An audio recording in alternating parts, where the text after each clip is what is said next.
and Michael Burns, who has donned a Dickie Bird style cap today, which makes things rather easier for us commentators.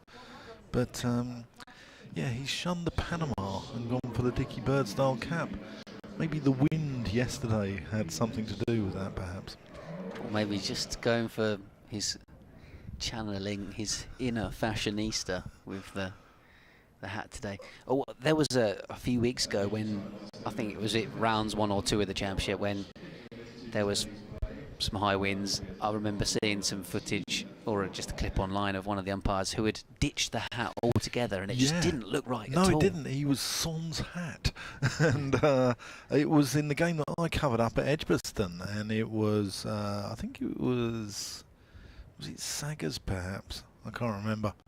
But yeah, it was most unusual. But you used to get them in the old days, you know, umpires just without a hat completely, you know, like Don Oslier perhaps, or I don't think David Constant often wore a hat. So yeah, so Arafat's going to take us away from the pavilion end this morning. He'll be bowling to Dominic Sibley. Yeah, decent figures yesterday, Arafat. Probably the most economical of the Kent bowlers, or certainly the Kent seamers. Yeah, he was. He was on the money. He didn't look particularly threatening, perhaps, but he, you know, gave Daniel Bell Drummond, his skipper, a semblance of control, which is the next best thing you can do if you're not taking wickets.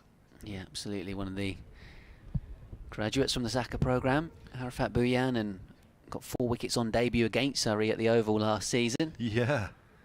And they were good wickets as well. Really were. They were Pope, Sibley, Smith, and I can't remember. Folks, I think it was the other one. Yeah, it was some international players, that's for sure. Yeah.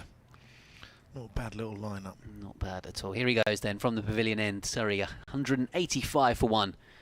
Resuming on day 3. And there we were, bigging him up. He's bowled a nice wide, almost full toss, but half volley. Well outside the off stump that Sibley has jabbed away into the offside out to deep point for a single to start. So a bit of a loosen up from Arafat Bhuyan to get us underway. Good morning to you if you're listening in from London or if you're listening in from the Garden of England. We welcome you, and hopefully you can stay with us through the day. Or even further afield as well, as Arafat with a flash of orange on the boots. Runs in and bowls, and that's edged actually into the gully where Jack Leaning has sprung to his left to prevent what probably would have been 4 runs if it had gone past him, quite possibly. Yeah, wonderful stop there from Leaning. Definitely has saved 4 runs there. So Lawrence on 23, up at the order at 3 with no Ollie Pope this week for Surrey. Arafat to him again. And that brings him forward and playing defensively, back up the pitch.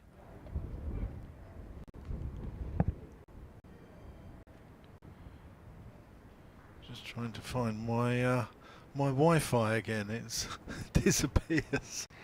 It does tend to disappear. Then you have to reconnect again. I'm back in. Excellent, there we go. So 3 balls so far in the day's play. Arafat under cloudy skies here at Canterbury. Past the umpire again, bowling a full delivery outside the off stump, which once more, this time Lawrence rather than Sibley, has jabbed it out towards deep point for a single. We'll be joined today as third voice by the lovely Rita Green, and she'll be talking us through the day's play. One of the stewards I chatted to as I was coming in thought we had Isha Gua with us on commentary. Rita was quite happy with that comparison. As Arafat Bhuyan is in again. 187 for 1, Surrey, as Sibley is forward and playing this wide of Jack Leaning in the gully. No run. Leaning just going through his bowling action. I wonder how long it will be with this ball already 50 overs old before Kent turn to spin, the likes of Leaning and Parkinson. Gone with seam from the off. See if they could get the old ball to do anything. Seems pretty straight thus far. Just the one slip in play and that gully. As Arafat bowls on the stumps, and Sibley is just almost crab-like playing this up towards mid-on. Dot ball, end of the first over. A couple of runs from it, and Surrey have moved on to 187 for 1 here on BBC Radio Kent, BBC Radio London, BBC Sport Online. There will be an update actually very shortly into the Pat Marsh programme, which goes out on Sunday mornings on BBC Radio Kent and BBC Radio Sussex. So I should probably check the Sussex score as well. Yeah, Gloucestershire had a good day down at Hove yesterday. They got 419. I think Sussex were about 280 odd for 5, but Pajara is still there.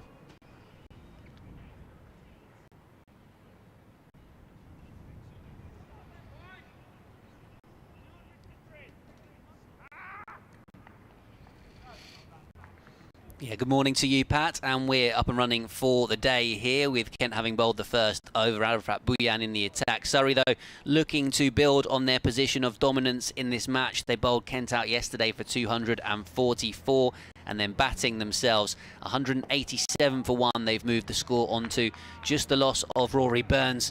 So far, Dom Sibley is just 12 runs away from a century. Dan Lawrence is there on 24. You suspect as the day goes on, Surrey are really going to try and up the run rate and try and build a lead over Kent today. Still the deficit 57 runs, but that won't be the case for too long. Elsewhere, Sussex playing Gloucestershire at Hove.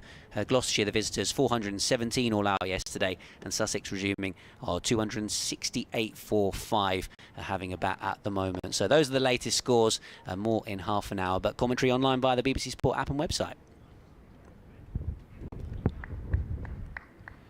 So George Garrett has just bowled 2 balls from the Nackington Road end.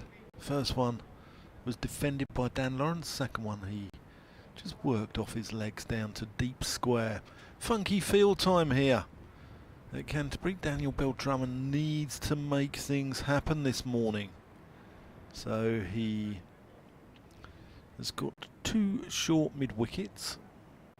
An area where we saw Sibley dropped yesterday. Garrett comes in. Sibley works it away. I think Kent have been too guilty of bowling in areas of strength to the Surrey batters. I think that they gave Rory Burns a bit of width outside off stump, which, you know, he loves a cut, doesn't he? Yeah, anything wider on his pads. Yeah, and I think with Dominic Sibley, they strayed onto his pads, and, you know, if you bowl to Dominic Sibley around middle and leg stump, even all off day stump, long, he bats a long way across, doesn't he? So, yeah, so he can open up the leg side. He'll work you all day long. Here's Garrett, who ran in with vigour yesterday. I thought he showed a lot of heart, actually, for a youngster. There's nothing, you know, this Kent attack, take nothing away from them because they're young, they're inexperienced, but they haven't given up at all. They've actually stayed with this completely, and that's a credit to them. Yeah, Garrett started off okay actually in terms of his Kent career. Might not have expected to be thrust straight into the team for the first 3 matches, but he's showed some promise thus far. Here he comes in past umpire Michael Burns, who's resplendent in his white hat there. He looks a little bit like the Harry Enfield character. Do you remember Only Me? You don't want to do it like that.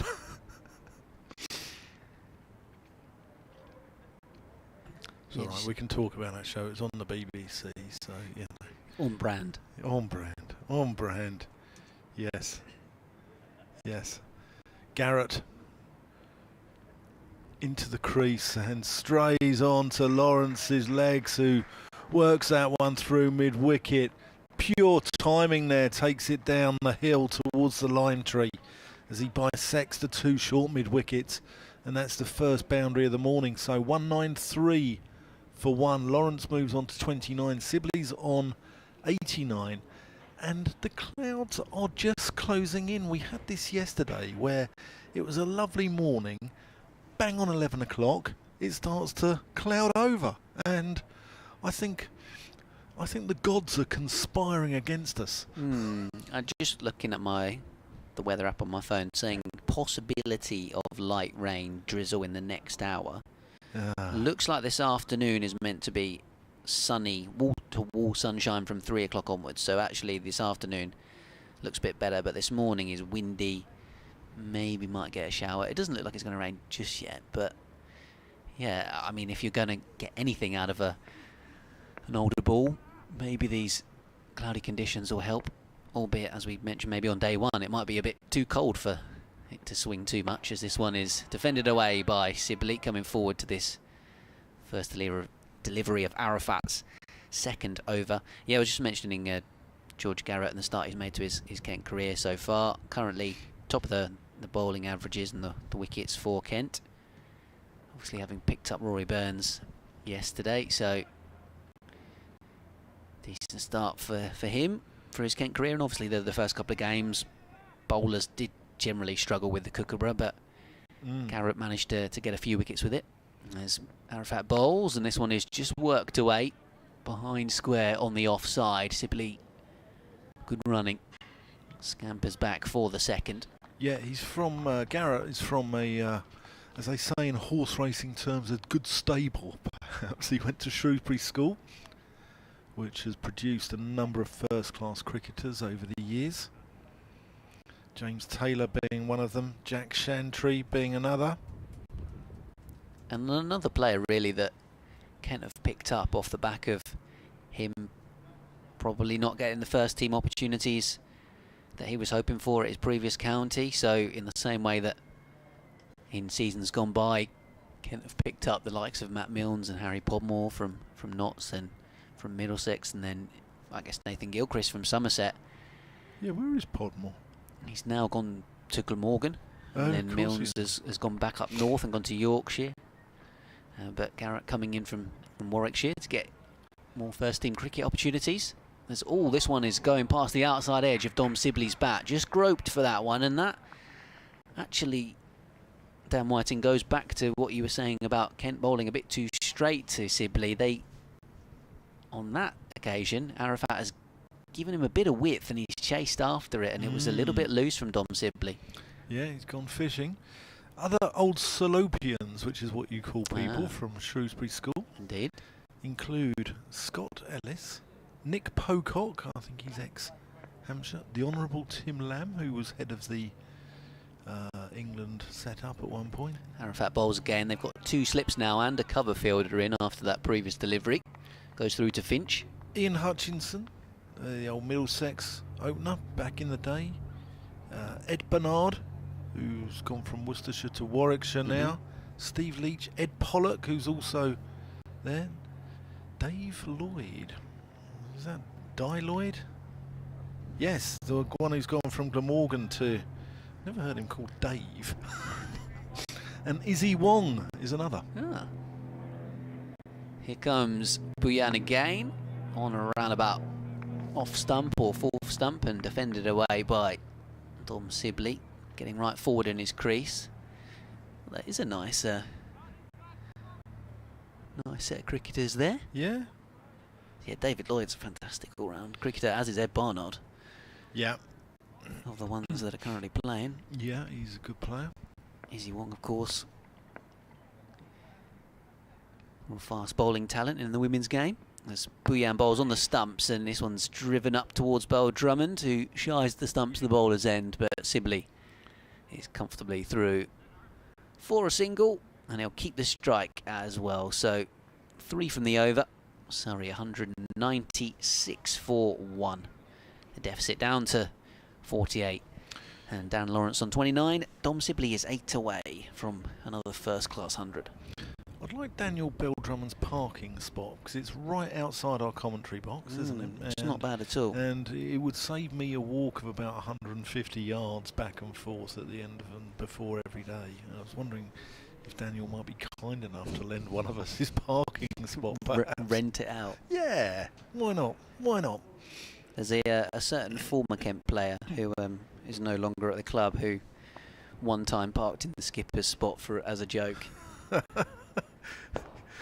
That's played up to mid-on by Sibley. I'm not saying that's why Jordan Cox is now at Essex, but fair to say that might have backfired. Yeah. Described him yesterday as the sandwich man, Jordan Cox, and that's because of the town that he comes from, as opposed to, you know, a bit of moonlighting on the side on top of his professional cricket career. Yeah, I think he was born in Margate, as was Ollie Robinson, the England and Sussex seamer. Yeah. What are we discussing here, everybody? Oh, Kent it's the ball. chucked the ball to the umpire, and it's now being chucked to the other umpire, and Kent are saying, well, this ball's not really swinging or anything, so there must be something wrong with it. And it's got to go through one of those things that no one knows the name for. Yeah, they're sort of weird metal like thingy-bob. calipers type things. Yeah. The umpires are currently staring at it very intently. I just can't get over Michael Burns in that cap. Like, you don't want to bowl with that one. Ken really don't want to bowl with this current ball. Jack Leaning's wandering off to the boundary to go and collect the alternatives. Yep. He's got his snood on as well, Jack Leaning. I don't blame him today, it's a chilly one. We don't want snoods, that makes it even harder to actually identify the players. What, covering up the beard and the facial hair? Not only are we dealing with cable knit jumpers from both sides with no numbers on the back, but snoods are commentators' nightmares. I think there are a couple of doves have just flown into the Cheeseman Pavilion up to our left. Or maybe they're just white pigeons. They could just be white gulls, yeah. Yeah. There tends to be a few that knock around. You don't really have the issues with pigeons here at Canterbury that the Oval possibly does. There's many a fine batter at the Oval has scattered flocks of pigeons around. I think. Yeah, it's more the coastal type of bird. I think you've probably got good parts. sparrowhawks around here and good buzzards who probably clear the pigeons away from the pitch. Or maybe use a different type of seed that's not to their cuisine. Yeah, maybe not. So we've got a new ball that's not new. It's in the ballpark of 50 to 60 overs old, probably.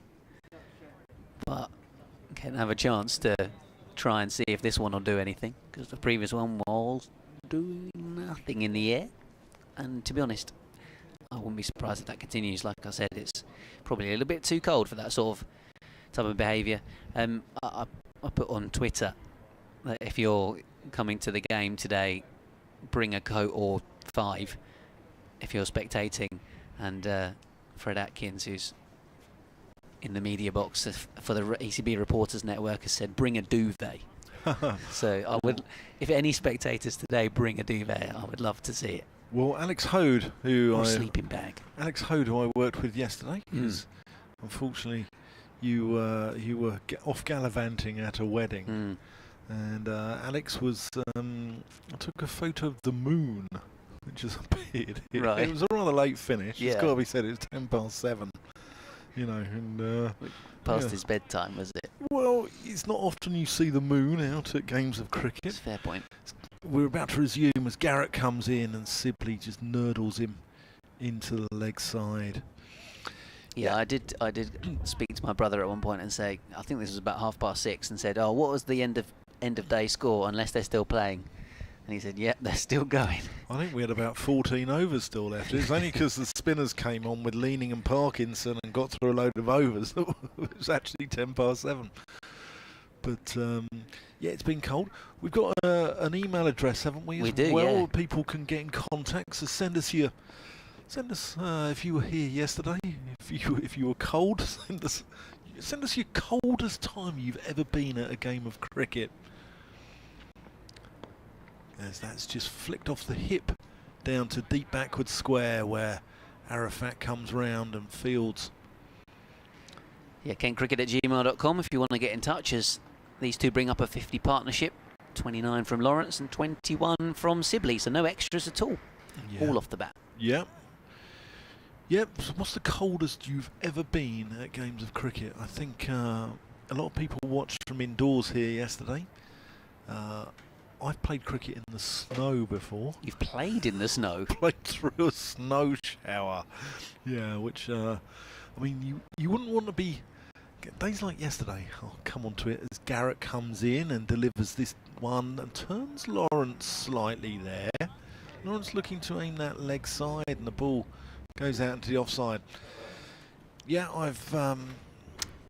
days like yesterday, I mean, you wouldn't want to be in the gully with Robin Smith flashing a cut shot, would you? You really wouldn't. It's that's what makes Zach Crawley's catch so good towards the end of the play yesterday when he caught Rory Burns, because it's obviously cold. It's not easy, especially in the slips with cold hands as well. And I thought it was a real quality bit of snaffling. Garrett in.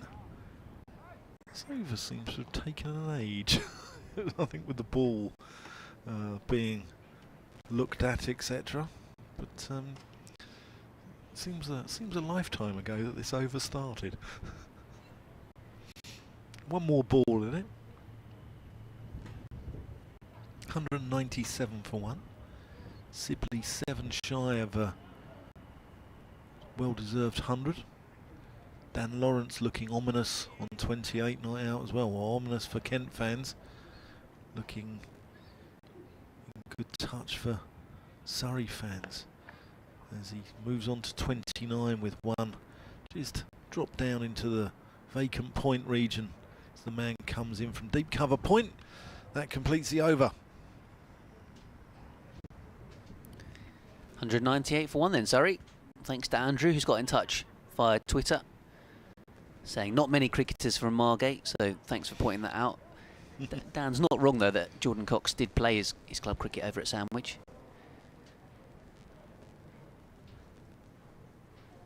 Let's see a bit more of Arafat Bhuyan. I had this thought, Dan, as I was in the car on the way over. Yeah. I wonder if, and this is a bit niche, but I wonder if any Kent or Surrey fans today are running the London Marathon and are listening to us via the BBC Sport app and or website while running the London Marathon. Here's Arafat in and bowling, and this is steered away down towards third man. There's a deep point who's going to have to scamper away to his left, and we'll keep it down to 2. Now, I appreciate if anyone is in that situation, as Surrey bring up the 200. 200 for one here at Canterbury on the third day, and 44 runs behind Kent's first innings score. I appreciate that if anyone is currently listening to us talk right now while running the London Marathon, they won't be able to reply to the email kentcricket@gmail.com and tell us, because they're a bit busy at the moment. What's wrong with them? Whatever happened to multitasking? Unless they're very savvy with a smartwatch. As Arafat bowls, clipped away leg side out towards deep square as Lawrence moved across his stumps. He gets one, as I think it's Jazz Singh out there that does the fielding. So it may well be that they can only let us know later on in the day. But wouldn't that be fun if somebody right now is running the London Marathon That would be wonderful. And their accompaniment is us wittering on about this game of cricket? That would be absolutely wonderful. So if that is the case, maybe wait until you've finished, keep going, and send us an email later on with your time and your finishing efforts. As this one hits the pad, but I believe was inside edge first. Sibley on 93, fending off that delivery from Arafat Bhuyan. Kent were a little bit excited that the ball had hit the pad, but there was a pretty woody noise first. Yeah, certainly were. We'll keep you updated of games going around the country as well. There's plenty going on. Yeah, some interesting scores elsewhere. Lancashire have not been having the best time of it at Chelmsford, have they? No. As Arafat is in and bowling. That's love zone for Dom Sibley. Don't bowl on leg stump. He's absolutely crashed that away through mid-wicket for 4 and moves to 97 and Surrey to 205 for 1. Yeah, meat and drink there for Sibley. Yeah, so Lancashire have lost a wicket this morning, 27 for 2 in the game against Essex. They were skittled out for 146 in the first dig, and Essex got 377, so a bit of a miserable start to Dale Benkenstein's Lancashire coaching career. Warwickshire 455, Hampshire 146 for 1. Arafat bowling to Sibley. One shot away from a century, but leaves this one alone and well outside the off stump.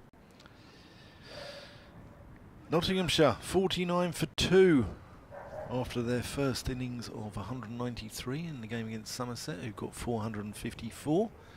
Durham 244 and 344 for 5 against Worcestershire's 184 at Kidderminster. Durham don't hang about, do they? With No, the bat. Crikey, that run rate. Beddingham went mad yesterday. I think he got 138 off 99 balls. Here's Arafat again. Dom Sibley, slightly more tempered batsman, but does it in his own time and moves to 98 from 180 balls. Playing that anchor role for Surrey, who are 206 for 1 here against Kent at the end of that over from Arafat. 55 gone in the innings. Plenty more today.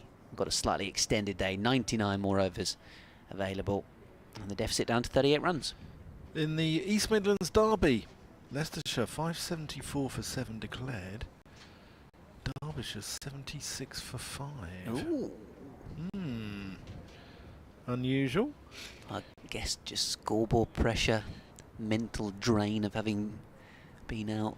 Yeah, watching the runs pile on, perhaps. Yorkshire in a spot of bother at Lords. They've got 2 second innings wickets left, having only 145 in the lead in the game against Middlesex. Chance then for Middlesex to get a win there. Yeah, which is against Brook and Root and Co. Brook got a golden duck yesterday. Did. Yeah, Ryan Higgins. Ryan Higgins got Finlay Bean the ball before tea. They took tea, and he got Harry Brook the ball after tea. Here's George Garrett bustling in from the Nackington Road end as Sibley just works him off the legs, as is his wont. Moves to 99. Glamorgan 271, Northants 334 for 2. That looks like a belting batting track at Northampton. Am I right in saying there's draw written all over there? Yeah, I would say so. Yeah. Down at Hove, Sussex 279 for 5. They trail Gloucestershire by 138 runs. Gloucestershire having got 417 in their first innings. Pajara still in as Garrett comes in, and Lawrence works him off his legs but can't pierce those 2 short mid-wickets this time. Pajara's still there on 81 not out. John Simpson fresh from a double 100 last week. He's on 5 from 38 balls. Might have to have a word with him later about that. A little bit pedestrian. Yeah. Especially when he's in nick after last week. Well, maybe he's, Sussex is one of those tracks, isn't it, where you've got to get in, but once you do get in, you can make hay. As Garrett comes in, Lawrence just works him off his legs for a 1. Dan Lawrence for England, what do you think? I mean, he's certainly on the periphery, isn't he? He's in and around that England squad, and I think unfortunately for him, he's probably suffered a little bit from the Sam Billings syndrome, if you will, and has spent too much of his time carrying drinks for England on recent tours. Matt Parkinson, another one. I mean, Matt Parkinson's probably so adept at Dawson. Yeah, so adept at making drinks, he can probably knock up a Harvey Wallbanger whenever he wants now, without even looking at the recipe, as that one goes through into the gloves of Harry Finch. But Parkinson, I thought, was very unlucky. Actually, I thought certain players in the England side seem to fit the bill and are given plenty of chances, perhaps, and certain ones aren't. Well, I think those guys that I just mentioned, are great lads to have in your squad.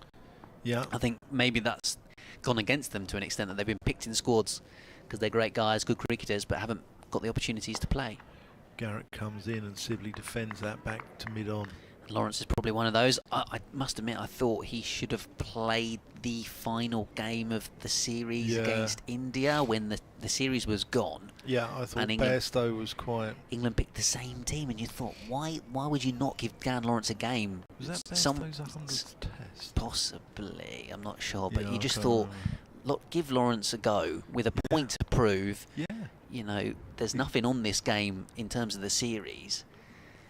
He's hungry for it. Yeah, absolutely. Garrett, last ball of the over. Sibley defends.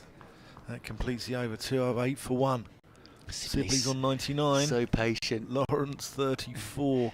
Yeah, I think it's an interesting one. Dan Lawrence, I spoke to him last week, interviewed him last week after one of the days, I think it was day 3 against Somerset at the Oval. And maybe a surprise move for him as well in the off-season, coming here to Surrey. Yeah, he wants to be considered as an all-rounder. I mean, he's more than an occasional bowler. He picks up wickets. He's got this knack, you know, this golden arm of being able to pick up wickets. And he spoke to BBC London last week and said he didn't really get the opportunities to bowl that much at Essex through no one's fault. It's just that they've got a quality operator in Simon Harmer. Yeah, and then Critchley as well now. And he wants more opportunities, and I think he's going to get that at Surrey. Surrey have already thrown the ball this year to a number of spinners. I mean, look at Cameron Steele, the leading wicket taker in the country, with, I think he's got 17 now. Did Lawrence open the bowling last week as well? He did. At what point? He did. So it was threw me somewhat. I was wondering whether it would be. I'll come on to it after this ball. Yeah, change of bowling at the pavilion. Then Jazz Singh into the attack for Kent, and that one is sprayed onto the pads. George Garrett does the fielding down at long leg, and they come through for 2. There's a couple of fielders out on the leg side at long leg and deep square. I do wonder if we might see some shorter stuff from Jazz Singh today. Yeah, I was wondering whether, you know, we'd see last week maybe Gus Atkinson, maybe Jamie Overton, maybe Kemar Roach. You know, there was no Dan Worrell, there was no Tom Laws in the side. But, yeah, I was wondering sort of who we would see in that, you know, open the bowling, and then Dan Lawrence open. Jazz Singh bowls driven away by Lawrence straight up towards Joe Denley at mid-off. 210 for 1, Surrey. Lawrence there on 36. Sibley up the other end, just giving the pitch a prod. 1 run away from a century.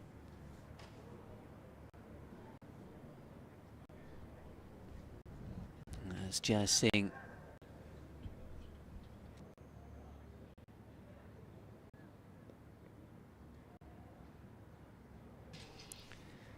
in and bowling.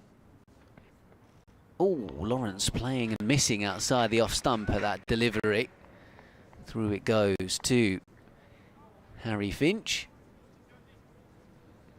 Going to have a change in the commentary box very shortly. Hear from Rita Green for the first time. 3 balls remaining in this over, so we'll just see this out from Jazz Singh.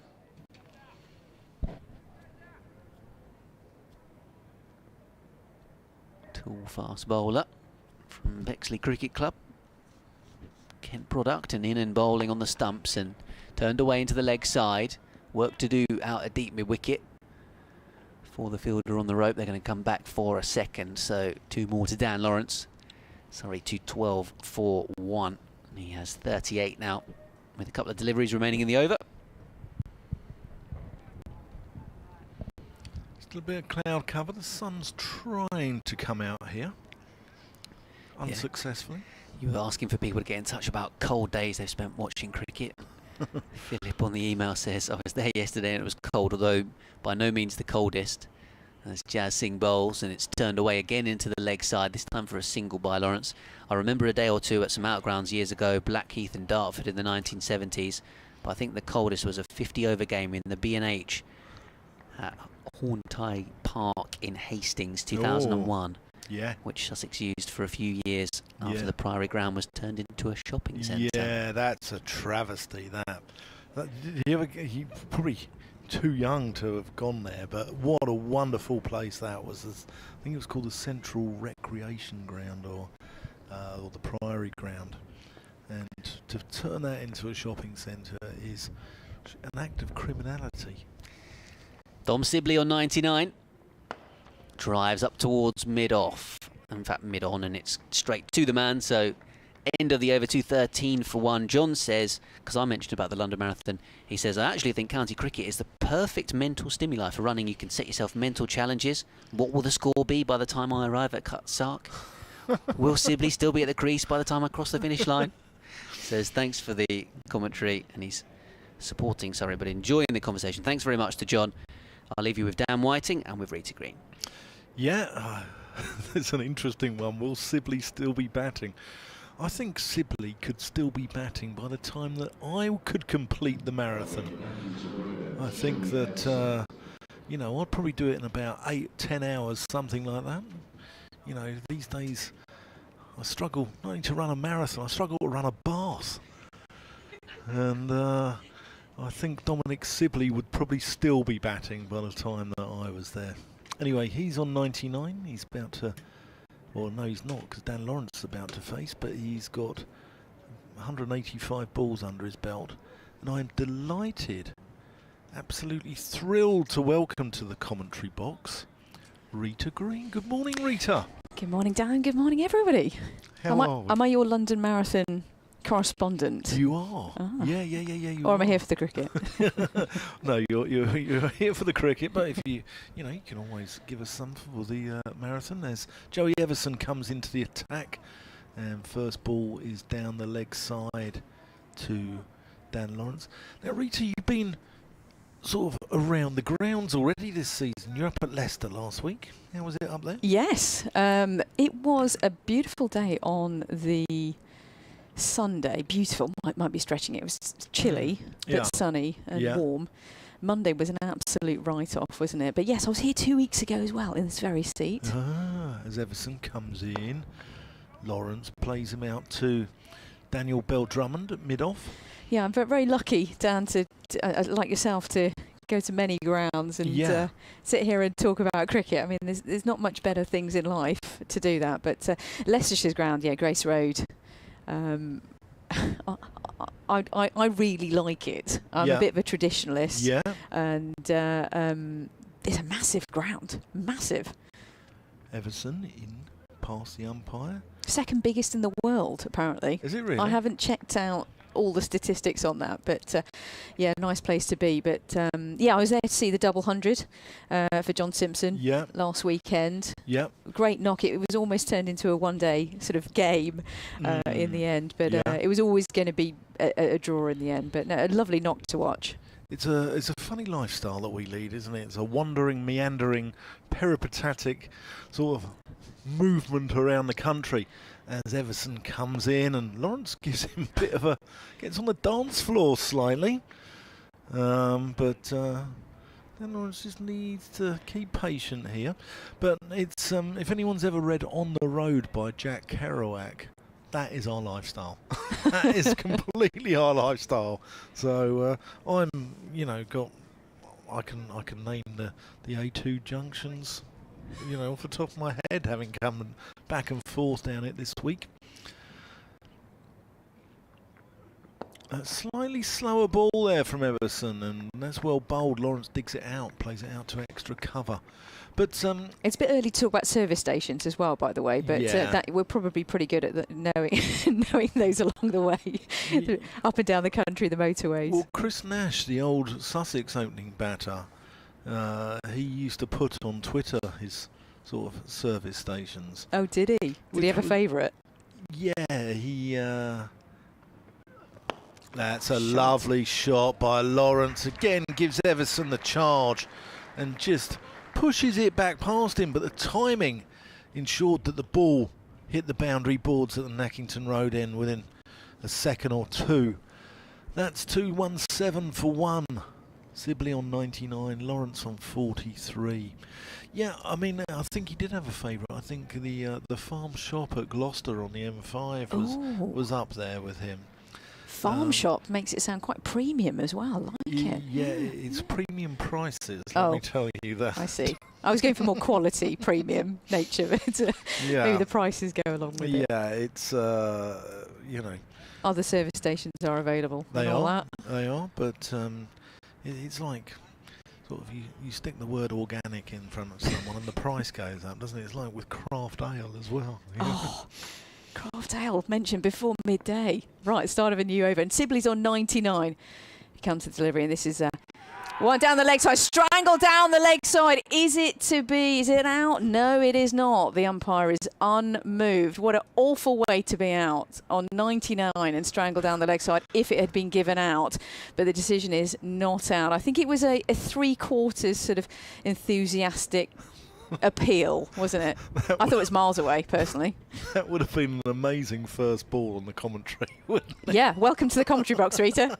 As Dominic Sibley's almost strangled down the leg side on 99. We're talking of Leicestershire last weekend. I was on commentary for you know, on and off for the day, and I think there was just one wicket that I called the entire day, and that was a privilege. Here we go. 99 is Sibley's scoreline, and he's pushed it into the onside.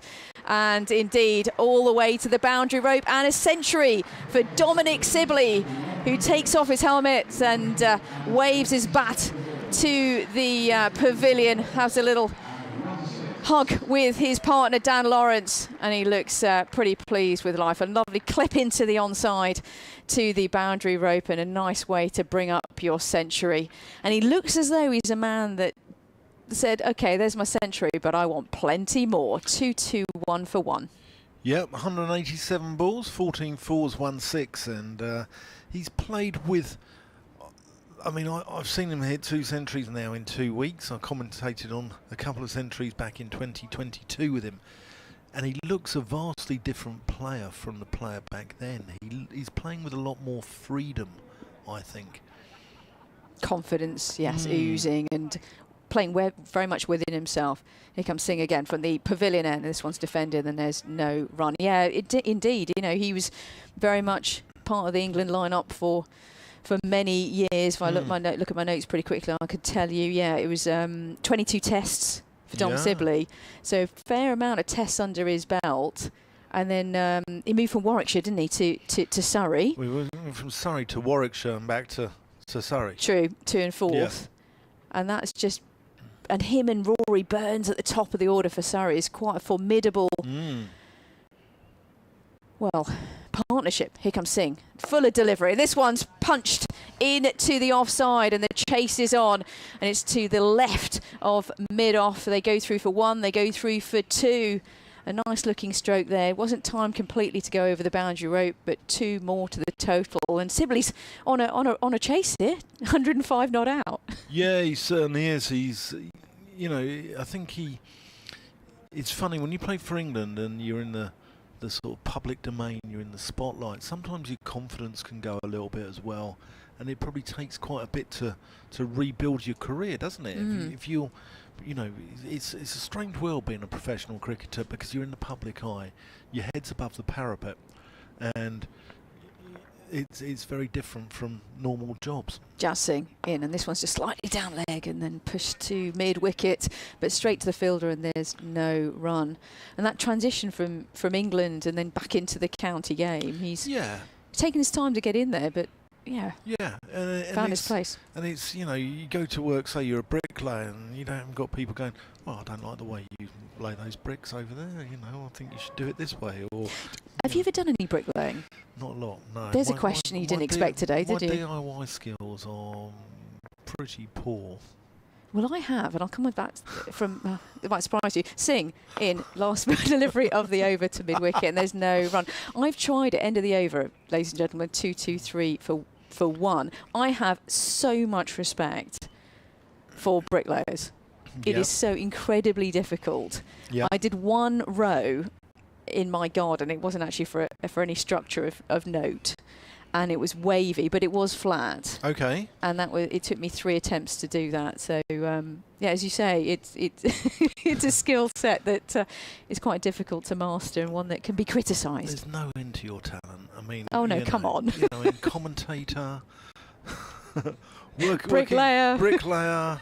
You know, brings in the chocolates in the morning as well. Oh, that is team. my role. Yes, that's true.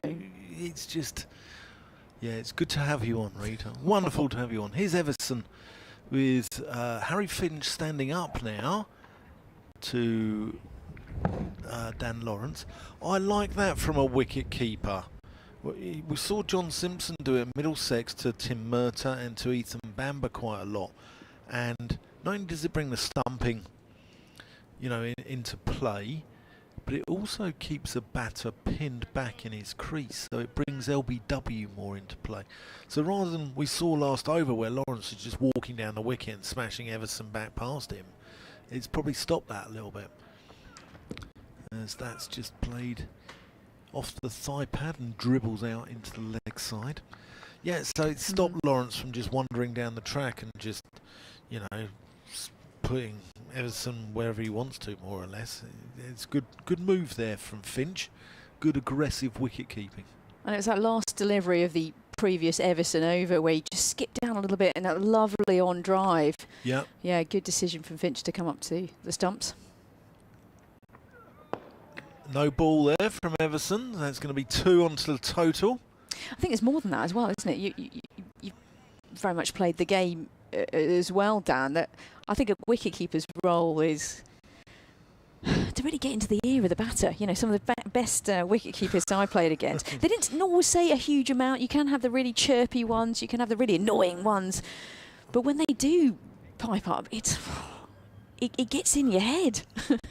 As Everson comes in short, Lawrence pulls that out to deep backward square and he gets a single. It's a very polite way of putting it there, Rita. I thought, you know, I mean, there are some wicket keepers can be a pain in the derriere, shall we say? So nicely put, Dan. Yes, but no, I mean that's their job. Their job is to be the engine room of the side, isn't it? And to sort of keep the troops going when things are a little bit flat perhaps, and Finch, that will be part of his job. Bell Drummond's there talking to his bowlers at mid-off, setting fields, etc. But if you're at mid-off and you know you've got these guys in at the sort of backward point or deep square, Finch will be chivvying them along, cajoling them and ensuring that they stay on their toes. Everson, as that's worked around the corner from Sibley, runs the first one quickly, turns and has a look, then decides against it. That's a good throw. Comes in there from Jazz Singh, right over the top of the bails. Yeah, medium fast bowler and then having to be in the action in the field, and that's what you want for your Kent side. You know, the game is drifting along for Kent here, and they're desperate for wickets, and you just need to put the pressure on. Start with the pressure, little by little, and keeping that down to 1 from 2. Every little helps. Everson comes in. Oh, and that's almost dragged on there by Lawrence. Dribbles down to fine leg. I said on Friday here that I had 4 shots in my career. I had the cut, the square cut, the late cut, the Harrow cut and the Surrey cut. And Lawrence just showing us the Surrey cut. You mentioned Robin Smith, I think, a little bit earlier on. Oh, his square cut, keeping it more to cricket, was absolutely... And it's beautiful to watch, wasn't it? Ferocious, wasn't it? Yeah. Loved he hit it hard. He hit it hard. But Dan Lawrence is a lucky guy there. That could have gone absolutely anywhere. That's just played out into the offside there by Sibley. Finds George Garrett at cover point. No run. That completes the over. So 228 for 1. Surrey haven't had any collateral damage this morning. Sibley's moved on serenely to 106. Had a little bit of a scare on 99 where Kent thought he might have gloved one down the leg side. But umpire Ben Debenham said no. And Dan Lawrence has moved pleasantly on to 45 as well. So it's going to be a tough day for Kent cricket. I think their plan is to try and bowl dry, try and keep the runs down. It doesn't look like they're going to bowl Surrey out. It's quite a placid pitch, and I don't think Kent are going to win it from here, but they can escape with a draw, and that will be their game plan here. Little chat there, by the way, between umpire Burns and Dan Lawrence. I'd love to have heard what he said there. He sort of pointed a little bit to the crease. Don't know what that was about, but anyway, Just Singh starts. It's fresh new over from the pavilion, and here he comes bustling in. This one's a nice delivery, but defended, and there's no run. I think Dan Lawrence will have in his mind that delivery in the previous over where he could have easily dragged onto his stumps there. When I say it's on his mind, as any good professional cricketer would have done, he probably ripped it out of his mind, but it will be in his mind somewhere that there's a bit of cloud coverage. There could be a tiny bit in the air with the ball. Not a huge amount, though. It's not exactly jagging back, but certainly things to look out for. Next delivery in from Jazz. And this one is pulled into the onside. There's a player out in the deep, but it was to the left of the fielder, and it is 4 runs as marked by umpire Debenham. 4 more to the total. It was there to be hit short and pulled. 4 runs. Yeah, this pitch is pretty placid, I think, pretty peaceful. It's the John Lennon of pitches, isn't it? I think anything short. Ooh, very nice. Dan, I love we haven't commentated before. I'm learning a lot about you in the first, 10, 15 minutes. It's grand. But anything short of a length, I think Dan Lawrence is really latching onto here. Here comes the next delivery, wanting to get his line right now, saying this one's a better line. Oh, and squared him up here, Lawrence. Played that a little bit too early, really, yeah. And he's recreating the shot there. He wanted to get it to the mid-wicket, deep mid-wicket area once again. Something to think about there. Wonderful footwork there from mid-off, doing some keepy-uppies. I'm not sure who that is at mid-off. I think it's Denley, isn't it? Yeah, Joe Denley. Is it Denley? Yeah, sunglasses on his head. Well, he was a youth player at Charlton Athletic and went through his range of skills there. 38 years young. Next delivery to Dan Lawrence. This one's a full delivery, and there is a half-quarter, I'd say, shout for LB, and there's not out. I think he's got some bat on that. Totally. I think that's kept a little low, and I think he's probably been quite lucky there that he's got some. It was more disappointment, wasn't it, for the fielding side, that there was a nick on that, because if there hadn't been, it would have been absolutely plumb. Oh, Ben said it got him in the box. Oh. Yeah. Okay. Let's have a look at it on the replay. You carry on, I'll have a look at it on the replay. Next delivery in. This one's a nice line of length and left alone and gone through to the keeper, Finch. There is no run. Check out the replay, Dan. But into the context of the game, ladies and gentlemen, deficit is now 12 with 9 wickets remaining for Surrey. So well in control here. Overcast conditions here in Canterbury. Yes, it's a cool day. Most of the fielding side have got some of those sort of heated pads in their pockets. So between the balls and the deliveries, the hands go back in the pockets to try and warm them up.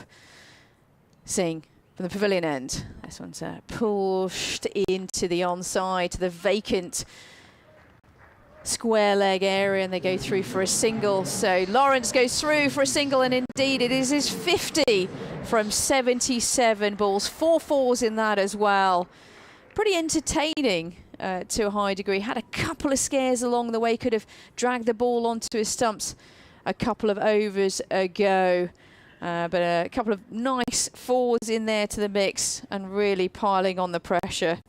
And 50 is up for Dan Lawrence from 77 balls, 2-3-3 for 1 at the end of the over. And indeed, I think have you seen the replay, Dan? No, I haven't. I think it probably did hit the box area.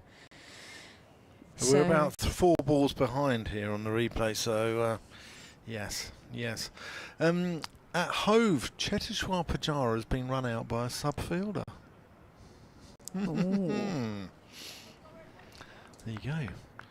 Right, Everson, 4 overs, none for 23, looking to make amends here as he bowls to Dan Lawrence, who just nurdles him through square leg out to the deep fielder, patrolling in front of the Freeman house, the Freeman retirement complex, over to our left-hand side.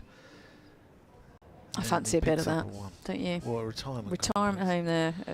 I'm sure other retirement apartments are available, but watching cricket in your retirement from here. Not a bad place to be, is it? Here or Taunton? Oh, Yeah, yes, Taunton, yeah. Taunton, they've got a nice little setup, haven't they? Everson bustling in.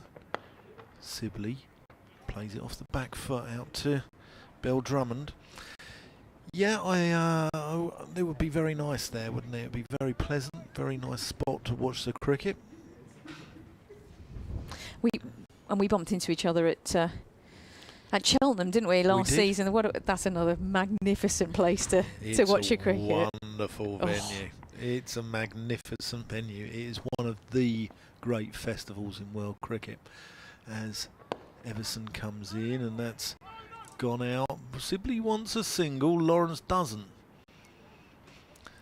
Yeah, Cheltenham is fantastic with all the marquees up and the spires of the college, and it also produces good cricket as well. It's a good batting track, but with something in it for the bowlers, and you often get sort of 300 for 10 at the end of the day. You know, and that's good cricket in my mind. That's what you want. Sibley off the back foot, straight down the ground. That's exquisite. That was very pleasant, wasn't it? Lovely punch down the ground. I vowed today to not go on about on drives and punches back down, because that is my favourite stroke to watch. It was one that I wasn't in my sort of top 3 strokes as a player, but definitely one to watch. The timing there was excellent from Sibley, and another 4 to the total. Right, come on then. So from a Surrey perspective, in cruise control here. Yeah. What do Kent need to do to I think they get something going here? Well, they need a wicket, but you know, that's the best way of putting the brake on an innings, isn't it? But I'm going to let the listeners into a little story, actually. As Sibley plays a not particularly pleasant shot. He's gone from the sublime to the ridiculous there. A glorious shot down the ground off the back foot, and then plays a rather ugly hoik. So I was talking to Rita before we came on air, and I said, I haven't seen you since we met at Cheltenham. And this look of confusion came across her face as Everson comes in and Sibley plays it out. I am terrible. And you could see that there was just horse racing on her mind. Yes, that's true. And you wonder whether it's like she was thinking, was it the Gold Cup or the Champion Hurdle? And am I right or wrong, Rita? Yes, indeed. Yeah, because I mean, you say Cheltenham. It could Cheltenham be Festival. Cheltenham Festival, and it confuses people as Everson comes in, and that's pleasantly played, and good bit of fielding there by the Kent skipper Daniel Bell Drummond. Goes diving away to his left and saves a certain boundary, but they scamper through for a single. Sibley moves on to Nelson, 241 for 1. nice looking stroke there and well fielded, and you want your captain to lead by example, and that's exactly it. Sort of came down to his left hand side, saved a probably definite, an absolutely definite 4. I think it might be raining. I've just seen a there's a drop of rain on our commentary box window, you're right, although the umpires aren't getting together. There is an enormous breeze. I wonder if Daniel Bell Drummond's all right there. He's gone off for treatment there. He's just fielded that one. Yeah. And he's holding his left hand gingerly, and he's gone off the field for treatment. So I hope he's okay. Kent fans will hope he's okay, because he's going to be integral to their chances of saving the game here. He got a brilliant 70 in the first innings, and Kent fans will be hoping Daniel Bell Drummond's all right. He's in fine form. Singh starts this next over, and this one's defended, and there's no run. Well spotted. I think it's always good precautionary measure. He did go down to his left-hand side. The ball was going at quite a rate of knots, and it's a cold day, and even for these professional cricketers out there, I'm sure there's a number of club cricketers playing today as well. It still hurts in this early season phase. Let's hope, from a Kent perspective, and actually for the context of the game, that Beldrammond is doing rather well. I thought that 70 was fantastic. I was watching from afar, Dan, and listening to you and Nicky and various others in the commentary box. Ben Watts. Ben Watts as well. Yeah, Ben, you were here as well. This one's flicked into the onside, down to deep square leg, and they go through for a single. All too easy at the moment for Surrey. Yeah, lots of club cricketers will have started this weekend, and I'm sure there'll be plenty of you, and let us know on our email as well if you have done this, that you've had plenty of pre-season practice indoors on true surfaces where you've got your cover drive going absolutely no problem. First ball of the season, it stops in the wicket a little bit and you chip it to mid-off, having stopped on your shot. Sound familiar, ladies and gentlemen? I'll give you the correspondence in a moment. Sing in. This one's nice line of length and defended by Lawrence. There's no run. Right, kentcricket@gmail.com. Was that from personal experience, by the way? About 15 seasons in a row, yeah. Yeah. I mean, I did actually have a chat with the Kent groundsman this morning, and I said, how things, and he used the word brutal. I think that's fair for Kent, as well as every county ground, as well as every club ground around the country. Brutal conditions to get a decent wicket in. This one's aborted this next one. Ben Watts is nodding his head in agreement as if he's done that on numerous occasions as well. It's sort of like changing your mind halfway through the shot and just tamely chipping it to mid-off. Singing again from the pavilion end. Nice line of length, and there's no run. This is better from Singh. Good line and length. You've got the slopes to contend with here at Kent. At lovely Canterbury. Not sunny, but still a lovely ground to be at today. What did I hear Ben say? 1 coat or maybe even 3 or 4. But yeah, it's a brutal condition. Right, at the middle stump, if you're on X, and at Rita Green UK, that's me. Rita Green, Dan Whiting and Ben Watts coming up very shortly. Sing again from the pavilion. Far fuller delivery and slight down leg. And pushed to mid-wicket, there's no run. I think Lawrence will feel like he missed out a little bit there. I see what Singh's trying to do. He's trying to get the line length, but also now and again just trying to have a far fuller delivery to give it time to swing. It's not much swing at all to contend with, but he's trying to mix it up, and I think this is where Kent have got to make it happen. Yeah, just one from this over so far. We saw Kemar Roach yesterday bowling general away swingers, but he tailed one back in, a massive inducker, which trapped Jack Leaning LBW, third ball of the game. Last delivery of the over. This one's cut into the offside, into the vacant deep gully area, and it goes through for 4 runs. So that was kind of slightly ruined Singh's over. They only had 1 from the over before that, and then a 4 off the last ball of the over. End of the over, 2-4-6 for 1. Surrey going along swimmingly. I'm going to depart now, and I'm going to hand you over to the dulcet tones of Ben Watts. Thank you, Dan. See you a bit later on. So the context of the game, just the lead now of 2 runs. And the good news for Kent, by the way, is Daniel Beldrammond re-emerges onto the pitch, as does, it looks like, Jaden Denley coming on as a substitute fielder, I think, or is coming off. Don't know. Actually, I'll come on to Ben and he'll confirm. But I can tell you for sure, Daniel Beldrammond is back onto the pitch. The club captain. Hello, Ben. How are you? Hello. Yeah, not too bad. Thank you very much. Yeah, you're right. That was Jaden Denley scarpering. I think is that Fred Clarkson as well, who's just making his way off. So somebody else had nipped off to go get some extra hand warmers or something. I did wonder how long it might be actually until we saw some spin, and Kent have clearly decided after an hour of seam up stuff and getting no wickets that they're going to try this instead. So Jack Leaning's got the ball in hand and he's ready to have a go with his off spin from the Nackington Road end.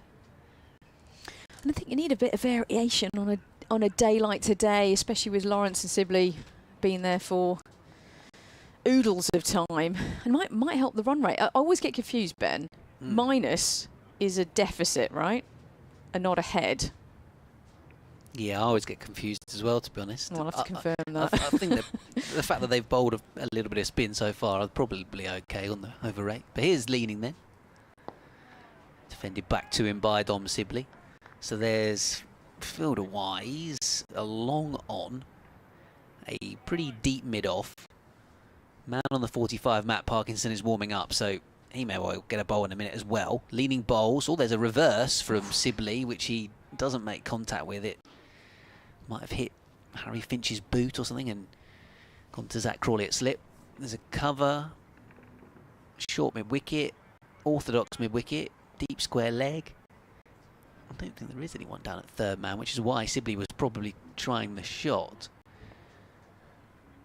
Deep point possibly being repositioned as Sibley turns this firmly out to mid-wicket, and Dan Lawrence was right to tell him to turn around and go back to his crease, because one of those where you hit it too well, you time it and it arrives at the fielder too quick for you to scamper through for a single.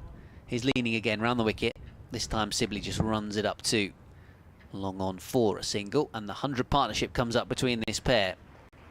Sibley 41 of those, Lawrence 55, and Surrey now in the lead in this game, and with plenty of overs remaining. Day 3 is their chance to really build a potentially match-winning lead. They'll be looking to bat just the once, won't they? And a few more raindrops have come on the commentary box window. Just very light at the moment, the drizzle. As leaning around the wicket is turned into the onside, and it's gone to that same fielder that they didn't get the single to a moment ago, Joey Everson, and it was a case of Lawrence just played it with soft hands. And so they were able on that occasion to get through for a run. So 2 from the Jack leading over thus far. 2 for 8 for 1. Sibley forcefully past the short mid-wicket fielder. Denley will run round from long on, and they'll come back for 2. The 250 comes up for Surrey. And a batting bonus point. The first one in the game. And that was one of the agonising things about yesterday as I was looking at the scorecard at the wedding I was at, refreshing it, scrolling down to refresh. When Kent lost that 10th wicket, I thought, just if they could have snuck to 250 from a BBC Radio Kent and Kent point of view, just that extra point, and especially as we're saying, Surrey favourites to go on and try and win this game. Kent are in danger of getting absolutely no points at all from it unless they can take a few more wickets with that fact that they would just missed out on the batting bonus point. So yeah, here comes an update, as I mentioned. BBC Radio Kent, BBC Radio Sussex as well this update is for, and BBC Surrey. Yeah, Surrey's game, and they are taking charge of it, certainly. They have moved to 254-1 in the opening hour of play today. We've seen Dom Sibley move to 3 figures. He's 115 not out. Dan Lawrence is now 56 not out. 100 partnership for these two, and a batting bonus point for Surrey as well. So they are fully on top in the game. Kent have turned to spin in an attempt to try and get some wickets, but this is now a day 3 going to be all about Surrey seeing what they can do in terms of building a lead against Kent to go and try and win the match tomorrow. Currently that lead is just 6 runs, but they've got plenty of overs left in the day to try and put themselves in a strong position. Meanwhile at Hove, Sussex 311 for 6 against Gloucestershire, who made 417 all out, so they're 100 runs behind, but they are still looking in a decent position at the moment. That one probably is heading towards a draw, but here at Canterbury, Surrey will be looking to push on. They're 250 for 1 as commentary continues online. And that one run up towards long on for a single. After the previous ball, Dan Lawrence made a bit of a mess of trying to clip Matt Parkinson away into the leg side, but double spin now for Kent. Right, here comes Parkinson from the pavilion end. 3rd ball of the over. Bit of leg spin, and this one's pushed once again to long on. And they go through for a single. What a pro you are. No, you seem disappointed there, Rita, that they actually took the song out of our headphones. Addicted to Love, yeah. Bit of headbanging going on. It probably shows my age a little bit there, but yeah. It's nice to have a little bit of music in the background now and again. Well, from my perspective, here comes Parkinson and really floats this one up, and Lawrence doesn't middle this in any way. However, the force of it went too long off, and there is one more to the board. I think this is quite a good move, isn't it? Spin from both ends. Yeah, and different types of spinner as well. You've got the off spin of Leaning, you've got the leg spin of Parkinson. He bowls quite slowly. He's happy to give it a bit of flight as well. Next one bustling in, Parkinson. This one's lovely flight, defended by Sibley, and there is no run. Yeah, new to Kent this season. Kent debut. I think I saw that a couple of weeks ago. It's nice to see him in the side. A lot of Lancashire fans. Here comes the next delivery, floated up and pushed to the cover region, and there's one more to the total. Yeah, Lancashire fans were pretty disappointed that he made that move, but Kent's gain, 254 for 1 is the scoreline. Yeah, they certainly were. I think that from a Kent point of view was a good sign when that was all announced, and the Kent fans were seeing very unhappy Lancashire supporters who maybe saw that as being a bit of a short-sighted decision. But from Matt Parkinson's point of view, he'd fallen behind the pecking order to say Tom Hartley. They've obviously got Nathan Lyon in as an overseas this season as well. New challenge for him coming down to Canterbury, and obviously he played a little bit for Kent last season, went on loan in the One Day Cup and showed what he can do, but getting his chance now in the County Championship as Leaning from the Nackington Road end in and bowls the two spinners from either side of the Pennines, Yorkshireman and a Lancashire, former Lancashire player, in Parkinson in tandem. So 255 for 1, Surrey. But yeah, I remember a few years ago, Matt Parkinson took maybe 7 for on the final day to bowl Lancashire to victory here at Canterbury, and I think perhaps, as this one's tucked away by Lawrence for a single, that was maybe one of the things that helped him decide that he wanted to come here more often. I was just thinking actually, as Dom Sibley went through to 100, that if he ever wants to come and play for Kent, I'm sure he'd be very welcome.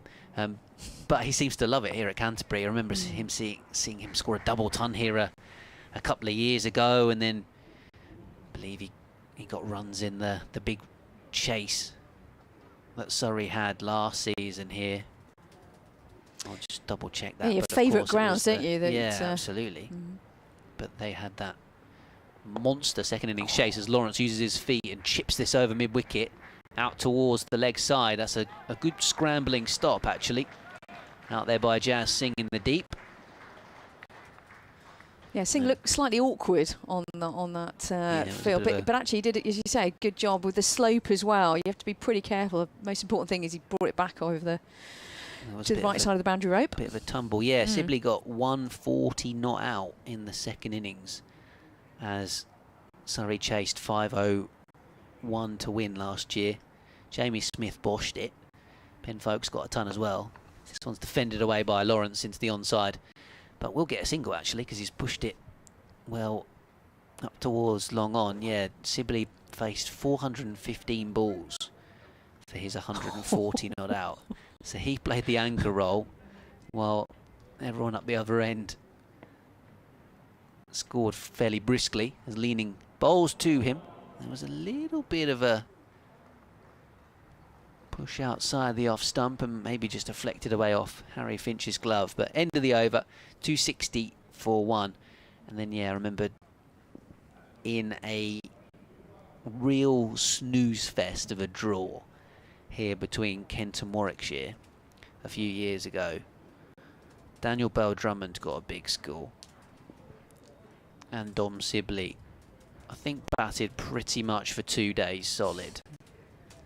Let me see if I can find incredible concentration that scorecard. But yeah, he does have brilliant concentration, incredible patience, but yeah, he does really quite like batting here at Canterbury, Dom Sibley. Parkinson from the pavilion end. This one's down leg side, nicely taken by Finch, and as any good keeper is, just tried to look to see if Lawrence was out of his ground, but no such luck. Lawrence on 62, 190 not out for Sibley as well, so these two well and truly in a 100 partnership. Been and gone. Parkinson again, leg nicely flighted and defended by Lawrence. You know, so let's say how it is from a superstar lineup perspective, it's quite intimidating for Kent to a certain degree. You've got Burns, you've got Sibley, you've got Patel, you've got Lawrence, you've got Smith, you've got Folkes, and then even the tail are pretty handy. Next delivery comes in.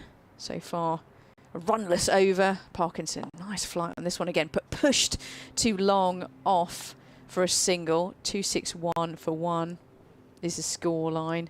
Yeah. And now the lead is 17. Yeah, as you say, it's an embarrassing batting lineup, really, isn't it, that Surrey have? Yeah, I found the scorecard actually. It was, what year? 2019.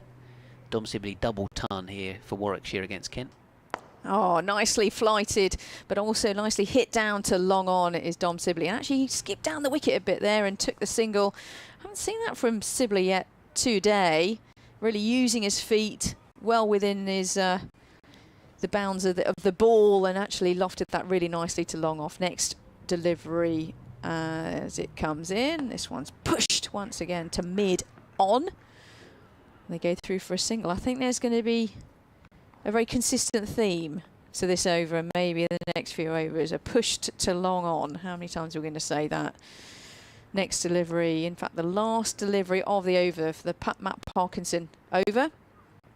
This one is this time squirted out to point region, not convincingly, and there's no run. Maybe just a hint of turn there from Parkinson, trying to use the slope to his favour. But yeah, that knocked became the first double centurion of that season back in 2019, and the first to pass 1,000 first-class runs. Ooh. When he got 207 not out from 409 balls. So, yeah, Dom Sibley over the years has faced has faced thousands of balls here at Canterbury, a ground that he doesn't actually play at. Was that for Warwickshire? That was for Warwickshire, yeah. Daniel Bell-Drummond got 166 in a Kent first innings score of 585 for 7 declared. And then Warwickshire were 400 for 3, and that was all that happened. Just both teams batted once and batted quite slowly, but got big scores on the board. And when we shook hands after 4 days of just solid batting, this one is very delicately played by Dan Lawrence down towards third man. This first ball of leanings next over. Looking a little bit brighter out there, actually. I think we've seen off the threat of a bit of drizzle. You can see blue skies on the left-hand side, Ben. I guess that's where the weather that's going to come our way. Yeah, it's coming in from the north this week as it's down the leg side by leaning, and Lawrence went for the big slog sweep, and if he'd have made contact would have almost certainly scored a boundary, but it was an air shot. Good take by Finch. Sorry, babe. Go back to what you were saying about yesterday and falling 6 short of getting that batting point. I mean, I watched from afar as I was watching some League One football, but was well over it. Leading balls turned away by Lawrence, wide of slip. Crawley almost faked to miss the ball and say, "Go on, do you want a single?" the dummy in the field. But you know, in the context of the season, of course, I don't need to remind Kent fans of that. Every point is vital. Absolutely, from a Kent point of view, the season as Lawrence turns it away into the onside, it's very much about trying to stay in Division 1 again. Scraped it last season. In fact, it was thanks to Nottinghamshire, that final day against Middlesex, that dramatic last hour that Kent's game was done and everyone was watching streams and pacing around living rooms, and here at Canterbury it was a nervy finish, watching on at that game from afar as this one's driven up towards long on, and yeah, Kent managed to just stay up. But were you pretty nervous that day? I was I think I was at home and I was pacing up and down my lounge for about an hour. Yeah, but it was obviously a good day for Kent staying up, but absolutely coming into this season as Sibley turns away into the onside, they'll have been fully aware of the task that was ahead of them. If you're looking at the pre-season odds for winners of the county championship, Durham having obviously come up so convincingly from Division 2 were kind of the outsiders. You got the favourites, Surrey, and teams like them in Essex and other strong counties like Warwickshire and Lancashire, etc., in the odds, and then Worcestershire and Kent were, you know, pre-season basically being written off and basically a firm favourites to go down. So if either of those two teams stay up this season, I think they'll have done pretty well, really. And ultimately, that's the minimum aim for Kent. I'm sure they would like to be perfectly safe from relegation and win a few games and do rather better than that, but that's the minimum aim. Matt Parkinson in, and Sibley just pushes this to long on, and they go through for a single. I did tell you, ladies and gentlemen, I might be saying that a few times, but yeah, as you say, like last season, it was a nail biter at the end of the Division 1 championships, and it came down to the wire, and Middlesex went down. This one's very much floated off, and this time Lawrence pushes it to long off, and they go through for a single. Northamptonshire were very much down as well. Durham coming up, actually, that'd be quite exciting to see how they get on. Alex Lees with an absolute blinder last season. Parkinson in, bustling in. This one, a tiny bit of turn there, actually. Nice to see from Parkinson's perspective and Kemp's perspective. Cut into the offside. They go through for a single, 270 for 1. The lead 26. Matt Parkinson, the twin brother, of course. And that one test to his name as well. Lawrence on strike, floated in. And there's a big no you can hear from Lawrence. And they stay put. And actually, sorry, all they need to do here is just go through the motions and take the singles where they can.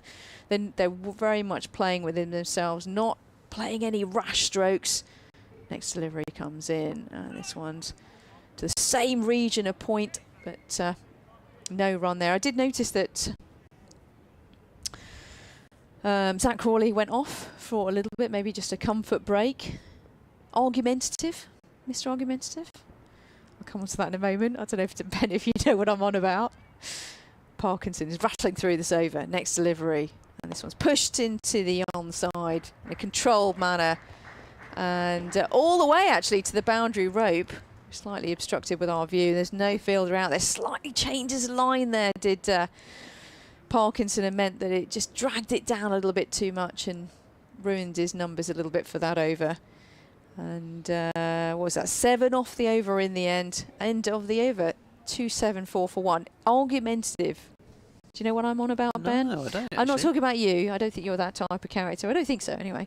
But that was the word that Ben Stokes used to describe, the one word to describe Zach Crawley. So he was asked to go through the entire team, England team, and he used the word argumentative for Zach Crawley. To be honest, I can't remember any of the other words for the other players, but that's the one that stuck in my brain. I can see why that would stick in your brain, because I'd say that's out of character from what I know of him.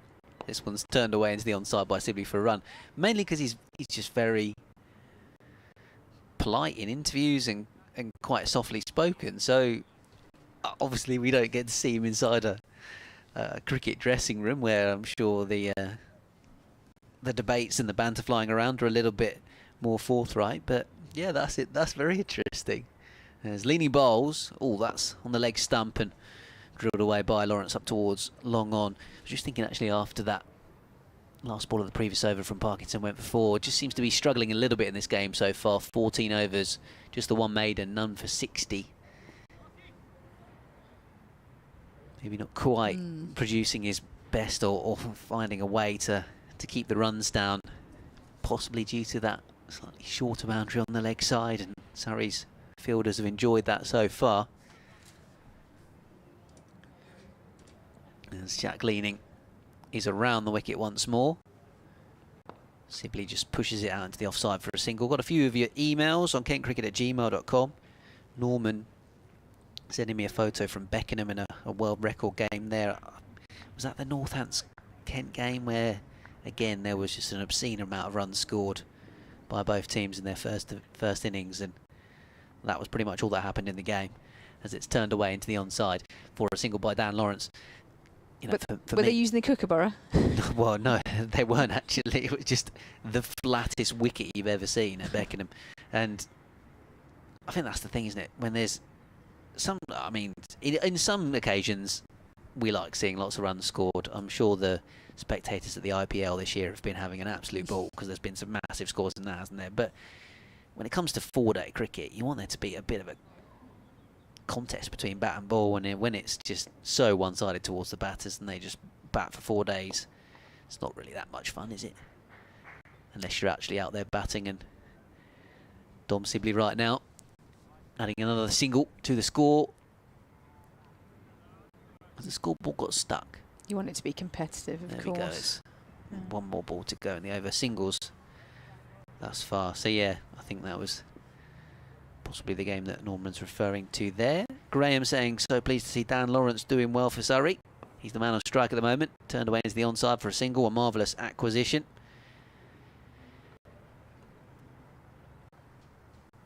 The end of the over. 280 for 1. Lawrence moves to 75. Certainly showing his quality at the moment. Up at number 3 as well, with Ollie Pope not playing this week. Dom Sibley on 126. Were you surprised by that move for Dan Lawrence? I mean, I was when I heard about it, yeah.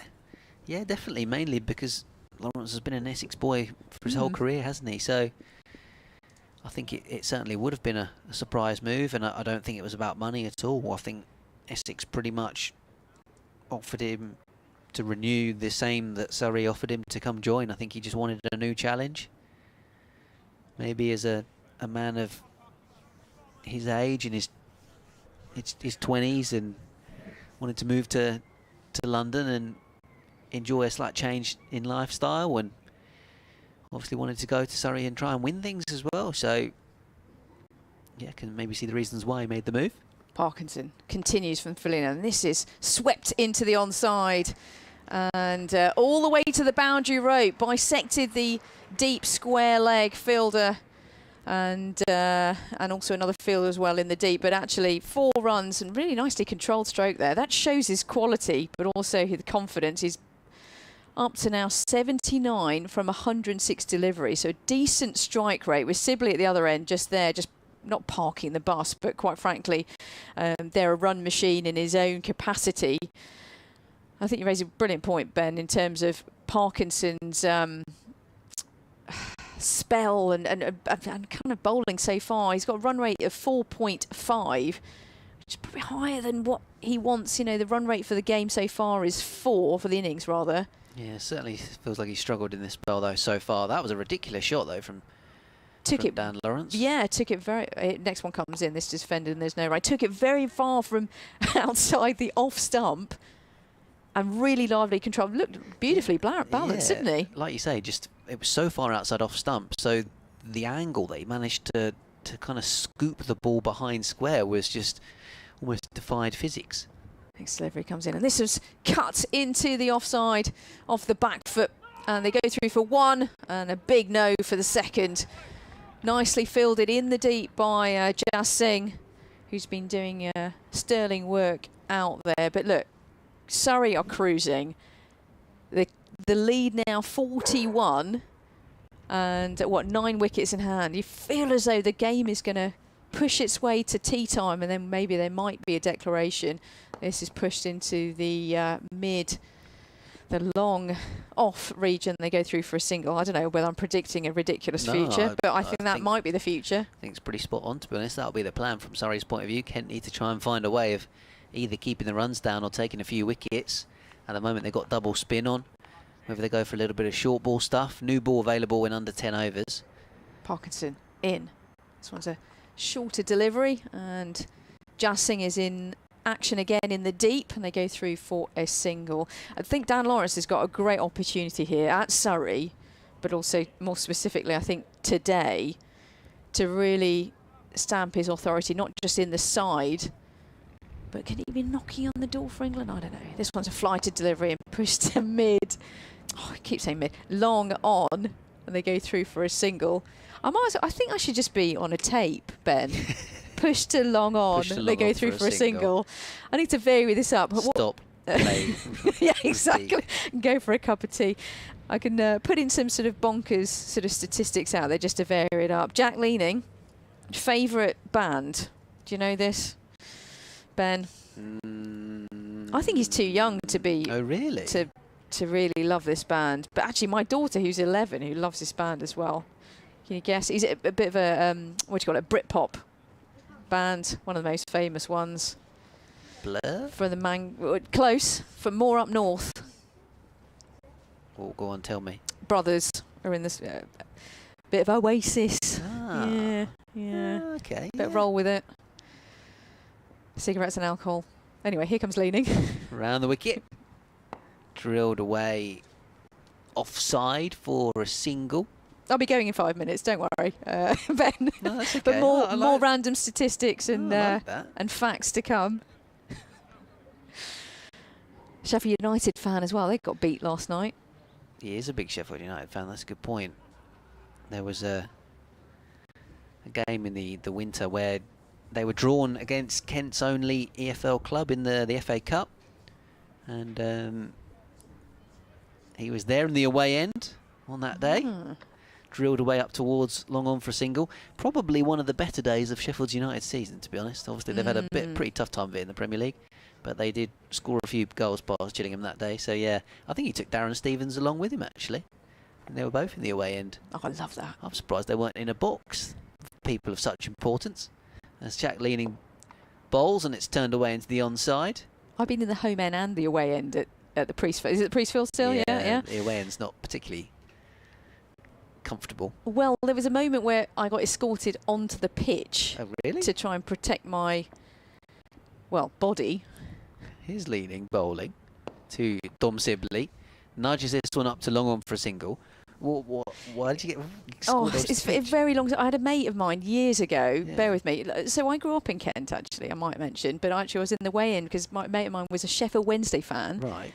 I have to pick out what year it was. An FA Cup game. Waddle was even playing then. Leaning, turned away leg side for a single. Out towards long leg-ish, where Parkinson's fielding for a run. And it was quite civilised. The Gillingham fans were chucking, no, not civilised at all, but they were chucking, actually, let me just write that, chucking hot tea into the away end, and we got escorted out onto the pitch. The game was going on.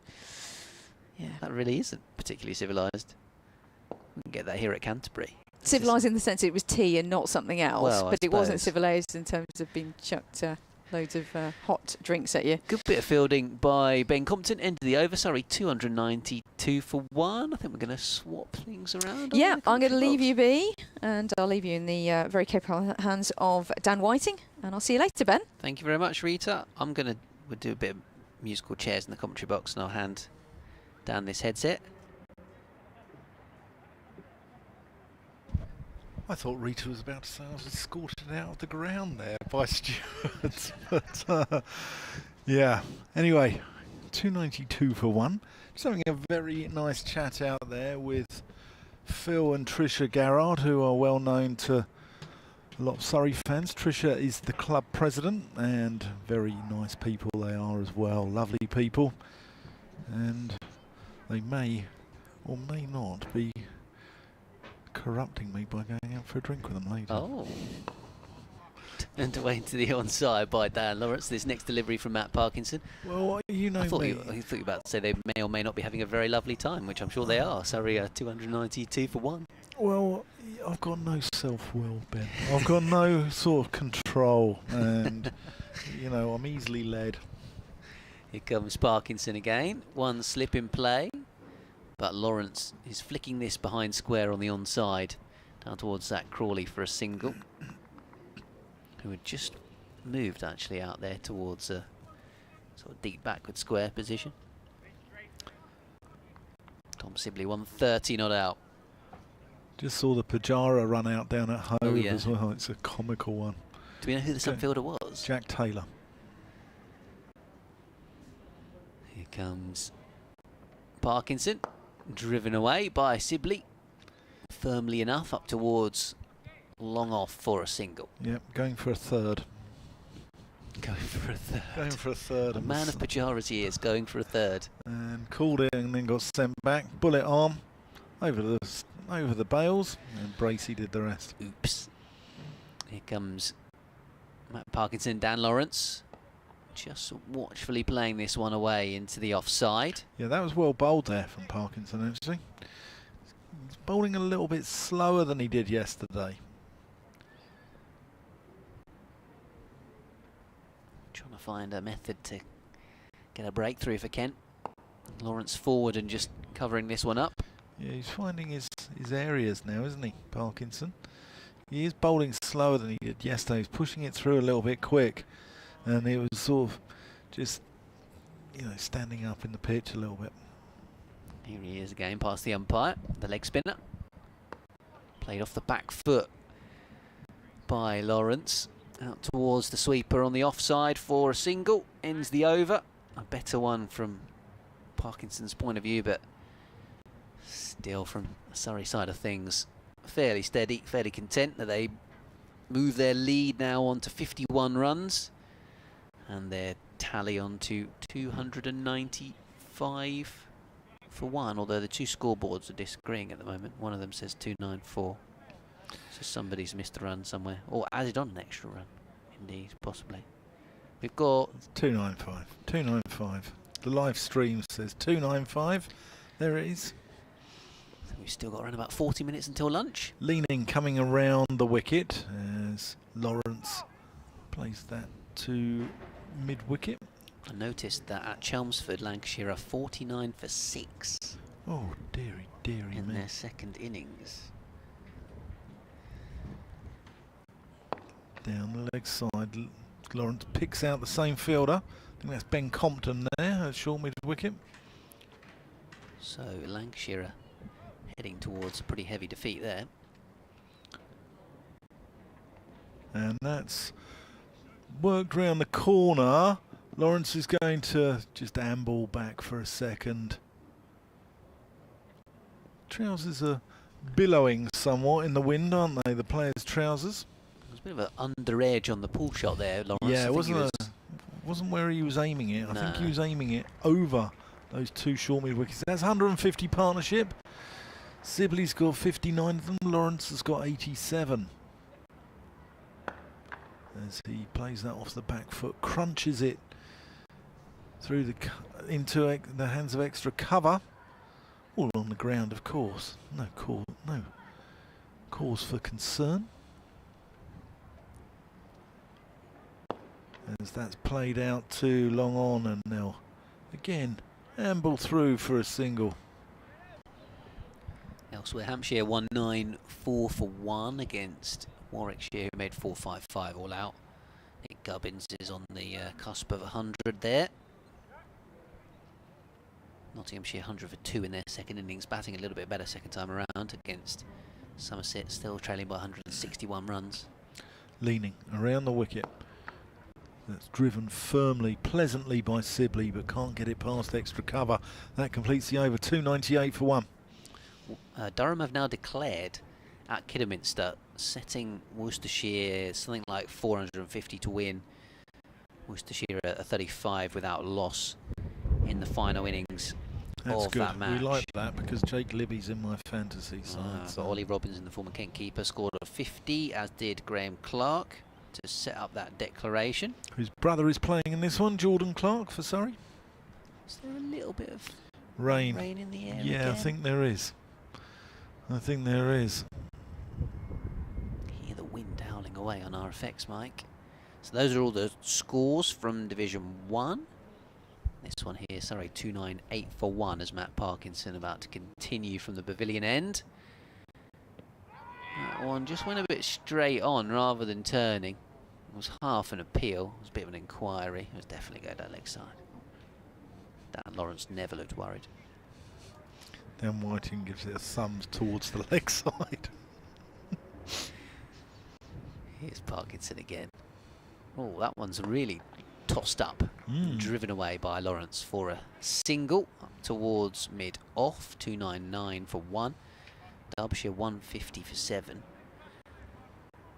Trailing by 400 and something runs against Leicestershire. Our mate Dave Lloyd got 50, but nobody else has really got any runs. Donald made 45.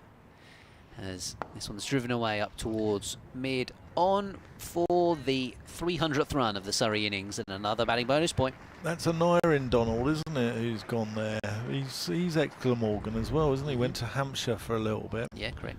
And he was a good player. He was like the next big thing a few years ago.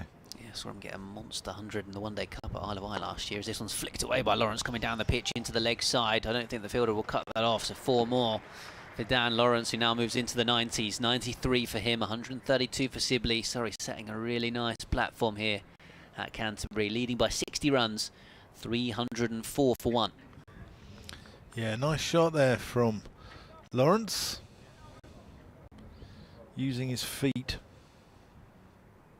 Run chase on at Lords as Parkinson tosses this one up really wide at the off stump, and Lawrence came down the pitch to come and chase it, but in the end has patted it back to Parkinson. So Middlesex chasing something like 160 to win that game against Yorkshire. 2-4-4 all out in their second innings, as this one's pushed away through the covers for a single by Lawrence. They're 23 for 1. Yeah, Stoneman's gone, I believe. Correct. And then Northampton, we think it's going to be a draw, don't we? It's 3-9-6 for 5, the hosts. Yeah, if there were such a thing as cricketing pools coupons, then Northamptonshire. Yeah, Northamptonshire, Glamorgan draw. Would be your first one to put an X next. Sussex, Gloucestershire draw. 3-3-3 for 7, Sussex. Yeah. It's going to take something. They've saved the follow on then, haven't they? Yeah, it's going to take something pretty spectacular for that to end up being a result of some sort. Jack Leaning, he's going to give us another over from the Nackington Ronin, bowling to Dan Lawrence, who that's, I think, come off the pad. Yep, pre-signal from the umpire. It's going to be a leg by.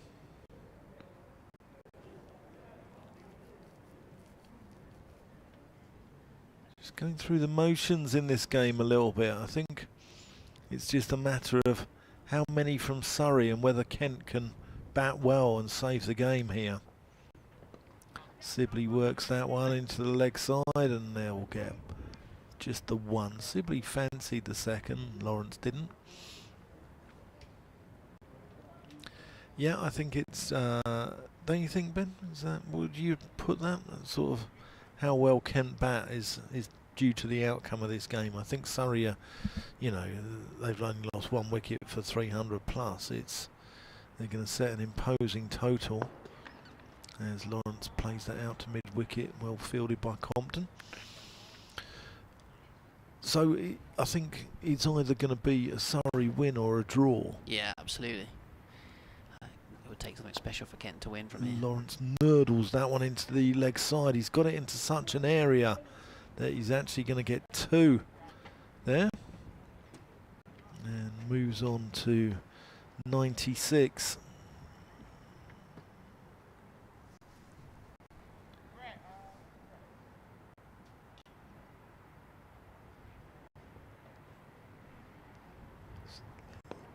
That's worked into the onside again with the slope. Leaning, not giving Lawrence any room, firing into his legs. Here comes Leaning past the umpire. Lawrence plays that through the offside. That is going to be his 100. Yep, it beats the fielder out there. And that is an excellent 100 there for Daniel Lawrence. His first for Surrey of 131 balls in 2.5 hours with 9 fours. Great to see, and that is a statement to the England selectors. He's just made it look very easy out there, to be honest. Dan Lawrence. Yeah, he hasn't really even gone through the gears, has he? No, not at all. And he's striking at 76, 131 balls. And yeah, he's just feels like he's cruised to that 100, to be honest. And we've talked about the quality of the Kent bowling attack. 8 boundaries, or in fact that was his 9th boundary, Dan Lawrence. Had a couple of emails about it as well. KentCricket@gmail.com. Paul and Mark getting in touch. Mark using the word depleted bowling attack. And Paul calling it the worst attack he's seen in Kent's history, which is quite a strong statement. But as I mentioned on day 2, in terms of experience and the seamers, it's very much a second 11 attack due to the players they don't have available.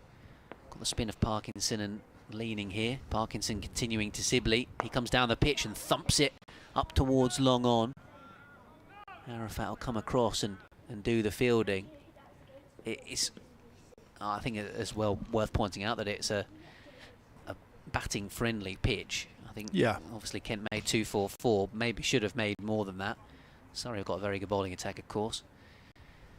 So yeah, very much a tough equation for Kent, as this one's drilled away by Lawrence out towards deep cover on a batting friendly pitch with the depleted attack, as Mark has put it. Guys like Matt Quinn currently out injured. Grant Stewart played for the Twos last week but wasn't ready to feature in this one. Kent was supposed to have 2 overseas seamers at the start of the season, but this one's drilled away by Sibley up towards long off, as Xavier Bartlett was withdrawn from his stint, having got a central contract with the Australians. Wes Agar's not playing in this one due to an injury. Nathan Gilchrist rested as well. Agar was apparently lined up to play right up until 5 minutes before the start, and they didn't feel he was quite ready. Clipped away into the onside by Lawrence for another single. Slight back issue, I think somebody said. Yeah, it's a shame. I was looking forward to seeing him. 27-year-old brother of Ashton. Yeah, he's a very fine bowler. Couple of one-day internationals for Australia. Anyone who plays for Australia is, you know, it's not a muppet, are they? Absolutely not. Yeah, so with that in mind, there's a lot of players missing from a Kent point of view in terms of their bowling attack, as this one's drilled away. Well, maybe not quite drilled, he hasn't quite timed it, and it's tumbling stop by Everson, who's still a young man in terms of his aims of becoming an all-rounder at this kind of level. As Parkinson, the leg spinner, to continue. New ball available in a few overs for Kent, as Sibley drives a little bit more expansively out towards Jazz Singh in the deep. I don't think it's necessarily, I think one of our emailers suggesting it was a lack of planning. I don't think it necessarily was. Kent, you know, had those 2 overseas lined up. They were hoping to rotate bowlers, and you know, in the off season they went and brought in Garrett as well as Michael Cohen, who unfortunately is out for the season with a stress fracture. So they've got a number of injuries, overseas options. They've obviously got one guy who's been withdrawn, another one who's being rested for this game, or didn't, as you say, quite make it in terms of his fitness. They were looking, I think, to try and bring someone in short term for a couple of games for this one and the Lancashire game until they have the South African Baya Swanepoel coming. So it's one of those, isn't it, where they've gone into this attack with simply in this game with simply the only real attack that they could pick, I think. Yeah, well, their seam attack as leaning comes in, and that's found the edge there. Not in complete control of that, Lawrence, but he's going to get 1. It goes to backward point. Their seam attack has had 40 first-class appearances between them, and if you think that, you know, includes 27 of those are from 22-year-old Joey Everson, so it's callow, isn't it? It really is. It's an inexperienced attack, and as that one's played out to long off from Sibley for a single, and it's a shame, and it's the sort of, it's a financial game now, isn't it? I think all sports have become financial games, and you know, you look at Man City in football, and cricket looks no different, sadly. Leaning around the wicket to Lawrence, who plays that one all along the deck to long on for single, moves over to 104. Yeah, I mean, in a sort of boxing analogy, you've got world #1 heavyweight boxer in the world against a middleweight almost, haven't you, in terms of the... Yeah, that's a gentle lap there. That's innovative from Dominic Sibley. I don't think it's going to go all the way, but he's going to get 3. Lap sweep from Sibley. That was a nice little shot. Yeah. Just starting to see him open up a little bit. Moves into the 140s. This might be one of his more brisk hundreds here at Canterbury. I was telling Rita about his 400 ball vigils that he's had previously. And he got 140 in the big run chase last year in his double ton for Warwickshire. Lawrence just nurdles that into the leg side. He's run the first one quickly, but Parkinson comes around and doesn't allow the second. So he certainly looks set to go and get another big score here at Canterbury. The way things are playing out at the moment.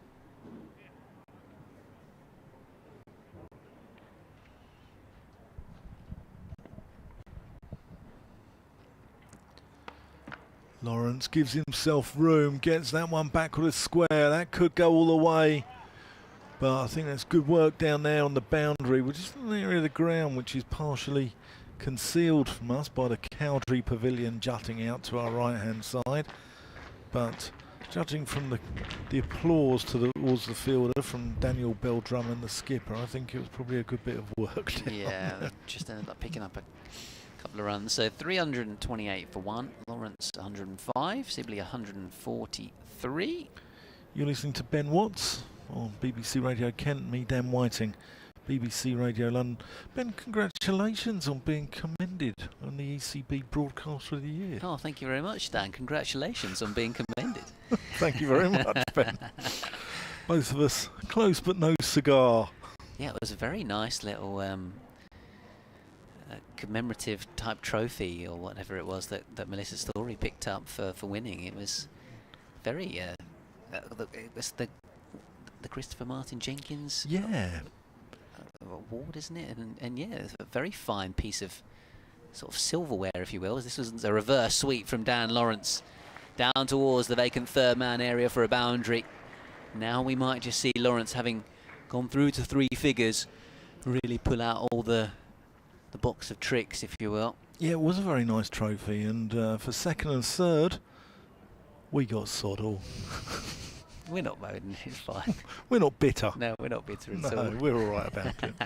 But yeah, it was like a cricket bat, but yeah, almost like an autograph bat, if you will. Yeah. But it looked silver in colour. I doubt it's actually made of silver. Made of platinum. I'm sure it's some sort of stainless steel instead. As this one's flat from Parkinson. He's chucked it leg side, and Lawrence missed it. So did Finch, actually. It's through for a bye. I'm quite glad he's missed that, as my automobile is parked in the region where he was aiming there. Yes. And I think if he'd have connected with it. 3-3-3 for one then. Sibley back on strike. Had an email from Vasco actually saying Surrey need to have the wits about them in terms of a declaration in this game. This one's cut away by Sibley out towards the fielder for a single, because they want to leave themselves, of course, enough time to make sure that it doesn't end up a draw and they can bowl Kent out for a second time. I agree. Especially with the pitch being so placid as well, I think that they need probably an hour at Kent this evening. I think that they will probably have a figure in mind of about 500 by then.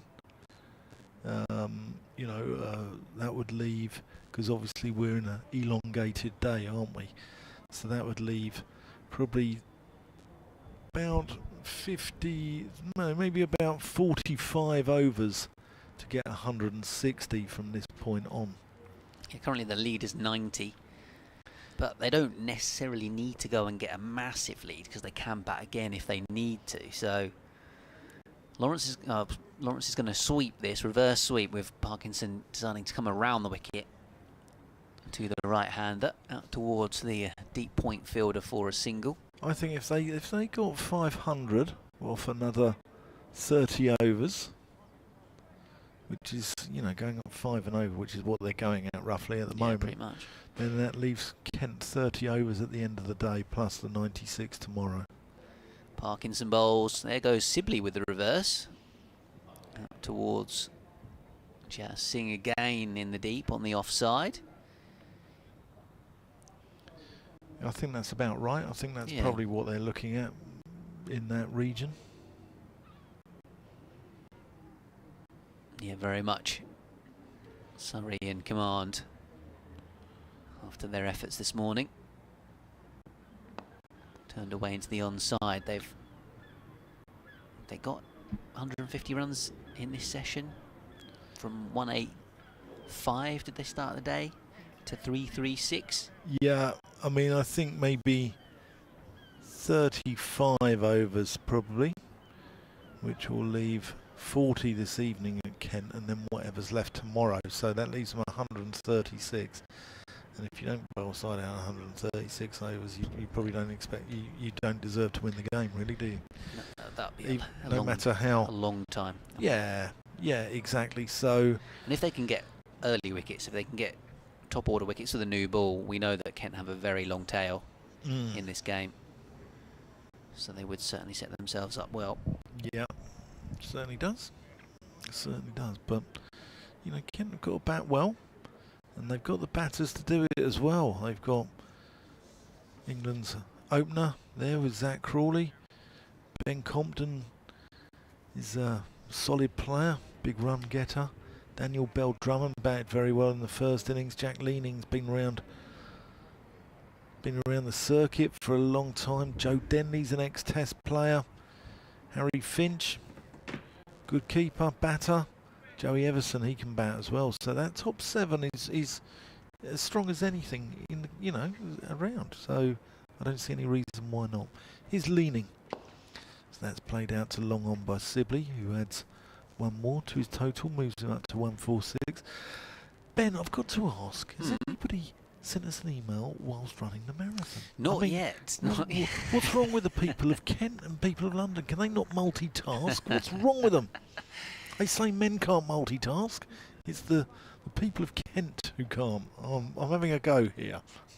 Yeah, as we sort of suggested earlier on, might there be someone running the marathon today while listening to the commentary? Leaning onto the legs of Lawrence, who just tickles that one round the corner. We would love it to be the case. Yeah. If indeed that is, we assume that they probably are going to struggle to email kentcricket@gmail.com, unless they are very savvy with Siri and a smartwatch and dictating an email while running along. I'm sure they've got other things that they need to be using their energy for rather than getting in touch with us, but maybe after they've finished, they might be able to fill us in on the details. Well, these days of artificial intelligence, you know, I mean, what is the point of AI if you can't multitask like that? Run a marathon and drop us a line here, covering Kent versus Surrey for BBC Kent and BBC London. That one's just nurdled into the onside for a dot ball. I also want to hear from anyone out there. You can send us to who are your worst number 11s. We've spoken quite a lot, as that's rather heaved out into the covers and dribbles out from Sibley. We've spoken about Kent's long tail here, and Leaning in. Sibley plays that to long on for a single. And we want to know, who is your worst number 11 of all time? See, I'm a big fan of proper number 11s. There's not enough of them in the games today. No, I agree, I'm with you. They're a dying art. Yeah. Proper tail-enders. Who's your worst? I think there's a few sort of internationally, aren't there? The likes of Chris Martin, the Kiwi, in terms of international ducks. That's gone out to long off for a single by Lawrence. Yeah, Chris Martin. Pomming and Bangor was no great shakes either.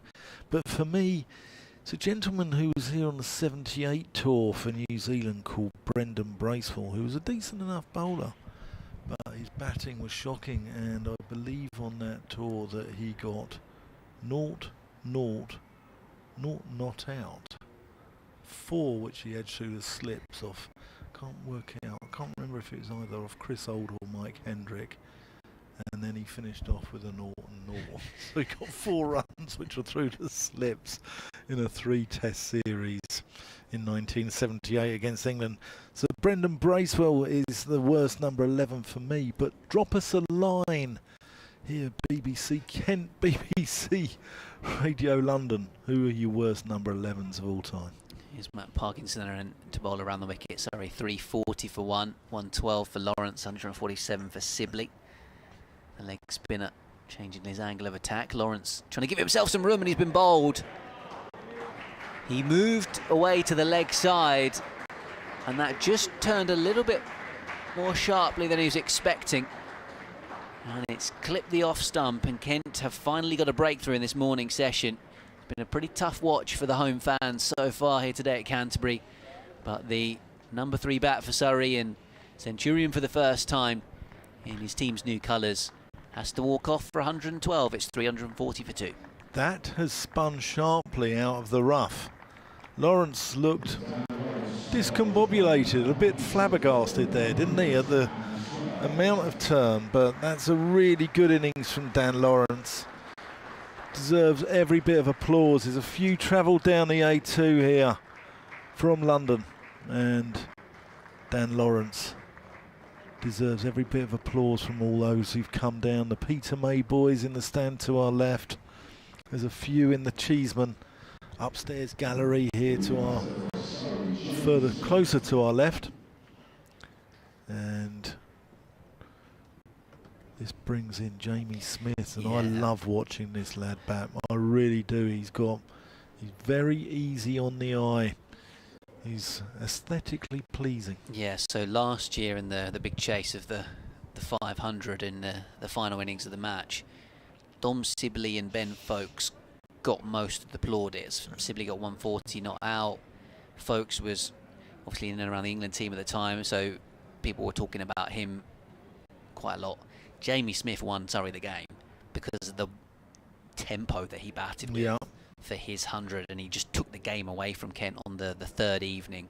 So he's probably the danger man, really. I think that's what he's very good at. He can be, he adapts to the conditions quite quickly. He can, grind it out when he needs to, but he can also give an innings impetus when he needs to as well. Yeah, absolutely. So yeah, he's the man that arrives at the crease. I think Kent are going to slide Zach Crawley into slip, and Parkinson's actually going to come back over the wicket, which may be surprising in that he's just got a bit of purchase out of the rough going round, that he's decided to change his angle of attack to the new batter, but maybe he's going to try and play for a little outside edge to slip. I'll tell you one man who will be looking on with that with close quarters is Cameron Steele. Yeah, very true. Parkinson then to Smith. That one doesn't turn. It went pretty straight on as he went back and just played it into the covers. Half stopped. Dot ball. Steele with 17 wickets so far this season. Maybe even Dan Lawrence himself. Yeah. A bit of fourth day action for the spinners. Try and win the game for Surrey. Here's Parkinson. Fresh off his wicket. Defended away by Jamie Smith. Nice flight, that delivery. I had the privilege of sitting through a Jamie Smith double 100 down in Bristol a couple of years ago. I think he got 2, 3, 4, and it was a pleasure to watch. It really was. Here is Parkinson again. Forward comes Jamie Smith playing defensively. Andrew on the emails, not on the emails, in fact on Twitter, says Bob Willis wasn't the worst number 11, but I've never seen anyone else walk out to the middle without his bat. Thank you, Andrew. Fairly key piece of equipment to leave behind as Parkinson tosses this one up, and Jamie Smith goes up and over cover. That wasn't too far away from being clawed out of the sky. Who is that fielder at extra cover? I think it might even be Joe Denley, possibly. I know Fred Clarkson actually looks like he's on as the sub fielder. Almost has snaffled that. And that would have been quite the over for Kent if Parkinson had removed Lawrence and then got Smith for naught, caught by the sub-fielder at cover, but he just about chipped it over the left hand of the Dutchman. So Parkinson's gone back around the wicket against Sibley.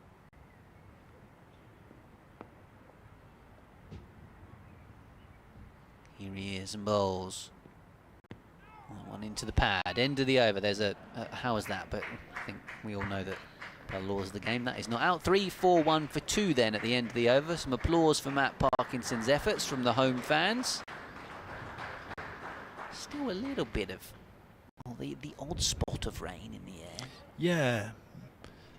But those clouds are passing over pretty quickly, so yeah, I think it looks slightly more blue sky away to the north, so it's not going to interrupt us, I don't think. No, slightly late lunch today, so yes, we'll have to wait another 10 minutes before we scoff.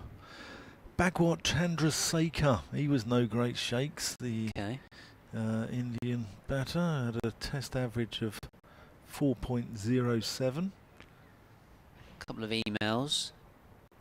Tim in France says definitely certain Mr. PCR Tufnell. Well, England had a attack, didn't they? He wasn't much. He didn't really enjoy batting that much, did he? Tufnell, Caddick, Mullally. Yeah, those three. And Giddins, I think it might have been. All number 11s. As Leaning comes in and Smith plays it out into the offside. Philip Bailey's got in touch with the name Nahid Rana, the Bangladesh first-class player who made his Test debut recently. Okay. That's pleasantly driven. That's gorgeous from Smith there. Picks out the gap between mid-off and extra cover. That goes for 4.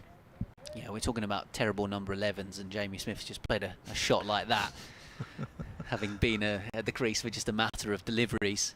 345 for 2, Surrey. Yeah, apparently this Bangladesh player who just recently made his Test debut currently has 18 consecutive innings in first-class cricket without scoring. Oh, marvellous. And who's that come from? Philip Bailey. Philip, thank you so much for your email. You've made our day. Smith just plays that into mid-wicket for no run. I said that's well ahead of the rest in first-class cricket history. Mark Robinson with 12. Yeah, he was no great shakes.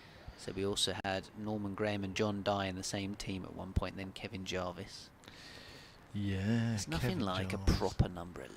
Yeah, Kevin Jarvis wasn't very good. Oh, that's in the air as well. That's going to be 4 runs, but I thought he'd put that down. Extra covers throw there. Smith's coming out in nonchalant mood here. Yeah, I didn't doubt it for a moment that this sort of position of strength, Surrey on the fringes of another batting bonus point, 349 for 2, that Jamie Smith would look to come out and attack here. It's very selfless. He's not about digging in for the average.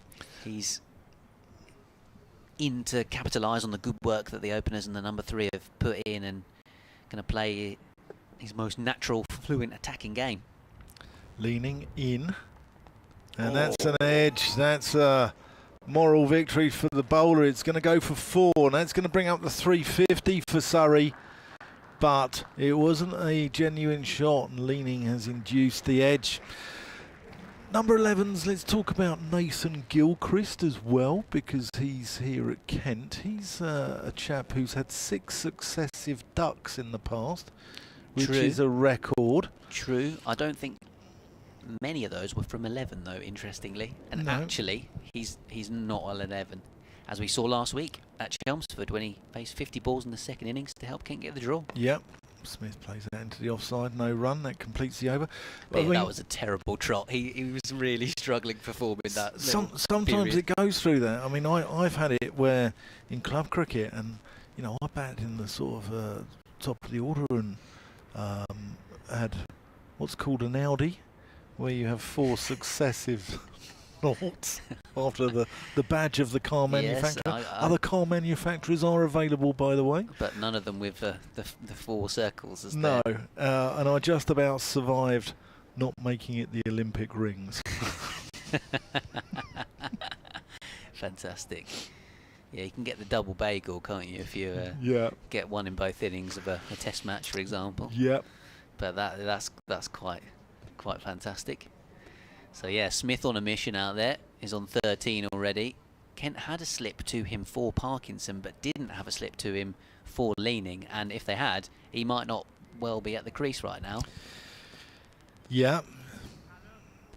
So Parkinson's going to come around the wicket to Sibley, try and land another one in that rough. Sibley goes for the reverse and gets this nicely out towards the sweeper on the offside.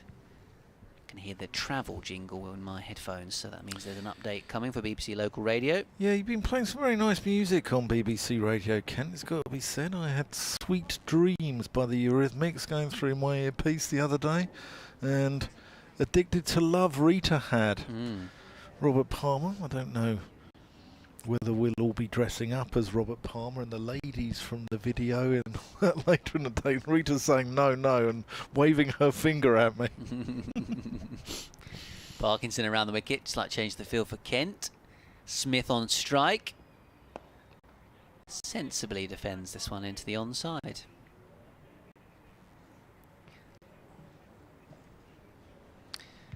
Yes, Surrey absolutely bossing this game, Pat. They're 354 for 2, having started the day on 185. They've seen Dom Sibley move to 148, not out. He's still there. We just saw Dan Lawrence depart, having made his first century, though, for Surrey, the former Essex man. One from Matt Parkinson that just turned out of the rough as he moved away the batter to his leg side, clipped the off stump. Jamie Smith has come in and had a couple of lives, possibly. There was an edge through a vacant slip area, a couple of shots in and around the extra cover region that were in the air as well. But he's there on 13, and Surrey very much will be looking to push this lead as the afternoon goes on. 110 runs, the advantage they have over Kent. They'll maybe even want the hosts batting again by tonight and be trying to get some wickets to give themselves a head start to try and win this game. At Hove, by the way, Sussex 362 for 7 against Gloucestershire, who made 417. That one looks very much like a draw, whereas this one here at Canterbury, Surrey, the favourites to potentially go on and win this match. Commentary continues online via the BBC Sport app and website. We're playing for an extra 5 minutes. Until the lunch period, Surrey are 354 for 2. So Parkinson to continue. Smith faces this last ball of the over, a bit more watchful in this over, and he just pats it back to Parkinson, just the one run off it. And maybe 1 or 2 more overs until lunch. Yep, quite possibly. I think Rita will come onto the microphone after lunch. I think you've had a marathon session here, Ben, haven't you? You've done a good stint. Done a good stint. Yeah, done an hour I and did 10 day off minutes. yesterday, it's all right. Done an hour and 10 minutes, and didn't stay too late at the wedding. Did you not? No, it was a wise decision from the wife on that one, I think. Very disciplined, were you? Oh. Yeah, was actually. Was it your decision or the wife's decision? A bit of both. A bit of both. Yeah. I was feeling a little bit under the weather yesterday, in truth, but yeah. I think that was the curry I had on Friday night, to be honest. Shot off after we'd finished play here from Canterbury and went up to London for a mate's birthday. Leaning in, and that's just nurdled backward of square on the offside. Going to get a single. Very much raining now, or drizzling out there. This is the heaviest it's been all day. Yeah, I think it wouldn't surprise me if they maybe go and take a slightly early lunch and just cover up the wicket. Yeah, because the rest of the day, the forecast here we go. much Umpire's better. going to have a little conflab now. As you say, there's no point being out there and getting this wicket damp. No. Yeah, they're coming off. They're coming off. So that's lunch as Surrey have motored on this morning. They're now 355 for 2. They lost Dan Lawrence for what did he get? 112. 112 he got, Dan Lawrence. But Dominic Sibley is on the cusp of a 150. Just one short of 246 balls his vigil has lasted. Jamie Smith just joined him. He's 13 not out. Surrey looking to put their foot on the accelerator this afternoon and set Kent an imposing total. We'll be back soon. We'll be back probably at about 1:45ish, where Ben Watts, Rita Green and I will be bringing you all the action here from the Spitfire St Lawrence Ground at Canterbury.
welcome back to Canterbury. Slight delay to the afternoon's proceedings due to a few spots of rain that were lurking around during the lunch interval. Obviously we came off a couple of minutes beforehand than planned due to some spots of rain, but I think we're going to be fine for the rest of the afternoon. It seems to be moving away towards the south over the hospital, and then the mainly blue sky on the horizon. It's still fairly cloudy. But Surrey are set to resume on 355 for 2. Dom Sibley is actually just a run away from 150, which had almost gone under the radar in those late moments of the first session on day 3. Jamie Smith, who's been busy at the crease thus far, has 13. Jack Leaning's going to begin proceedings from the Nackington Road end. I'm just actually waiting for them to put the scorecard up on the scoreboard up on the far side. Currently seeing images of Derek Underwood. Kent players wearing black armbands this week, with his recent passing. So Ben Watts and Rita Green kicking off the second session of day 3, and Jack Leaning with the ball to Jamie Smith, who's hit the first ball for 4. He's absolutely creamed it all along the ground. Leaning has tossed it up a bit too full, and Smith has just extended the arms in a quite lovely flow. And how about that start the session, Rita? Beautiful cover drive, Ben.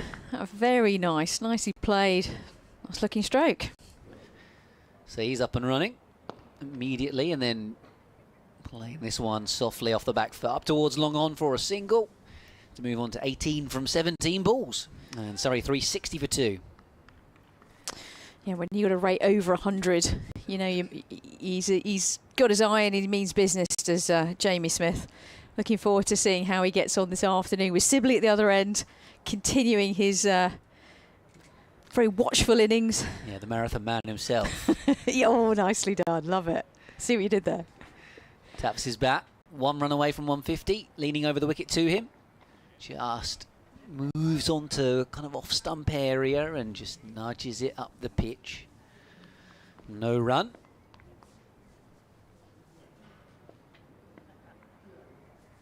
Crouches in his stance as Leaning again on leg stump, just with a straight bat played up towards Crawley, who's lurking at a shortish mid-wicket. The England batter. What's the equivalent of the nervous naughties for 149? Here he is, playing this one gently again to Crawley. By the way, that doesn't apply, because I don't think he's showing any nerves, but what's the equivalent, you know what I mean? And I think it's a... Like Sibley's not really showing any nerves. Do we see many batters really show nerves about 150? I think it's probably not as considered to be a sort of nervous, because nobody, unless it's unless it's kind of your first class best, and you've never got 150 before. Most of the time, you know, it's only getting recorded if you turn it into a big score. So yeah, true. Actually, so no nerves are required. Well, no, I think it just generally the 140s doesn't seem to bear any sort of comparison with the 90s, does it?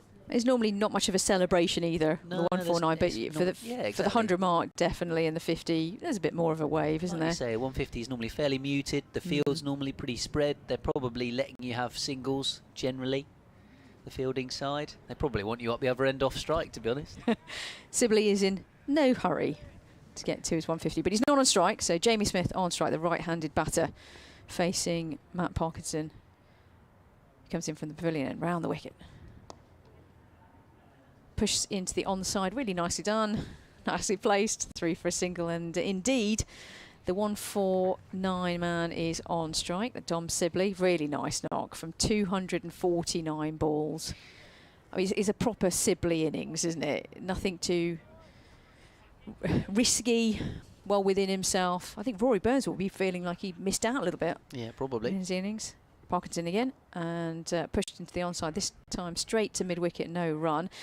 Parkinson's really trying to recreate the ball that dismissed Dan Lawrence, and what an absolute ripper of a delivery that was in the foothold of the other bowlers. Next one's pushed to the right of mid-wicket, and they go through for a single. Indeed, it is the 150 for Dominic Sibley, who raises his bat to the pavilion and does it a couple of times, but just gets on with it. Yeah, no nerves there. He'll be looking for his 200 and 200 plus, I'm sure. I'm wanting Surrey to put on a mammoth total. Parkinson again from the pavilion end. This one's driven too long on. They go through for a single. Easy does it.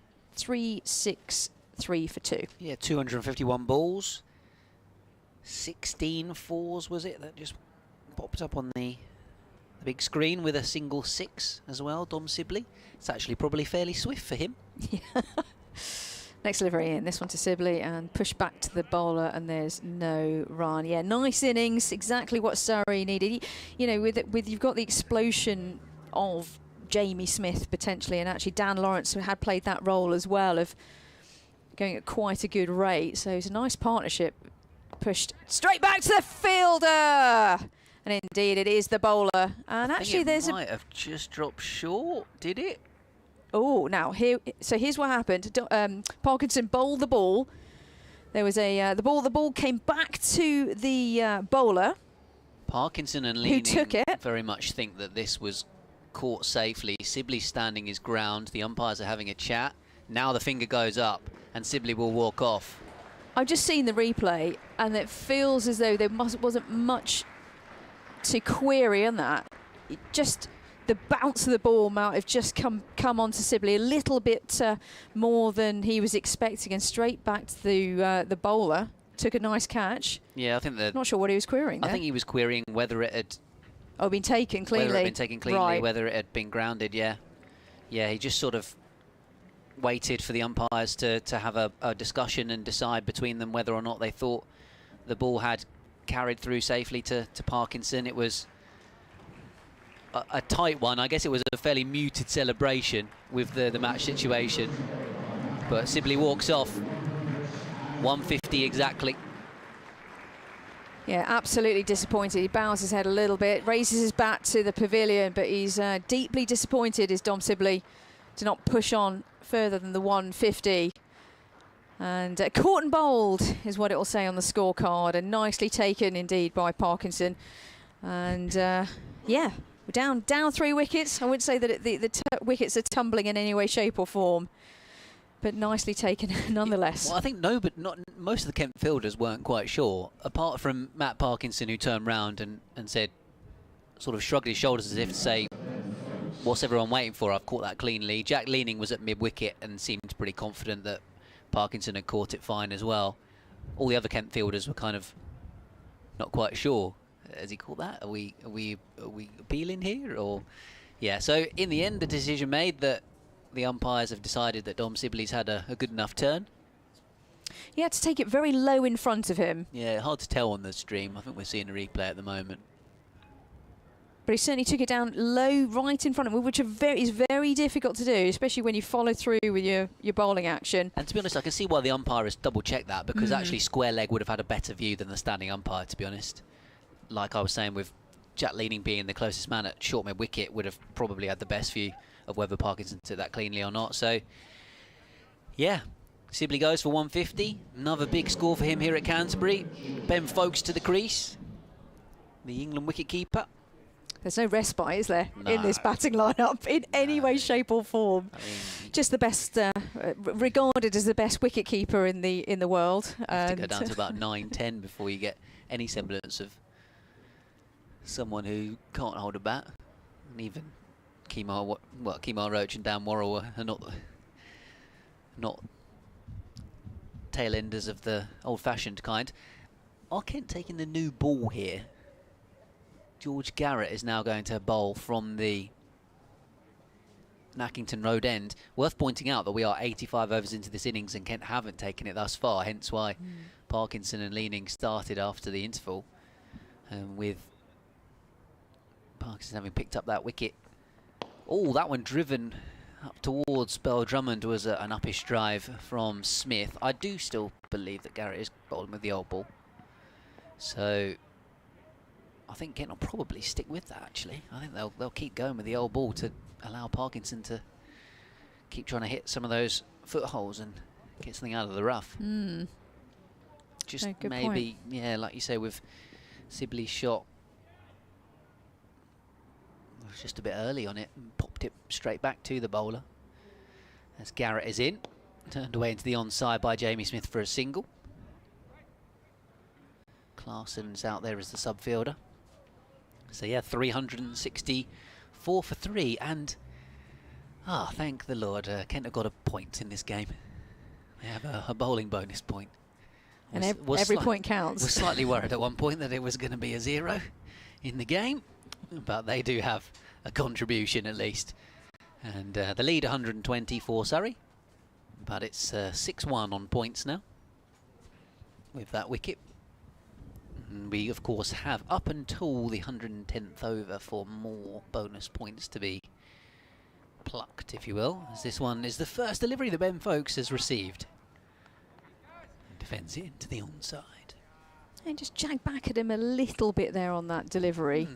And this is the time to try and put a little bit of doubt in the head of the batter, the brand new batter, and two relatively new batsmen at the crease right now. Yeah, I think that's probably why they've brought Seam back from the Nackington Road end, because obviously Parkinson is causing a problem from this pavilion end now, having started off with a few troubles at the start of his spell today.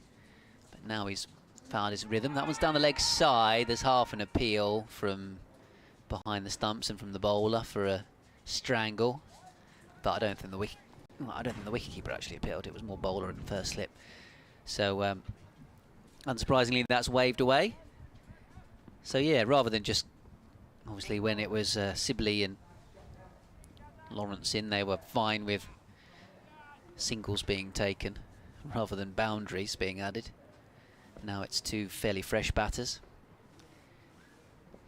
Garrett leading the attack really, just his third game for Kent. Driven away though by Folkes for 4. Unless Bell Drummond can cut this off, but it does indeed go all the way. And that was just a really nicely timed punch by the Surrey keeper through extra cover out towards the Leslie Ames stand to get himself off the mark. Oh, that was nice, wasn't it? Yeah, I like a bit of that. If you're a neutral, as I am today, really nice, nice timing. It was just a push. It was just no more than a little push, but sweetly timed off the bat.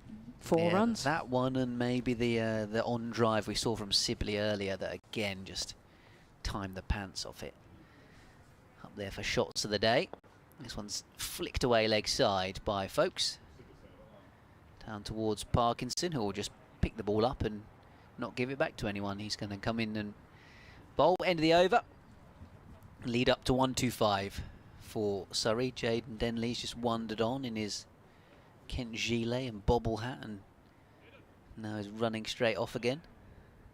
I think Arafat's asking for some hand warmers. I think he's quite jealous of his bobble hat. Yeah. I have actually seen Kent Field in club shop beanies before. I think it was... Is that allowed? Yeah, they did it. Oh, well, yeah, that's true. I think it might have been at Leicestershire. So Matt Parkinson continues from the... Oh, very nice. Who's done this fancy artwork? Gosh. Oh, of course. We break away for a bit of... Dr. Dan. Artist chat. Oh, thanks, Dan. Dr. Dan has painted. Has he drawn that's that right, himself? A lovely image of the three of us. That was the selfie we took earlier, wasn't it? Very nice. Sunny conditions back then. Love that. Has he hand drawn that, or has he done it on the computer? It's very nifty. Right then, Parkinson from the pavilion end. Can he get more wickets? This one's flighted and pushed straight to mid-wicket. Ben Folkes with 7 on his back. Thank you, Ben Folkes. Probably the first batter, I think, today that we can actually see the number on the back. Yeah, he didn't have a cable knit jumper on when he was keeping either, actually. No. He's obviously got some underlayers on rather than having the jumper on top. But when I saw him warming up this morning in the nets, I think he had about 3 or 4 layers on, definitely. It was definitely very chilly first thing this morning. But the long sleeve top on, Ben Folkes, brilliant with the gloves, brilliant with the bat as well. Matt Parkinson with the next delivery. This one's a directed one straight at the stumps, but pushed to cover and there's no run. It's always enjoyable watching Ben Folkes bat, in my opinion. Yeah, I think this could be a good little contest, actually. Parkinson appears to have found his groove. Looks like a completely different bowler to the one that was getting farmed around earlier. Next delivery comes in, and this one's wide and pushed quite rightly right down to fine leg area where there's no one fielding out there, and there's 4 runs. And Matt Parkinson sort of hits the ground with disgust. That was not the line that you want to bowl to a batter of that quality. 4 more to the total, 373 for 3. Of course, just as I said, Matt Parkinson was bowling well. He's chucked that loosener in. But talking sort of Matt Parkinson, he's got 2 wickets today. The Corton bowled and the Lawrence bowled, which was absolutely beautiful delivery, ripped out of the foot marks. Is there any reason why he's not going around the wicket to the right-hander? In my opinion. I'm 100% with you, Rita. I think he's doing it so he's got LBW in play against the new batter, but actually all the joy he's got is from around the wicket, so I'd be tempted to stick with that line of attack, to be honest. Because he's turning a mile out there. Yeah, because he's a leg spinner, he doesn't really have a long leg, although Garrett has moved further round after that shot from Folkes, but yeah, so he's tweaking the field all the time, it feels like, at the moment. Yeah, he's got a long leg and a deep square leg as well. This one's defended, next delivery, and there is no run. I think he's just putting doubt in the mind of the batter. If you're batting out there and you see these dirty dark marks on the ground, you know that your mate's been out. Dan Lawrence to an absolute ripper. Last delivery of the over. Now, tell a lie, you got a bonus one, ladies and gentlemen, in the commentary. 1 more to come after this. That one defended and there's no run. 9 from 9, 100% record. And as is Smith, 21 from 21. These two not mucking about with the bat so far. Parkinson in for the last delivery, and this one's wide. And there is a absolute heave outside leg stump. There was a bizarre appeal, and the bat was nowhere near. And all in all, that's a dot ball, Ben. Yeah, end of the over. Well, it must have turned a fair bit, because it sure did. It was caught by Bell Drummond at first slip, albeit, as you say, it was very wide. But Folkes has seen the nice big juicy wide delivery tossed up and said, "Ooh, I'll have a play for that." And well, he'd have been feeling a little bit silly if he'd have nicked it to Bell Drummond. As it was, it's just turned down the slope and ended up in the hands of the club captain, who was stood there at first slip. So right, talking marathons. Oh, so yeah. Ever run the marathon, Ben? Is that your kind of thing? I would love to one day, but I've only done a half. That's as far as I've ever gone, and yeah, might need a new knee before I try and do the marathon or something. But yeah, here's Garrett in and bowls. That's nicely played by Smith. Back up the ground. I think it's just one of those bucket list things as a fairly sporty person that you want to do in your lifetime. How about yourself? Definitely. I've done 3. 3? And the last one was 3 years ago. Whereabouts? You've done London before? London, yeah. I actually did London twice, and then I did the virtual London Marathon as well during COVID. But congratulations to all those that ran today. Garrett bowls, driven off the back foot by Smith. Just not quite got enough to get it past Denley. Sorry, Ben, I did the oohs and ahs. I thought that was past mid-on and through. But, yeah, as you say, not quite timed. But well done. I think you had some correspondence earlier that were running it today. You know, great effort to get on that start line, let alone to finish. It's, as you say, it is a bucket list, but also it is an enormous upheaval of your body to train all those months in the cold and the wet and the rain. And as I say, I did a half marathon once, and I decided that even that was far enough for me for one time, as this one's defended away by Folkes into the onside. no run. I had a friend actually who ran the London Marathon a couple of years ago, and turned out that she broke her leg mid-route and finished off the final 7-8 miles with a broken leg and was on crutches for weeks afterwards. You know, that's the sort of toll it can take on a body running that far. Yeah, it really is quite the feat to achieve it, let alone dressed as a washing machine or whatever fancy dress that some people like to attempt it with, as this one's turned away into the mid-wicket area where Crawley is residing. Folks, his England teammate, on strike to Garrett. Surrey 374 for 3. Parkinson with both the Kent wickets, getting rid of Lawrence and Sibley, the Centurions, for 112 Lawrence and 150 for Sibley. Caught bowled in this session. More whitish grey cloud at the moment overhead, as Ben Folkes waits for Garrett. We're still using the old ball, which is, albeit a slightly changed ball, because Kent were grumbling about it earlier on, as Folkes pushes this one up towards mid-on. So it's roughly around 80 to 90 or so overs old. The innings is almost 88 overs in.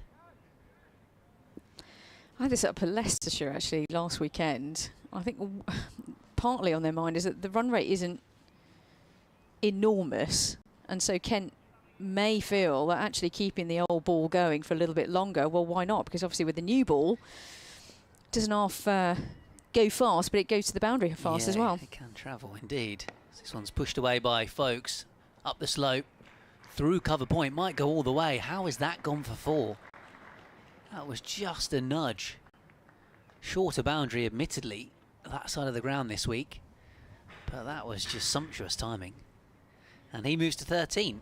Sorry, on to 378 for 3. Yeah, that run rate is just over 4 and over.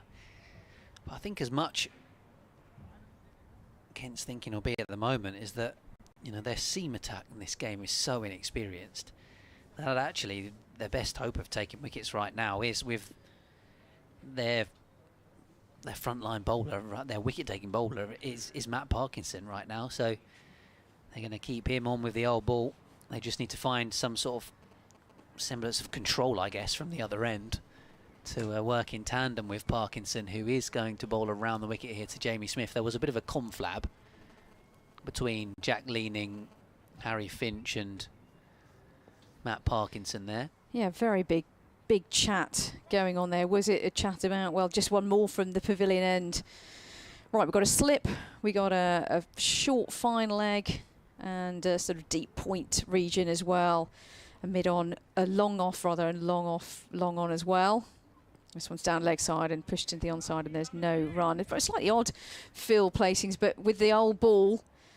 And the most important part, actually, is that Matt Parkinson's going round the wicket here. He's trying to expose those footmarks to the right-handed Smith.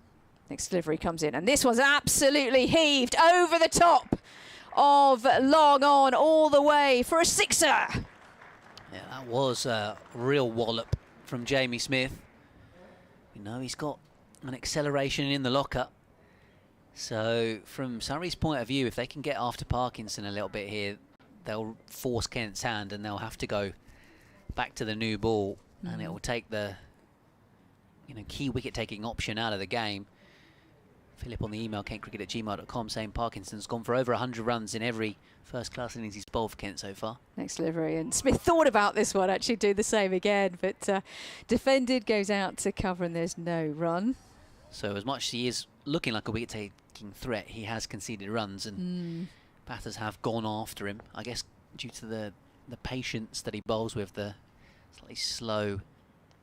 Next one down leg side, and this one is turned round the corner, but there's a fielder in the deep at fine leg, and they go through for a single. He's absolutely right, your correspondence. Was it 2 for 107 runs right now is Parkinson's. Yeah, so it was numbers. Exactly 100 prior to the 6. Yes. But yeah, I mean, he probably does invite that a little bit because he bowls that little bit slower. He doesn't try and bowl flat for economy, does he? He's trying to loop it up and get wickets. Sliver, and then down the wicket goes Folkes, and again it's in the air, and there's a attempt at a catch in the deep. In fact, the fielder is absolutely flat on his face in the deep. He really did throw himself into it. He was in the air an awfully long time, and I think Ben Folkes probably had his heart in his mouth there for the moment. It could well have been taken, but it would have been an absolute blinder if it had been. 4 to the total, and living slightly dangerously there, Ben Folkes. Who is it actually out there in the deep? I think it might be the sub fielder, or is it Joe Denley? Not sure, but yeah, it's getting a clap. It was a decent effort. Last delivery, and this one's in the air as well, but lofted over the short cover fielder out into the deep, and there's a man out there, and they go through for a single. Yeah, what an over that was. But I think the batters are trying to put in a bit of a statement here, like, give us the new ball, please. You know, get it going. And actually, Matt Parkinson is looking pretty forlorn there. He's talking to Jack Leaning, who's the vice captain for Kent, and asking the question of, one more from this end or not. By the way, Rita Green here alongside Ben Watts, kentcricket@gmail.com. Do get in touch. Can go on X as well at Rita Green UK, and also the middle stump is our very own Dan Whiting, who's going to be coming on very shortly. Yes, indeed. I'm on at Ben Watts Sport or at BBC Kent Sport. Yeah, all I saw of that was because of the corner of the Frank Willie stand that slightly obscures our view of that side of the ground. I just saw Matt Parkinson put his hands on his face. And that was how I knew it had been dropped, or not taken cleanly at least. It would have been an absolute blinder, though. I could just about see round the corner from my little vantage point, but it wasn't to be. Interesting approach, though, in the previous over from the Surrey pair, trying to get at Parkinson.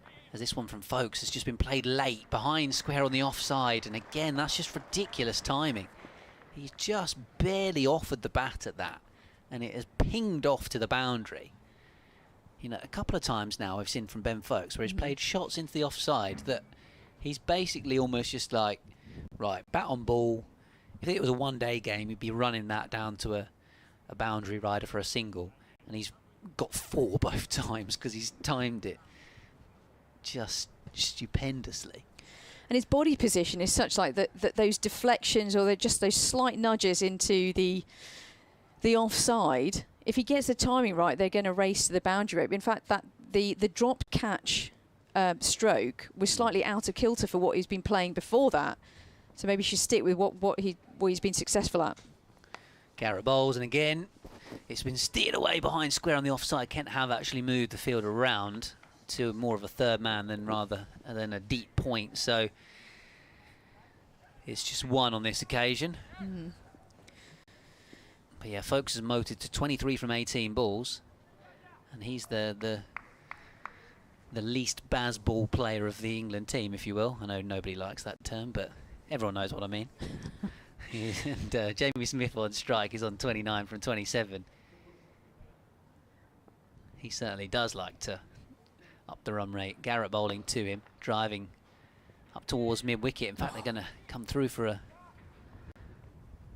clever single, actually, because it was just slightly spilt by the fielder at mid-wicket. Is that Zach Crawley? I think it is, actually. Harsh, isn't it, when you put in a fantastic stop, but you like a goalkeeper deflecting it, though, into a part of the field where there's absolutely no one else there to back you up, so they go through for a single.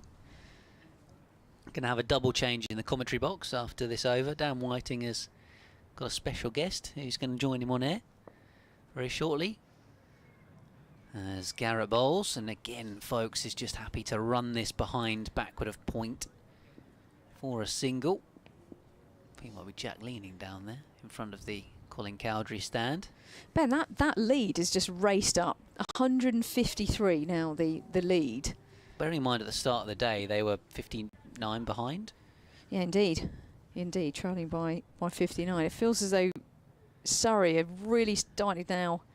Maybe these two batters who play in this style anyway, trying to really race away and put a massive total on. I mean, it feels like they're motoring without even really hitting top gear just yet.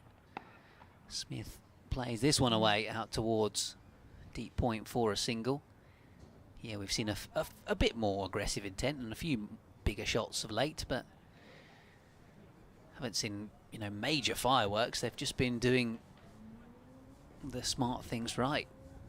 One of the chaps in the the rep media area where we went to grab our lunch from, who works on the social media team for Surrey, was just talking about how well Dan Lawrence was running his twos earlier and accumulating runs that way. And now we're seeing Ben Folkes just picking out gaps. Even Sibley was quite brisk for his standards. Oh, there's a real waft outside the off stump from Folkes. And maybe that was just slightly too much on the aggressive intent front. And he's nicked Garrett behind to Finch. So we did see him waft a wide one off the spinner, which turned down the slope, and Bell Drummond caught that slip in an over prior, and he's just chased after that one, and rather than sticking to the method that he was effectively using, which was just timing the ball well, playing orthodox shots, late hands, soft hands, he's gone hard at that one and missed out as a result.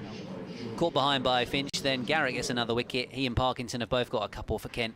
He departs for 24. Surrey are 398 for 4.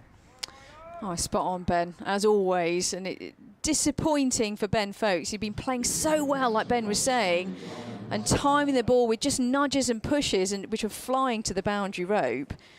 But decided, his eyes just lit up at that ball as Garrett came in and decided to try and really be aggressive, and got a tiny nick, and it was caught behind. And I'm going to make way, Dan. Afternoon. Nice to see you, but I'm going to make way for your special guest. Well, yeah, I'm starting to take it personally. Everyone runs away from me here at the moment. So Surrey 398 for 4. Ben Folkes the man out. Jamie Smith is 31 of 29 balls. Ryan Patel is the new man at the wicket. And I do have a special guest. It's a lady who is making... She's a pioneer. She's one of 4 female presidents around the circuit. Kent have a female president. And I am delighted to be joined here by the Surrey president, Tricia Garrard. Tricia, how are you? I'm all right. I'm pleased to be in here in the warm. It's lovely in here, isn't it? It's very nice, very toasty. It is. Yeah. So you must be happy with Surrey's work so far today? Yeah, it's looking very promising. I think perhaps getting on with it now as well to set up a little bit of put Kent under a little bit of scoreboard pressure. So yeah, looking good. Yep. Here's Parkinson coming in past the umpire as Smith just nurdles that one out to deep square. And you've been, I mean, this isn't your first visit to Canterbury. You always like your trips down here as well, don't you? Yeah. It's quite nice for us. I mean, it only takes us about 20 minutes longer to get here than it does from home to the Oval. So it's a nice, pleasant surrounding. People are very friendly here, and I enjoy it. I think that's what makes Canterbury as a venue, is the people here. It's a warm, welcoming cricket club, isn't it? And Definitely. And the people here just want to talk cricket, don't they? They do, yeah. We've had a...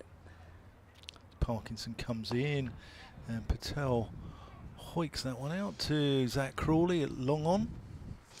Yeah, we've had a lovely couple of days here. We were in the sort of boardroom area for a couple of days, chatting cricket, old times, chatting faces. We had a lovely day yesterday with John Shepherd, who can regale some lovely stories. That's really good. I saw him wandering around the ground. Yeah, and we were talking about the sort of rich heritage of West Indians, as that swept by Smith out to deep backward square for just a single. With, I mean, you know, they've had people here from Carl Hooper to Bernard Julian to John Shepherd, you know, people. And Surrey also have had, well, Kemar Roach playing in this game, and Sylvester Clark. We had the lovely Sylvester Clark, yeah. As that's just defended there by Patel. There's a bar named after him, I believe, isn't there? There is, yeah. I worked on Sylvester Clark's benefit year. Well, it's safe to say we had a bit of fun. Brilliant. There's Parkinson just about to bowl to Ryan Patel, who just, they think about a single, and it's turned down, and Jamie Smith sends him back. So you're one of 4 female presidents around the county circuit? There were 4 this year, yep. There's there's obviously Judy Upton here. At Kent, yeah, as Parkinson comes in. And that's just defended. And we have Jane Powell at Yorkshire, who obviously Yorkshire, an ex-England player, and does a lot of good sterling work for the ECB with the disability. Yeah. And I believe Sarah Story is going to be installed as president at Lancashire this year. Yeah. How important is it because there's been a lot spoken about the women's game this week with obviously the announcements of the Tier 1 side. How important is it to have, diversity within the game? Oh, it is important because there are quite a lot of lady members around the circuits now. I mean, I think Surrey have something like 13-14% of their members are ladies, and I think it's important that we're represented. I mean, from my personal point of view, I'm also somebody who just came off the terraces as well. No real fame or fortune or anything, but so that's important as well, I think. But I think as Garrett comes in and Smith defends, I think that's hugely important though, because you get it from the fans' perspective.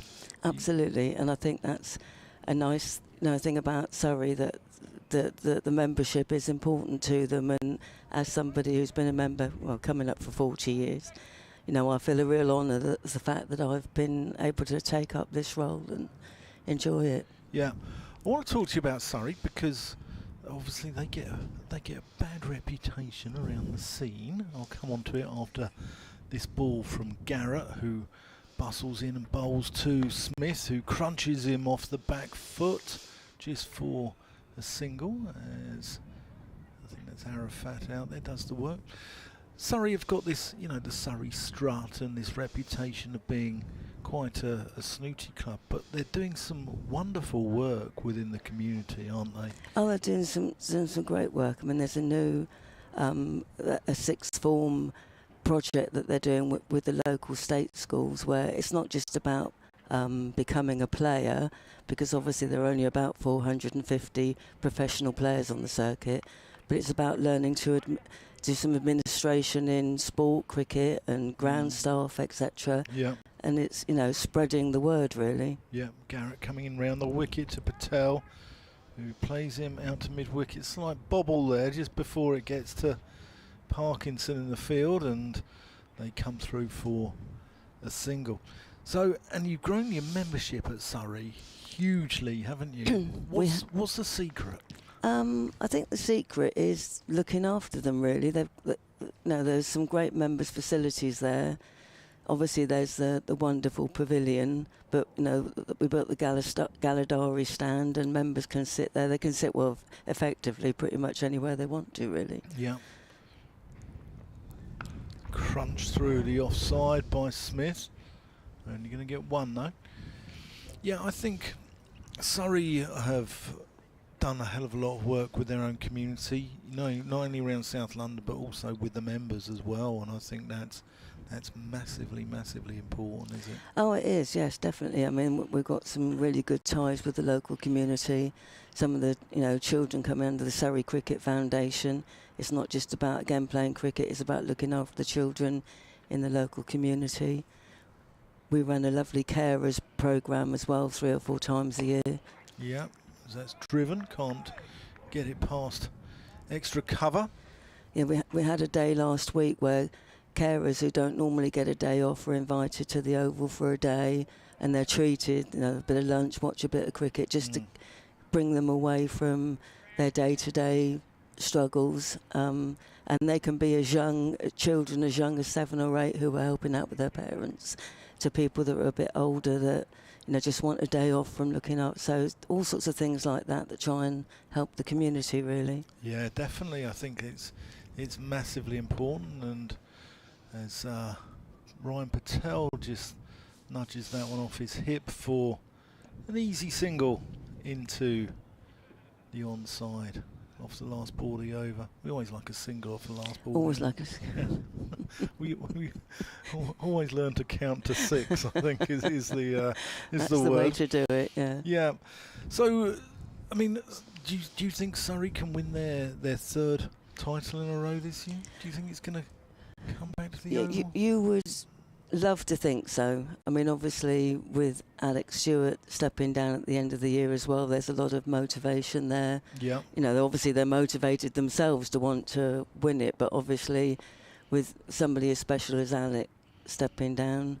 Parkinson in short, pulled by Patel, only to find Zach Crawley out long on, keeps them down to a single. Yeah, there'll be extra, you know, and we don't kid ourselves that the other 9 teams in the division want to beat us. We're not, you know, we're not kidding ourselves that they'll roll over. Nobody ever does roll over. Mm-hmm. But, you know, we've got a good, strong team there. Obviously, we'll lose. Swept. Fine.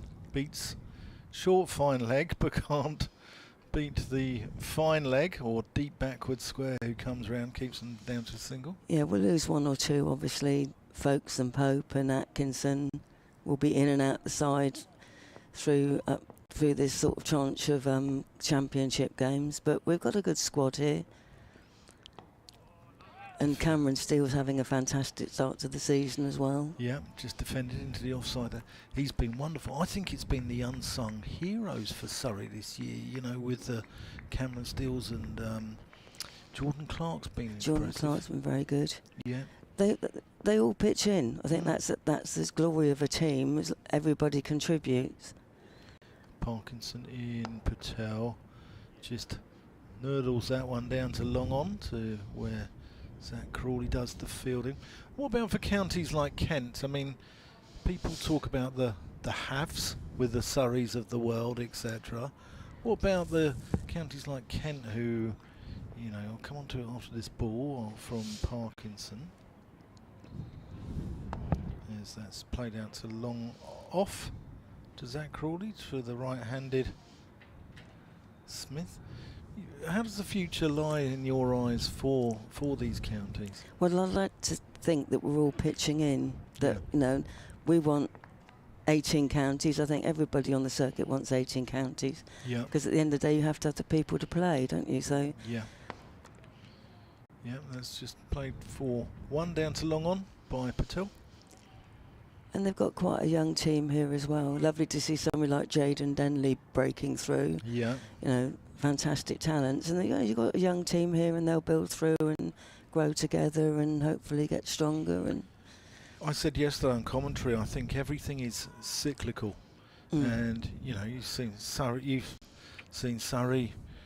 know, have some wonderful years that year, sort of around the sort of early 2000s, late 90s. 99 to 2003, yeah. Yeah, and then Surrey went a little bit off the boil, perhaps, didn't they, for a few years. And Yorkshire came good, and, you know, sort of Yorkshire and Middlesex were probably the stronger sides, and Somerset.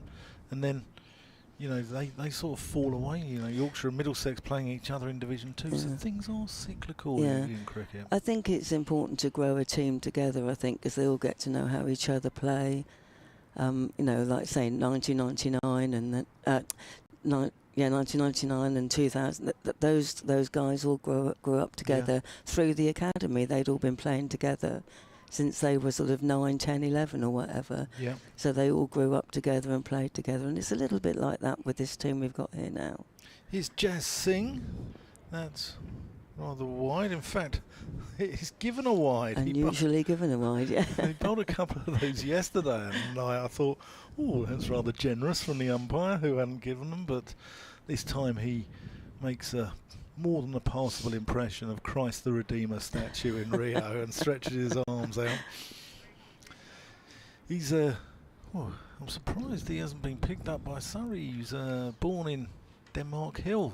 Oh right, didn't appreciate that. Yeah, so he's. Well, it's a bit like Bashir at Somerset, isn't he? He came through the Surrey Academy, had a couple of years with Surrey. Yeah, and then went off to Somerset. We can't keep them all. You can't keep them all. No, you can't. You've got to let some play cricket somewhere else, Trish. Absolutely. So, I mean, Bashir is, I think he's a Chertsey lad, isn't he? He's from Chertsey. Yeah, I think he might have played a bit for Guildford as well. I think I'm not entirely sure, but yeah. You like a trip down to Guildford as well, don't you? You enjoy your visits trip down to there? Guildford. Yeah.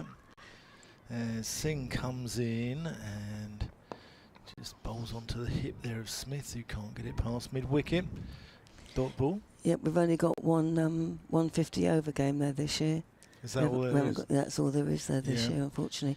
But I believe that the women's game with this 2-1, they're going to play some at Guildford as well. Okay. Guildford and the LSE at New Malden, so they'll have plenty of good cricket down there. Yep. Because we spoke about outgrounds here yesterday, and Kent have obviously played at a number. As Singh comes in past umpire Burns, no run. So they played at, well, not for a long time, as they played at sort of Dover and Folkestone. There's a lovely picture of Alan Knott, I think, making his debut at Folkestone back in, I think, 1965, with the North Downs there behind him, which is wonderful. And Tunbridge Wells. Tunbridge Wells. You been there? Long time ago. Yeah. Long time ago. I reckon about 89, something like that, I should think. Well, Ben Watts on the commentary. That's his neck of the woods. Yeah. He's as Smith plays that into mid-wicket. There are some lovely outgrounds. I mean, that's one of the joys of following the 50 over competition. Last year we were at the John Fretwell Centre and York, which was lovely. York, there were about 5,500 people there. John Fretwell? Well, it's Mansfield, Sookholm, whatever you want to call it, but it's Nottinghamshire's outground for the 50 over. Yeah. But and this year we've got Kibworth versus Leicestershire, and Rugby School, Warwickshire. Nice. Very nice Rugby School. Yeah. Singh in. That's played firmly, but can't get past mid-wicket. Yeah, John Fretwell, because Nottinghamshire have played at Welbeck Colliery. Well, it used to be Welbeck Colliery, I think, is the next ground on, but that effectively, I think, wasn't a first-class ground. This chap called John Fretwell decided he would be a benefactor for this ground, and that we played there 2 years on the trot. Okay, it sounds like.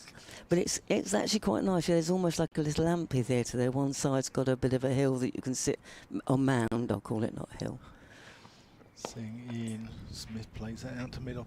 It sounds like Ali G in the house, where they're trying to save, I think it's the John Nike Leisure Centre. But yeah, so no, there are some wonderful outgrounds on the circuit. Rita and I were talking about Cheltenham earlier, and our visits there, and Arundel's always a very nice one, isn't it? Arundel's a nice one. But Kent used to play all over the county. When they play a little bit of Beckenham now, but they don't play at Dartford or Blackheath or Gravesend or... Beckenham's the nearest first-class ground to us, really, living it? It's right on the Surrey-Kent border, isn't it, really? You're in Purley. We're in Purley, so we can get, from Eastbourne, we can get a tram round to Beckenham. Parkinson around the wicket to Patel. Are these two both from Whitgift School, Patel and Smith? No, I don't think. Patel's a Wimbledon lad. I think he went to John Rutlish. I think I've got in my head. Did he? I think. I'm not sure about Jamie, if I'm honest. But yeah, I'm sure he went to Rutlish. Okay. Ryan Patel. He plays for Wimbledon in the the Surrey Championship. Parkinson around the wicket there. Patel plays that back to him. These are two of your homegrown lads, aren't they? They are. In Smith and Patel. How important is it? I mean, Surrey, for all the stars and for all the recruitment that they've done over the years. I'll come on to it after this ball from Parkinson, as that's played back to him.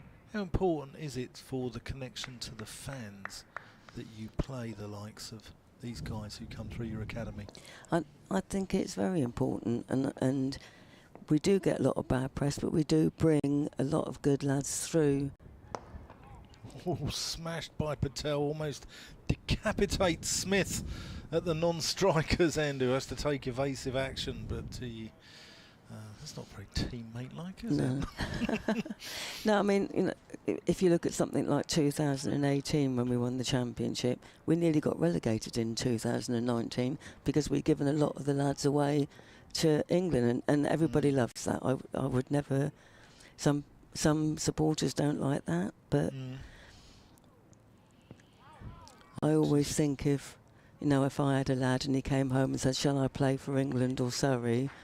you know, wouldn't you be proud if your son was playing for England? Yeah. So, you know, sometimes we've taken people, you know, signed people on because we're actually helping them boost their careers. If you look at somebody like Folkes, he wasn't getting the chance at Essex all those years ago, and wanted to be a wicketkeeper playing. And you know, I like to think in some respects, with Alex Stewart being around as well, that we've managed to bring him on to be an England quality player. Same as even, you know, Jamie Overton came to us and ended up in an England side. Yep, his thing in. As that's a pleasant shot. Square drive from Patel, and he goes for 1. 4:14 for 4. Smith's on 37. Ryan Patel's on 9. You're listening to me, Dan Whiting, BBC London Sport, BBC Radio Kent, and I'm delighted to be joined by Patricia Garrard, the Surrey president and fan, most of all. Most of all, a fan. Absolutely. For a number of years, and I think that's hugely important. I think it's picked up, it's in the air, and it's just dropped short of square leg, who makes a valiant effort but can't quite get there, and the ball goes through him. Is that Zach Crawley out there?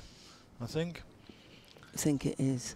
As ball goes through him and dribbles away just down to the Freeman House retirement complex on that side of the ground, goes the way down the hill for 4.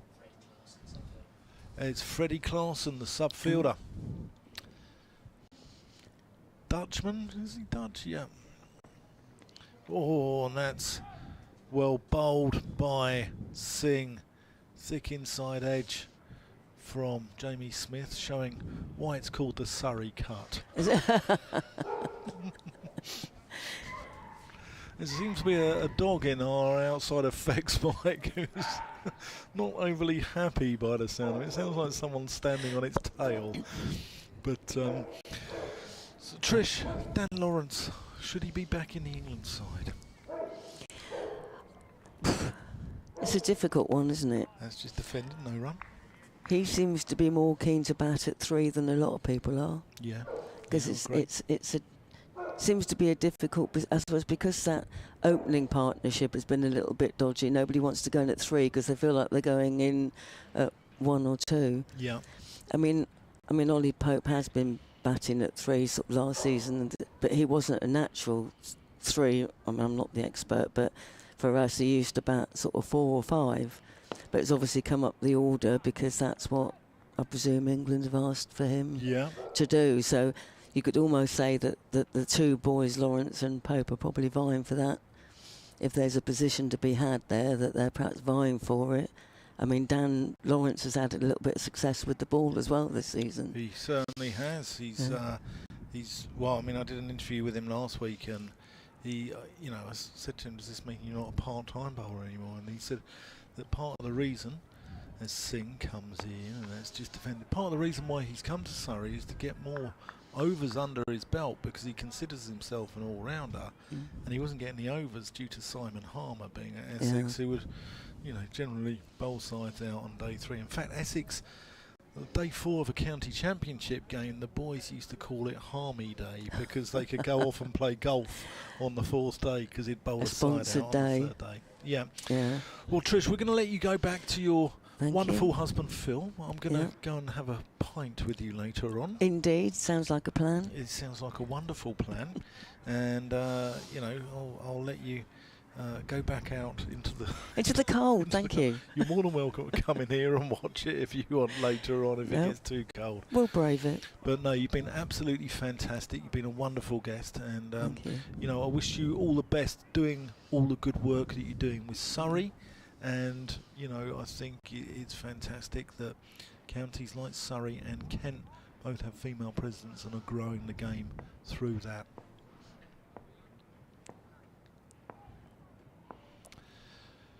Parkinson coming in around the wicket. We're going to have Rita Green come back on as Parkinson just twirling ball from hand to hand. Rita's going to come and join me.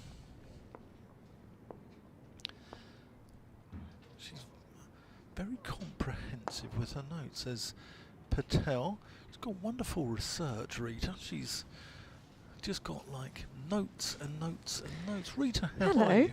Well, thank you for yes. Well, just admiring your homework. Well, that's how I know that Jack Leaning's favourite band's Oasis. Look, I mean, I bring so much to the party, you know, from my notes. Fair enough. And Surrey's charge continues. Yeah, it is. Oh. That's gone towards my automobile somewhere for a rather large 6 from Jamie Smith. Cricketers, you know, have certain sort of, some are really into certain bands, aren't they? You know, Leaning is Oasis. Josh Shaw was a massive fan of Sam Fender. Oh, yeah, love a bit of Sam Fender. Yeah, yeah. I think it's a dressing room thing as well. You know, the person that has the ability to choose the tunes in the dressing room or on the coach on the way to the games and whatnot. That's a very prestigious position, Dan, I think. Oh, I think so. So it certainly was in my day. But then, but then you get this sort of gulf between, I don't know, dance music and other music and blah blah blah. By the way, they're looking for the ball. They can't find it. It's probably went a mile. It's probably embedded in my car windscreen. It's slightly worrying, isn't it, when your car's out there? I think your car and my car are probably quite close to each other. I think mine's a little further square. So. Oh right. Yeah, I think that's a sort of more cow corner mid-wicket area that Smith hit that one to, but he certainly nailed that one. What's your music of choice? I like the indie genre. I was always, you know, growing up in the 80s, I quite like the Smiths and stuff like that, yes. you know. And How Soon Is Now. Yeah, that's probably my least favourite. Oh, is it? Oh, sorry. Actually, but yeah, but I mean, it was a sort of different type of song, but yeah, it's a sort of modern day. We had that sort of indie scene, didn't we, around sort of 2005 with like Block Party and people like that. Oh, and yeah. Big time into that scene. So Parkinson around the wicket, and that's swept. As the fielder down there watches the spin, and that's Jamie Smith's 50 off 49 balls, 5 4s, 2 6s in just over an hour. And what a fine player he is. I could watch this guy all day. Strike rate of 102. Whoa. Yeah, pretty good. Parkinson to Patel. We were talking about your worst number 11s earlier. Mm-hmm. And I've been sent a tweet by a gentleman who calls himself Man with Large Hat. As Parkinson comes in. Is there a little bit of bat there? No. 428 for 4. Smith 50, Patel 10. Parkinson currently 2 for 129 of 28. So Man with Large Hat has told me that because we spoke about an Audi being 4 ducks in a row, or the Olympic rings being 5 ducks in a row. Uh-huh. And he said about the new Wisden Almanac highlights Romario Shepherd, who got a king pair in a one-day international. And he said it's quite a feat, and one that will probably remain unmatched. So I said, how in the name of jumping Jehoshaphat was that possible? And he said it was a World Cup eliminator. Oh, you're keeping us hanging on it. Singh comes in from the Nackington Road end, and this is absolutely walloped into the retirement flat all the way for 6. Picked the length up really early, did there, Jamie Smith. And lent to his right-hand side, put his weight over there, but actually pushed the ball all the way to the leg side, to that long boundary for 6 runs. What a shot there from Jamie Smith. Yeah, so Romario Shepherd, I was thinking, how can you get a king pair in a one-day international? I agree. So World Cup eliminator versus the Netherlands. He got a first baller in the main innings. The match was tied. He got a first baller in the super over. That is incredible. Yeah, I don't think that anyone's going to match that feat ever again. Next ball comes in. This one's a full delivery. Oh, and this one could have easily been chopped onto the stumps. They go through for a very quick single. There's a shy at the stumps at the non-striker's end. And all in all, there's one more to the total. But, oh, not convincing there was Jamie Smith. But one more to the total. 4-3-5 for 4. Yeah, both wickets were by Logan van Beek, who I think spent a little bit of time at Worcestershire last season. I think he was there overseas in the One Day Cup, but yeah, not away. Romario Shepherd will probably want to be remembered. Patel on strike, the left-hander. This one is walloped into the offside. There's a player in the deep that fields a ball absolutely beautifully on the boundary's edge. Really nicely struck there. Nice sort of cover drive, but slightly backward of where you'd normally expect it. But all in all, 2 more to the total. Patel on 12 and Smith on 57. That is niche to get out twice in a one day game rather. That was really niche. Yeah. Yeah. Wonderful. Well, bright sunshine here in Canterbury. Surrey well in control, looking for that 450 mark. Here comes the next delivery, pushed into the onside to mid-wicket, and there's no run. So the context of the game, 193 is the lead. And Surrey looking for all their batting points. But this is why I love X, formerly known as Twitter. Yeah. You can get this type of information at your fingertips. People listening in, letting us know these brilliant facts. That's the game of cricket, isn't it? It's got so many quirks. That's sure. By the way, I'm going to talk about a tweet in a moment, or post I should call it. Driven to backward point, straight to Zach Crawley. There's no run. WG Rumblepants. Do you know this guy? Yeah, good beard. Strong beard. Oh, strong beard. Strong beard. Yeah. Yes, indeed. And I've had a chance to meet him as well in the commentary box at Lord's as well. Nice guy, but he's a big Surrey fan. And he posted, I should say, not tweeted, posted. Come on, Surrey, hurry up, declare and stick Kent back in again. Can't be doing with another draw. Here comes the next delivery. Oh, slightly uppish, but cover driven into the deep. There's a man in the deep. They go through for 2 and 2 more to the total. I think that's exactly what's going to happen. But a lot of people are saying, look, you need the 450. You need the 450 to get all the batting points. Yeah, I think... And a bit more, I reckon. I think they'll go to 500. I think they'll probably stick Kent... I mean, there's 53 overs remaining in the day. I think they'll probably give Kent an awkward 20-25 towards the end of play. But there's 96 overs left in the day. I think Surrey have set out their stall to only bat once, but I think they might be looking at maybe 550 here, which would probably give them 23 overs to score 110, then 2 off for the change of innings, and allow 28 overs at the end of the day to have a go at the Mystic hosts. Dan, I reckon you're spot on. That's driven firmly and well fielded by Crawley down in front of us. Yep, say I was psychic. Yes, I think you are. I'm more of a physic, Oh. as Del Boy would say. Yeah. Yeah, Have a bit of any fools and horses. Yeah, well, it's cricket, you know. Less Doris Stokes, more Ben Stokes, I think. There you go. Parkinson around the wicket to Patel, almost caught and bowled in a similar fashion to Sibley's there. This time it lands agonisingly short of Parkinson. Yeah, so there are some characters on Twitter, good and bad. Parkinson coming in around the wicket, just pushed out to long on, casually there by Patel. Yeah, I think Rumblepants was looking to get this game wrapped up in a hurry. Essex have done it earlier on today. Be patient, Rumble. Be patient, old son. Have a little patience. Yeah. I apologise, I will not be singing again today.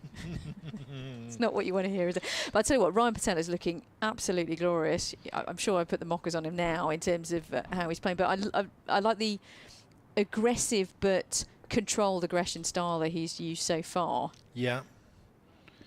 Yeah, I like the look of him as a player, as that's just defended into the onside. No run. Part of the academy for Surrey. I mean, there's so many Surrey graduates that come through, haven't there? Some brilliant quality. Yep. That's smashed, and that's in the air. And that's a great catch there. I think that's Arafat running in, and that's the end of Jamie Smith. He departs for 58 of just 54 balls. Really gave this innings some impetus. And that was a very, very good catch. He had to run in and dive forward. As he was caught Arafat, bowled Parkinson, and a really, really good catch there. So 441 for 5. That was in the air such a long time. And those catches look, they look easy because they're in the air such a long time. But I think Arafat did a brilliant job, and he could have actually had the sun in his eyes as well a little bit to contend with. So brilliantly taken catch. Yeah, you know what's easy, not easy as well, is he's running across the practice wickets here, and then actually caught that on the sort of the main outfield, and you know, it can sort of go from under your feet. But I want to hear you sing again. Oh, no, you don't. No, you don't. I leave that firmly for the, well, now and again for the commentary, clearly, but also for a bit of karaoke. If you I have it in my car as well, karaoke, so that's quite fun. If you tune in to BBC Radio Kent or BBC London, you're expecting a bit of Al Green. We've got Rita Green. Oh, so very nice. You smoothie. Smooth FM. 441 for 5. Cameron Steele is the new man at the crease, the leading wicket taker in the country, but he can also bat. You like him, and he's a lovely lad. He did an interview with him last night on BBC Radio London, and the Surrey sort of stream put it out, the Surrey content put it out as well, and he's such a nice guy, Cameron Steele, that everyone in the country, especially at these old counties as well, there's some Middlesex fans and there's some Durham fans as well, who are absolutely chuffed for him. Martin Emerson, a BBC Newcastle correspondent who covers Durham, was absolutely chuffed for him. So, yeah, long may it continue. Next over starts, and Stain comes in from the Nackington Road end. This is pushed to mid-wicket, past the field, and they go through for a single. Yeah, that's nice. He's got such a character, isn't he? He's such a characterful cricketer. And I know, what does that mean in terms of cricket? Surely nothing. But actually, it means a lot in the game. And he's worked so incredibly hard. He's full of a team, full of very, very strong players. You know, Kemar Roach, I'm sure, and Dan Worrell probably got most of the headlines in the past. But actually, for Cameron Steele, he's got a position to play in terms of the bat, but also with the ball as well. Yeah, it's nice to see him getting the wickets as well. So he's born in California, isn't he? Born in California. He's an Aussie. I believe he's going to play for the States. Yeah, I think he was in the training squad for the US. Here comes the next delivery, and this one's pushed into the offside by Steele. And there's no run. I think Cam Steele sounds like some sort of superhero. That's a really good name, isn't it? Solid name. Yeah, or, you know, maybe a bit of tungsten that's imported in. yeah, that's right. Nice, I like it. Lovely sunshine here in Canterbury now this afternoon. Those rain showers have drifted away, but still a breezy day here in Canterbury. Cam Steele on strike and nicely driven to the cover region, but there's a player in the deep. They go through for a single. They're fast approaching the 450 when yet another batting point will be on the board for Surrey. They've got 7 at the moment total for the game, up to 8. And yeah, Kent will be thinking about putting the bat in the hand and the pads back on at some point, but they don't want to get too far ahead of themselves, obviously. No, they need one more wicket for another bowling bonus point as well. Justing in. This one's pushed to the onside, and there is no run. It's fair to say that the Kent bowling lineup is well, young, inexperienced. Yeah, the seamers definitely not Leaning and Parkinson. They've both been around a while. No, they've been, but they aren't. Well, Parkinson's more mainstream in terms of his bowling, and Jack Leaning is more of an all-rounder in many ways. Yeah. Singing again with some medium pace. This one's driven back at him. He gets a hand onto it, and there is no run. But the three who not open the bowling, so you can only have 2 openers, but the 3 who bowled at the top of the order in Arafat, Singh and Garrett have had 13, before this game, had 13 first-class appearances between them. Throw on top of that Joey Everson as the 4-seamer, who had 27 first-class appearances, and he's only 22 years old. Singh past the umpire, driven to mid-off. They go through for a quick single. Nicely taken, 1 more to the total. So that's 40 first-class appearances, which is very young, and it goes to show Kent's problem. Where's Agar there? Yeah, was an injury just before. Just right on the game? On the sort of eve of the game. So I think he was ready to go. I think they had sort of almost named him, and it was just before the toss that he had to pull out. Brother of Ashton Agar. Yeah. And I've seen him bowl so many times last season as well, and he really bends his back into each delivery. Yeah. And his presence, he's a big burly bowler. I think they're missing him in this game, to say the least. And Matt Quinn's the other one who's out injured as well. So yeah, big losses for Kent, and in a county where, as Parkinson comes around the wicket to Patel. Oh, that's well bowled. That goes past the edge of Patel's bat. Yeah, so, Kent haven't got endless budgets or endless amounts of money, so you've got to be quite streamlined in your squad, and then a few injuries like that, and you are down to, as football managers say, the bare bones. That's tossed up. Patel drives, but can't beat George Garrett there at mid-wicket. However, what I think the young Kent attack have done is, I think they've showed a lot of heart. I think they haven't given up. They've run in hard all the time. They haven't just sort of rolled over and bowled, a load of toffee or whatever. They've actually, as that's cut out for 4, actually beats the fielders out there. That's really good timing from Ryan Patel. Bisects the fielders out there. Yeah, so I think it's difficult, but I think credit to them, the young bowlers. I think they've been absolutely, I think they've got a bright future ahead of them. Parkinson, Patel defends back down the pitch.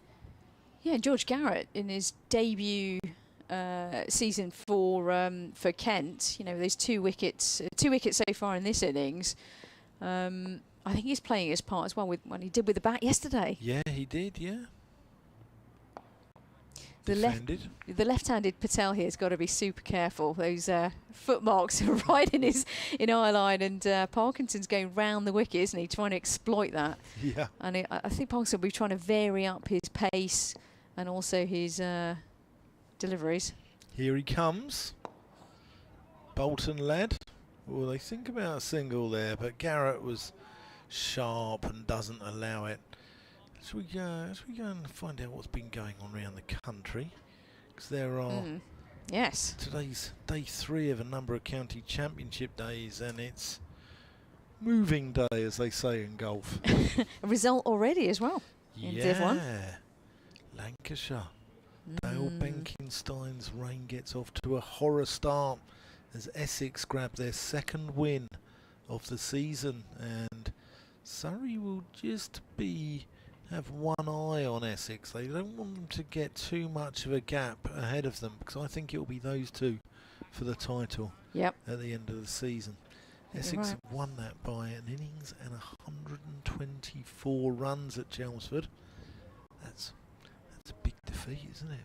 Big defeat. Lancashire won't be happy. Next over starts Jazz Singh from the Nackington Road end. Here it comes, the first delivery. This goes to point region and just the right of the fielder. But there's a man in the deep, and they go through for a single. Talking of musicians, when Ben Watts said about Jazz Singh the other day, I thought he was talking about Jazz Singer. I was expecting Neil Diamond to come out. Warwickshire, Hampshire at Southampton. Warwickshire 455 all out. Hampshire 274 for 6. draw. It's got to be a draw. It's got draw written all over it. It's got draw written all over it. Yeah, next delivery comes in, just pushed to mid-on, and there's no run. Notts are making a good fist of their second innings. They're 250 for 2, having been skittled for 193 in the first innings in their match against Somerset. That's a good recovery. Somerset got 454. Notts trailed by just 11 runs now. I think Joe Clark has been in the runs there. Worcestershire are in a bit of a kerfuffle. Good word. Yeah. Yeah. Right-handed, left-handed rather, Patel on strike, and this one's pulled into the onside man in the deep. They go through for a single, one more to the total, and indeed that brings up the 450. What does that mean? Yet another batting point for Surrey. That's just off 101 overs, and Surrey through to 450. Yeah, maximum batting points now for Surrey.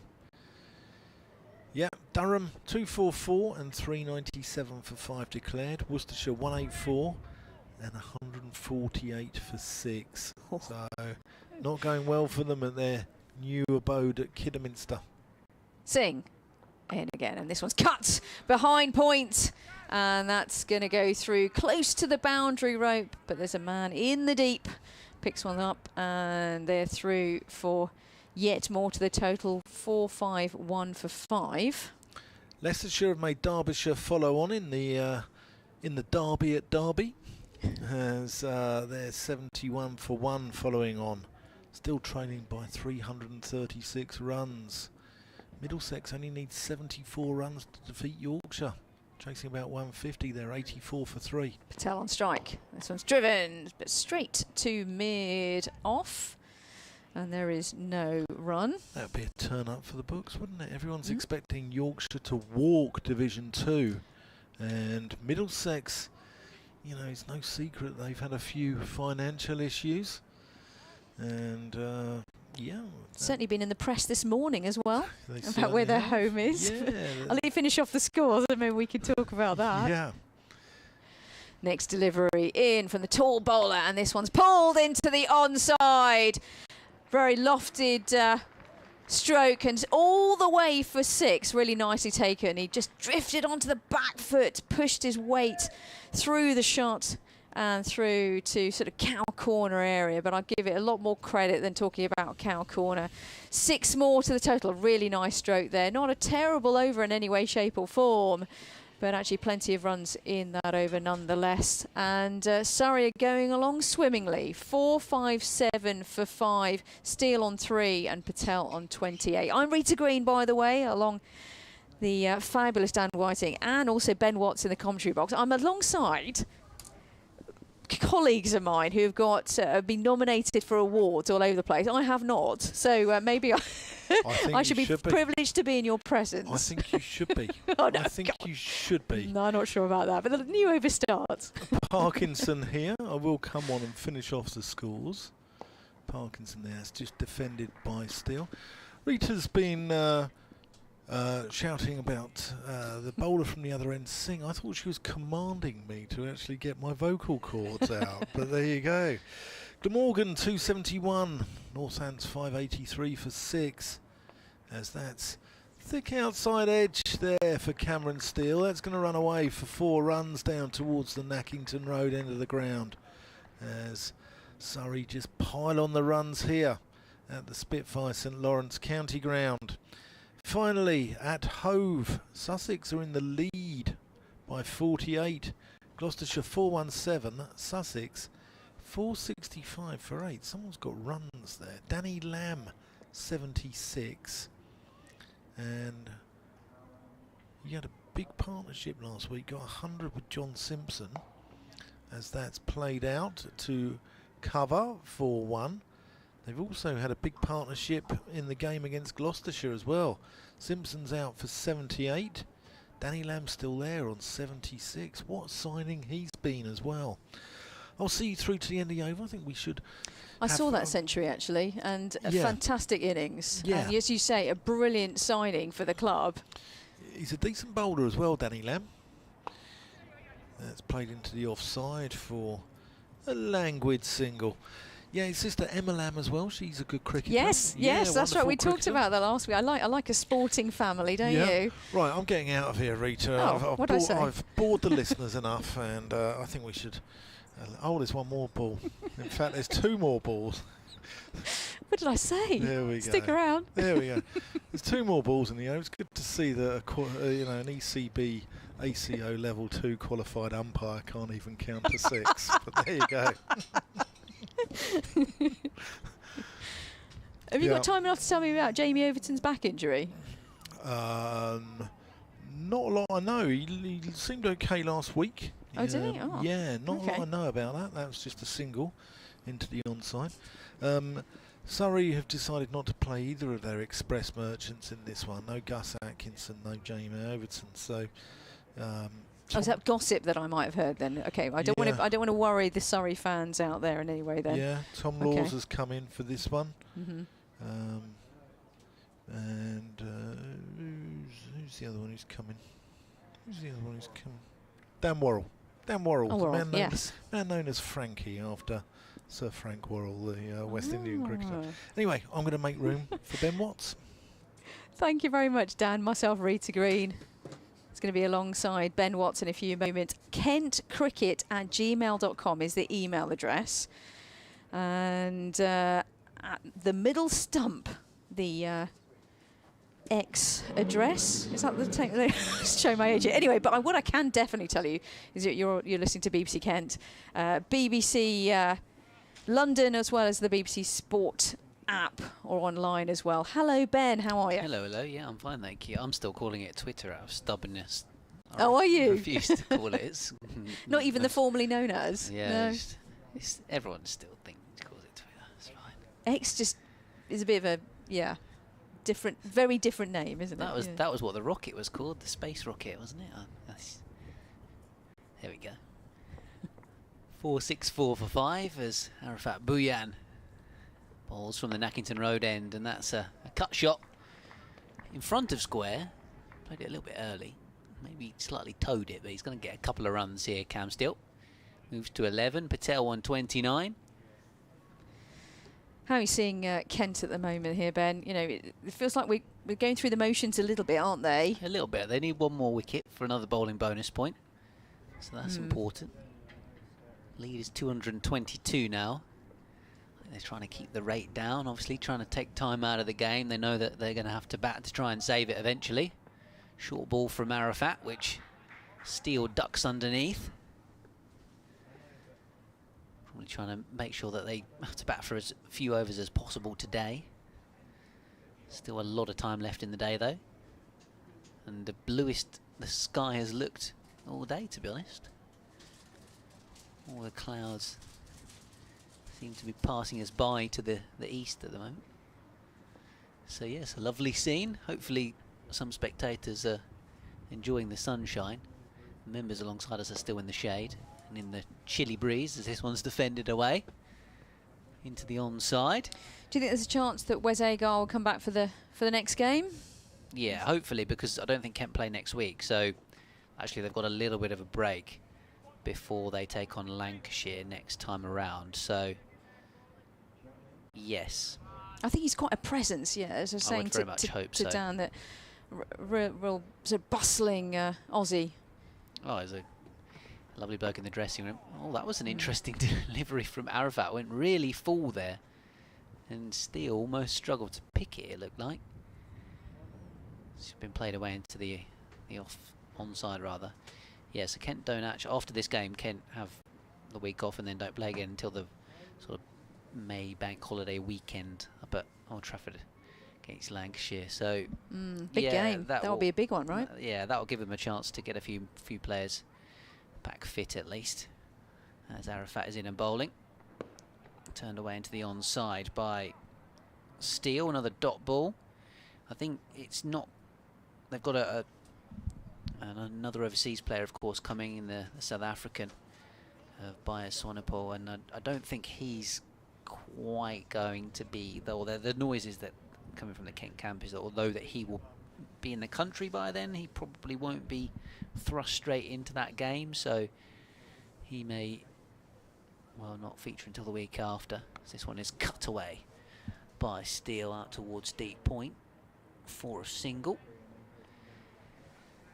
But I guess they would hope that Nathan Gilchrist and Wes Agar are feeling a bit better in a couple of weeks' time. So, yeah, I think they obviously knew that this one was going to be a tough game regardless. And obviously, they've ended up going in with an attack that is obviously particularly inexperienced. What is true though, Matt Parkinson continues from the pavilion end rather, and has taken 3 wickets for 142. But those 3 wickets awfully important. 31 overs bowled so far for him. Cameron Steele on strike. This one's lofted in. Very nice flight there.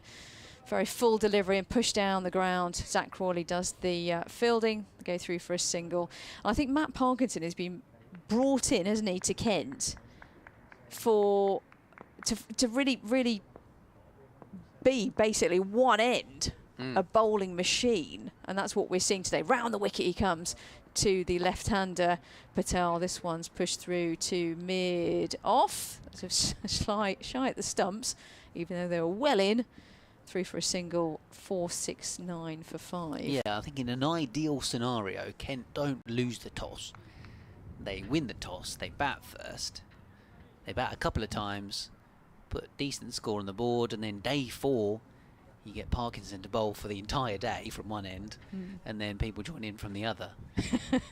Yeah, take it in turns from the other end. Here he comes from the pavilion end. This one's a quicker delivery and missed there. Is pushed around the corner by Steele.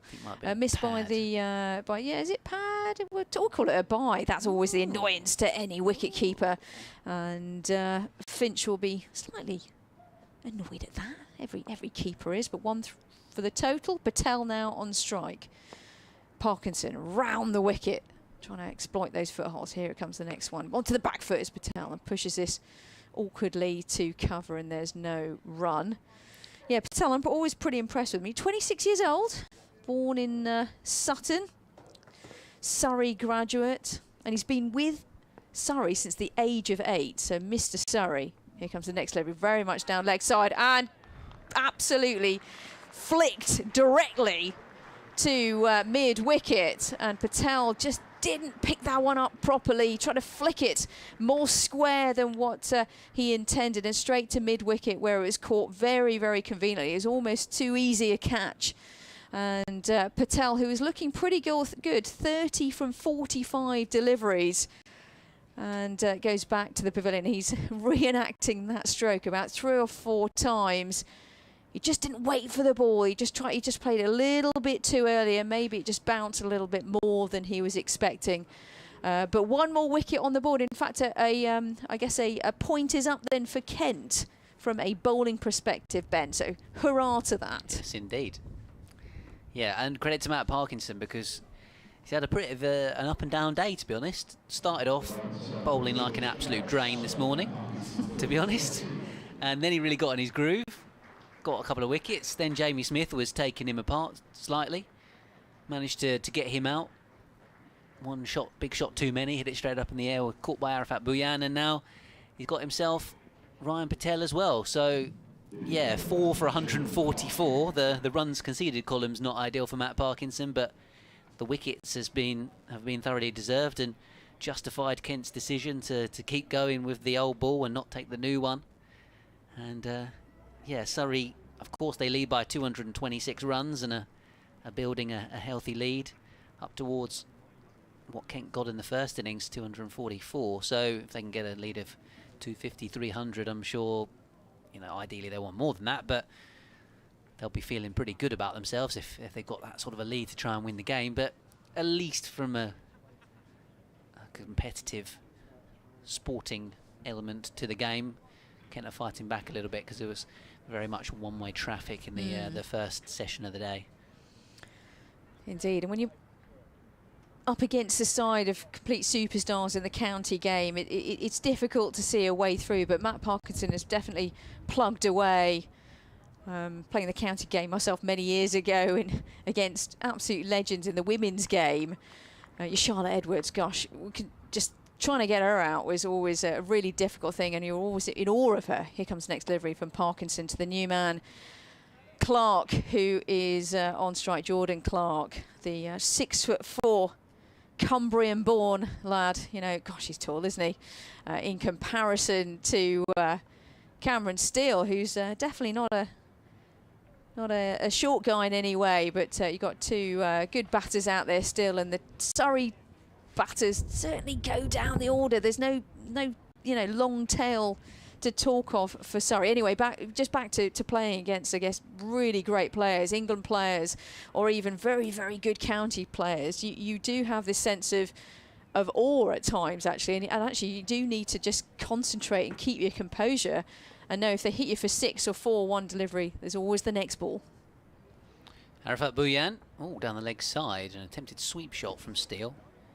Yeah, I think sometimes there's, I mean, even whatever level you play at, I'm even just thinking about the sort of village level I play at. You know, there's older guys that have been playing for years that have got stacks of wickets, and they come in and you just think, oh, he's going to get me out, isn't it? You know, it just doesn't matter who you're playing against. There's an aura about players, and you almost play the individual and their prestige rather than the delivery that's you know, on show.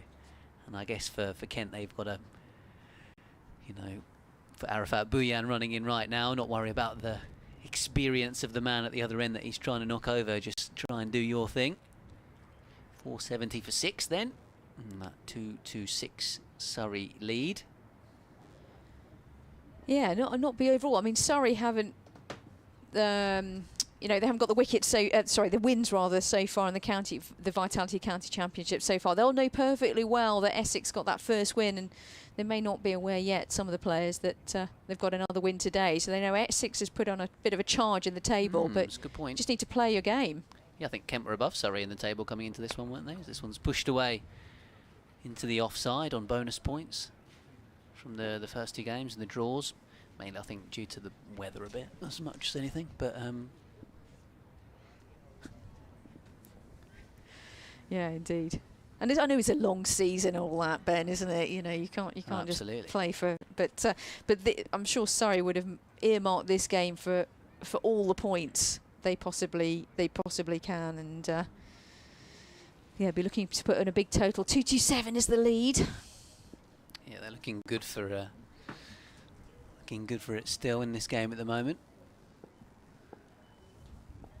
And there's Arafat Bhuyan from the Nackington Road end in this bright Canterbury sunshine now. Bowls to the new batter. They come through for a quick single. Jordan Clark off the mark. Up towards mid-off. Is it time for me to talk about women's cricket and the Tier 1 league, Ben? I know you had a bit of this on day one, didn't you, with Nikki? Still a sore topic for, from a Kent point of view. No, I'm with you. Let me put in there, I used to play for Berkshire, which are not an enormous cricket county in any way, but we were from the women's perspective. Yeah, absolutely. And Bhuyan bowls as a slipping play. It's a short ball that Steele went after. That was a decent bumper. And I guess my point is that we were one of probably 2 or maybe 3 really good women's county sides. I played alongside Debbie Stock, who won the World Cup, and Vonnie Craven and Isha Guha, who apparently I look very much like. She'll be absolutely annoyed that she's about 12, 13 years younger than me, rather. But that's another thing at all. But this is where I think Kent have been unlucky. Yeah, Arafat bowling a short ball, which goes over the head of the batter. End of the over, 4-7-2 for 6. Anyway, I'll pick this up with you another time, but I think the Tier 1 women's cricket counties that have been picked out, for me, Kent, Leicestershire and Sussex can feel pretty aggrieved at that decision. For what it's worth, from my perspective, these are the counties that have invested so much time and effort to bring great players through. I used to play against Kent many, many times, even in my day, and they were always excellent. I mentioned Charlotte Edwards again, or Lottie. She played for Kent many times, and yeah, their time will come, Ben, but maybe not for now. Yeah, going to have to wait until 2029 to get a Tier 1 women's team. And I think, yeah, from a Kent point of view, that was very much the argument, that they produced England players for years and years, from Charlotte Edwards and Lydia Greenway and Laura Marsh to Tammy Beaumont and Alice Davison-Richards, and there's a bunch of Kent players in the sort of A team and the South East Stars that they've brought through. This one's defended away, and obviously they had the facility at Beckenham as well going for them too. So, you know, 2 real trump cards in their history of success in the women's game, and yet overlooked. But, you know, with the geographical spread that it seems has played a part, as this is a little bit of a scuttler from Parkinson, which whether or not they've got bat on this, Jordan Clark. Sorry, I just had a notification through on my phone and I'm a little bit speechless. Thank you. There you go, Dan. Just had a score notification coming through about my team, who are currently 4-0 up after half an hour. It's a slightly strange position to be in as a Crystal Palace fan, but there we go. Someone's defended away to the onside. I'm getting a bit envious of my family members. They're at Selhurst Park now, but there we go. Been a good week for you guys. Been a nice week. Crikey. Oh, there's a few Surrey fans who will share your joy. Absolutely. A few Kent fans as well, actually. It's probably the one thing that unites some Kent and Surrey fans, if you're from, say, Beckenham Way or... Yeah, Beckenham, big Croydon Way. Palace area. The training ground over the road from the cricket ground. Parkinson bowls down the leg side, little sweep shot which has been scuffed away behind square on the onside for a single. What was I talking about before then? Oh yeah, the women's cricket tier situation. We had a good chat, Nikki Chowdhury and I, on day one about that as well. And yeah, I think the conversation I had with the chief executive here, Simon Story, that we had a chat on record on Friday, and you know, geography was one of the things that he pointed out, and the geographical spread that seems to have gone against Kent. He was pointing out, well, Kent are mainly surrounded, as a county, is mainly surrounded by sea. So therefore it's quite hard for Kent to broaden their horizons into further counties in the way that Essex are promising to cover the east of the women's game. And you're coming up against someone like Surrey, and if indeed it was Kent or Surrey for one spot, then you know that's a pretty tough position to be in terms of the finance. Here's Arafat bowling from the Nackington Ronin. Yeah, I mean, you could go into France. I mean, what's that? Well, I did actually joke with him and say that. Take the women's game to France on the ferry or Eurotunnel. That was one into the offside there. 476 for 6 now. Kent having garnered another bowling bonus point a moment ago. They dismissed Ryan Patel. Arafat, slightly slower ball, that's crunched through the offside. That's wonderful bit of fielding, but unfortunately just touches the rope out there, deep cover. I think that is Parkinson. No, it's not. Parkinson's down here, isn't he? I think it might be Denley. Is it Denley? It's a great effort, whoever it was. But I think it's Denley. Yeah. Kent still wearing the black armbands in memoriam of the wonderful Derek Underwood. Oh, that's a good delivery from Arafat. Beats Cameron Steele, who is already on 18. Just adds value, doesn't he? Whatever he does in the game, he's a good fielder. He's picked up 17 wickets this season already for a leg spinner in April. And now chipping in with runs as well. Yeah, Derek Underwood we mentioned on Friday, but for those of you who missed it, Arafat comes in. That's bunted over mid-wicket and runs away for 4 runs. Steele moves into the 20s. Derek Underwood, wonderful servant of Kent cricket, wonderful servant of England cricket, and the world and the game of cricket will be poorer for his passing. Yeah, absolutely. I was reading a lovely article actually in the cricket paper that you brought along. Yeah. It was actually, I think, dug out of their archives. It said, and it was a conversation with Derek Underwood from a few years ago about kind of the key moments in his career. That's down the leg side, no run. So yeah, talking about his Test debut and certain hauls in terms of wickets, his one and only 100, playing for Kent in the latter stages of his career. Yeah, so it was quite a... So yeah, towards the back of the paper. I've had a mare here. Yeah, we've lost a few pages. I've thrown it everywhere. But yeah, here we go. Next to the Darren Stevens article, which was also just as fun. This one's turned away for a single. So he was talking about the Battle of the Bridge and bigging up Kent's draw last week. Yeah. Golden Ground was Hastings, the old central wreck. That's the ND over, 485 for 6. The old central wreck at Hastings. Yeah, that was where he got his... everything turned to gold. Only 100 as a night watchman. First county ground he ever played on. Taking 4 for 40 for Kent Juniors. He took a 9 for 26 for Kent there. And in 1973 took 8 for 9. And Kent, apparently it was a rather wet one. Kent wanted to get the game on, and Bob Bournemouth was digging the outfield for Kent.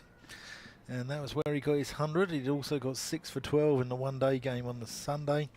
Then got 100 from the Monday. Not a bad couple of days at the office. Parkinson then to Steele. Chops this away into the offside. Decent bit of fielding by Compton. 23 for Steele, 3 for Clark. And that game ended in a tie. Did it actually? Yeah. Wow. Yeah. 485 for 6, Surrey. This one probably won't. With the visitors leading by 241 runs as Parkinson continues. That one went straight on with the arm. 108.2 overs, so we're coming towards the end of the bonus point scenario. Sorry, I'll be hoping to get 15 more runs in the next couple. Get up to 500. That's Parkinson. Is in, or big shot attempted, but it's bunted into the ground. Do we get is it an extra bonus point for... yeah, that's the 5th one, isn't it? 5th bonus point for 500? No. No, or does it stop at 450? 450, yeah. They're always changing it. Yeah, 250, 300, 350, 400, 450. There you go then. No bother. Kent are not probably going to get 3 more wickets in the next over and a half as this one's flicked away. You never know. Down towards fine leg for 2. It's a funny old game, Ben. It's a funny I mean, old it game. is, but that would be really funny. Derek Underwood made his debut for Kent all the way back in 1963 at Hull. And his first-class wicket was Ray Illingworth. Chopped away here by Steele, who's on 25 against Parkinson. Straight to the fielder at point. Underwood 1,000 wickets by the age of 25. I mean, that's outrageous, isn't it? Yes, he's just casually got 100 wickets in his first season as a pro. This one swatted away into the leg side. That fizzed past short mid-wicket in the air. And it's gone away for 4. Yeah, I wonder if Surrey might call it a day at 500. Or whether they'll want 550. They've got 20 minutes until tea. Do they just bat until tea? Yeah. Come out and have a bowl afterwards? Yeah, or do they give Kent an awkward 10 minutes before tea? Possibly. Hull's no longer really used on the circuit, but I can't remember. I think it was called the Paragon, the ground there, I think. Middlesbrough's no longer used by Yorkshire as well. It was one of the quickest wickets in the country up at Acklam Park. Jeff Boycott used to like it there. Yeah, he got 100 wickets when he was 17 years old for Kent. Said nobody even realised I'd got to 100 wickets. Apart from himself, he was counting every single one. I bet, yeah.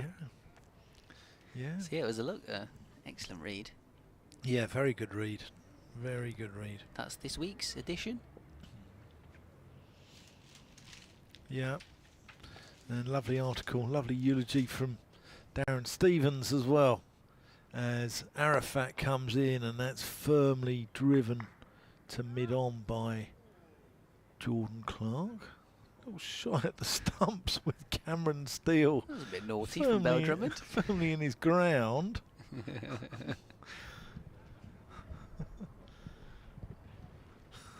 Cameron Steele's probably one of the nicest blokes in the game. Well, I mean, so is Daniel, really, the captain. Having a cheeky shy. Arafat. Bang, that's gone. Miles. That's gone over the seats at the Nackington Road end and into the car park behind. That's huge from Jordan Clark for 6 runs. Yeah, that was pure muscle from Clark. He's just picked it up off a length and hit through the line. Wallop. Yeah. Big shot. Bet the next one isn't pitched up and in his half of the wicket. Yes, could be a shorter one. There's not a lot of life in this wicket though, is there? It's not really, you don't want to be bowling short on it. It's not one of those wickets which is, you know, where you want it around head height. It's definitely a front footer. Yeah, probably why Kent haven't really gone for a little sustained, short pitched spell. Arafat in as Clark plays that out to mid-wicket. Old ball as well, isn't it? So interesting. I don't know if they've not taken the new ball. I don't think they have. It's interesting you talking about bowlers in club cricket you just know are going to get you out. Yeah. And, you know, when I dropped out of our first team into our second team, only the batting, what I didn't want to face was the old boys had also done the same, the dibbly-dobblies, which I knew that I'd chip to mid-off or mid-on. As Arafat comes in, short, wide, and pulled by Clark. They're going to come back for 2. Yeah, what you wanted the youngsters who thought they were quick. Yeah, absolutely. Spray it about a bit, and you'd, you know, bully them. Yeah, a little bit of pace on the ball. Yeah, I'm happy with that all day. Whereas it's the pace off. It's just we have to wait, and then you. Yeah. Play a silly shot and get out. And yeah, always the way. Yeah.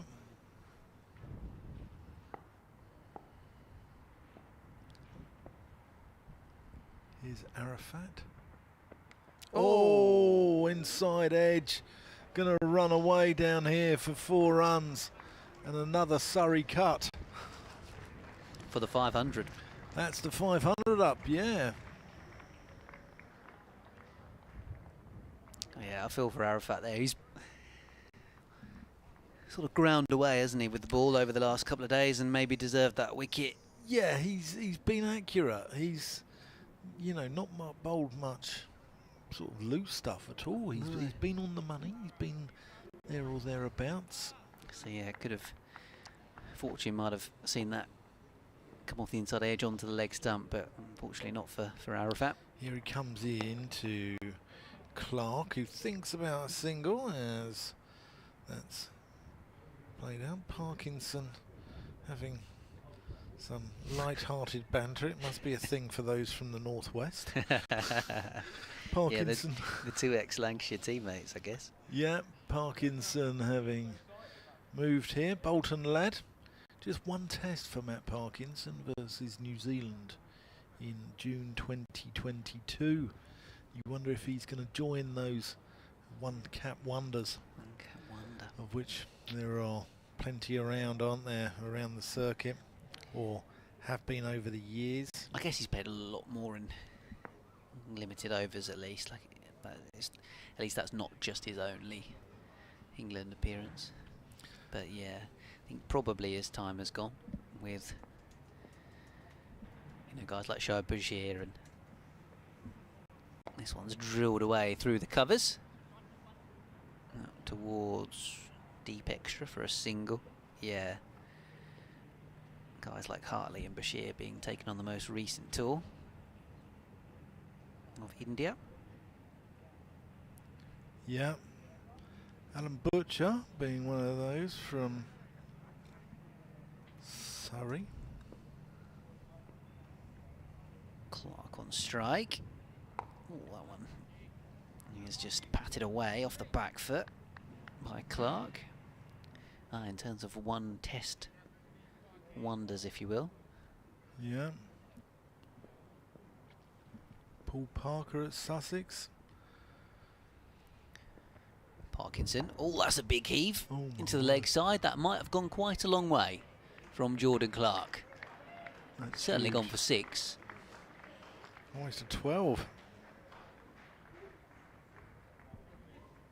I mean, I didn't even see where it landed. It went so far around the corner from our view. So he's moved on to 21 with 6s in back-to-back overs. Parkinson's figures take that bit more punishment. Clark will go again. He's going to go for 6 again, is it? Yeah. Yep. 2 in a row from Jordan Clark, who's got his eye in now and is just hitting the accelerate button. Parkinson 4 for 164. It's been heaved away twice. Right. Does he toss this one up even more? Does he say, go on then, try it again? Go a bit wider? Instead drills it along the ground. Sensible cricket from Clark. Off the back of the 2 6s. Little single to get himself up the other end. Good cricket from him. 28, unbeaten. I think whatever Matt Parkinson said to him a minute ago might have poked the bear. Yeah. A steal on 30 on strike. Parkinson looking for one more for a 5-wicket haul. This one's just pushed away into the offside. 4-1. George Garrett sending a couple of pigeons flying. Sea chased after it. So into the over. 111 have gone in the Surrey innings, and they've got 518 for 6 on the board, and they lead by 274 runs. We've got 10 minutes until tea time. Yeah, we're just talking about one-cap wonders for England, and Paul Parker springs to mind. David Gower was dropped for Paul Parker, last test of the 81 Ashes. But I also remember another Sussex player, Tony Piger, playing domestic cricket for Wellington in 83-84. And he was supposed to be out there getting married and was suddenly picked for England in the second test at Christchurch, which meant him postponing his wedding. I'm sure his wife-to-be was absolutely thrilled and enamoured at that when he told her. And England was skittled for 82 and 93 on a minefield by probably Richard Hadley. And that's played down the ground there by Cameron Steele, goes out to long off. But Tony Piger was asked afterwards, after England lost by an innings and plenty, what did he think of the game? And he said, a complete privilege. So there you go. There you go. That's played into the onside. Just the single. Oh, horrible throw into the feet of Finch. I'm sure he's going to appreciate that with having kept 4. There's the 50 partnership between these two. Steele, 19 of them. Clark, 29. As he's been in the field now for 111 overs. That's a hoik by Clark. Goes out to long on for the single. So yeah, plenty of one-cap wonders for England, especially in the 80s when the selection policy was a little bit more scattergun than possibly it is now. There's one out to long on from Clark. 521 for 6. Clark moving into the 30s. No, he's not. He's on 29. Leaning around the wicket. That's played out to long on by Steele. And they're going to run on the misfield as Bell Drummond out in the deep can't pick it up cleanly. Parkinson 4 for 166.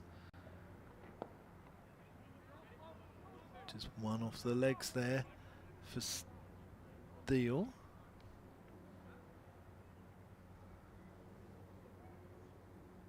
These scoreboards are all over the place. They're absolutely, you know, I mean, I think they need a damn good audit down here, really. Because one is showing Jordan Clark on 20, the other one shows him on 32, which I'm pretty sure he's on. Cameron Steele has been on 33 on the one that's correct for Jordan Clark's scorecard, but on the other score box he's on 36. Yeah, I think maybe they've got their pulleys mixed up. Yeah. On the manual score box as Parkinson bowls. Steele goes back, pushes it into the covers for a single. Gets Clark back on strike. Here we go. Parkinson against Clark once more. This could be a bit of fun. Clark taps his bat. If I was Parkinson, I'd be tossing this one up, but a bit wide outside the off stump. There it is. He's gone up again. He's hoiked it leg side. It's in the air. It's going away for 6 more. Well, Parkinson probably bowled the exact ball that he thought might have caused Clark to maybe chase it and top it straight up in the air, but just brute force again. He's got enough on it. Yeah, certainly has. Middlesex on the cusp of victory over Yorkshire at Lords, needing just 35 runs with 7 wickets in hand. Here's Parkinson again, tosses it up, drilled hard by Clark. Out towards Crawley at long off, makes up decent ground to field, but they scamper back for 2. Yeah, good running there from the Surrey pair. Surrey still going hard here, aren't they? Yeah, certainly are. Feels like Clark's come in to help the motor, help them up it. Parkinson, oh, that's a really wide one outside the off stump, and again he's chased after it, should land safe on the offside. And they will make 2 runs as Clark sprints back once more, moves to 40 from 24. So far in the over he's gone 6-2-2, and certainly he was chucking the kitchen sink of that previous delivery. Parkinson, I hope there's one that's going to go straight up in the air in a minute as he seeks a 5-wicket haul. Oh, what a ridiculous shot that is into the leg side from Jordan Clark. Out. And he's been caught. That was an extraordinary attempted stroke as he almost played it off one leg, moving away to his right. Parkinson gets his 5-wicket haul and gets his man in the end. But that was a fantastic cameo from Jordan Clark. An entertaining knock comes to an end. Who was it that held on to the catch in the deep? Maybe Joe Denley, who's giving Matt Parkinson a big cuddle at the minute. Surrey are 536 for 7. And the 5-wicket haul indeed for Parkinson. 5 for 177, so not without punishment. But he's ramped up his wicket haul and done his job with the old ball for Kent in terms of the wickets column. And it was indeed Joe Denley who held on to the catch. As I have said in olden times, a curious shot, perhaps. That's extraordinary. He sort of moved across his stumps, kind of shaped to pull it, and ended up just sort of swinging it round on one leg, flat into the onside. And unfortunately for Surrey, straight to the fielder. And, Tom Laws is the new batter, walking out to the middle. Well, as I say, that was a bit of fun. Yeah. Laws batting last season. He's a decent little bat, isn't he, I think? Yeah, 12 innings, 1 not out, 126 runs, highest score 55. He averaged 11.45. Clark last year averaged 26.68, which, you know, for someone coming in so low down the order, I think is more than respectable. Yeah, I would say so. I'm not going to get necessarily Jordan Clark fireworks from him, but let's see what he can produce.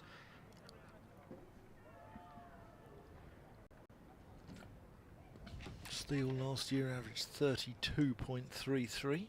He's on 37 at the moment. But Laws, the new man, on strike for the final ball of this over from Parkinson. Here he comes.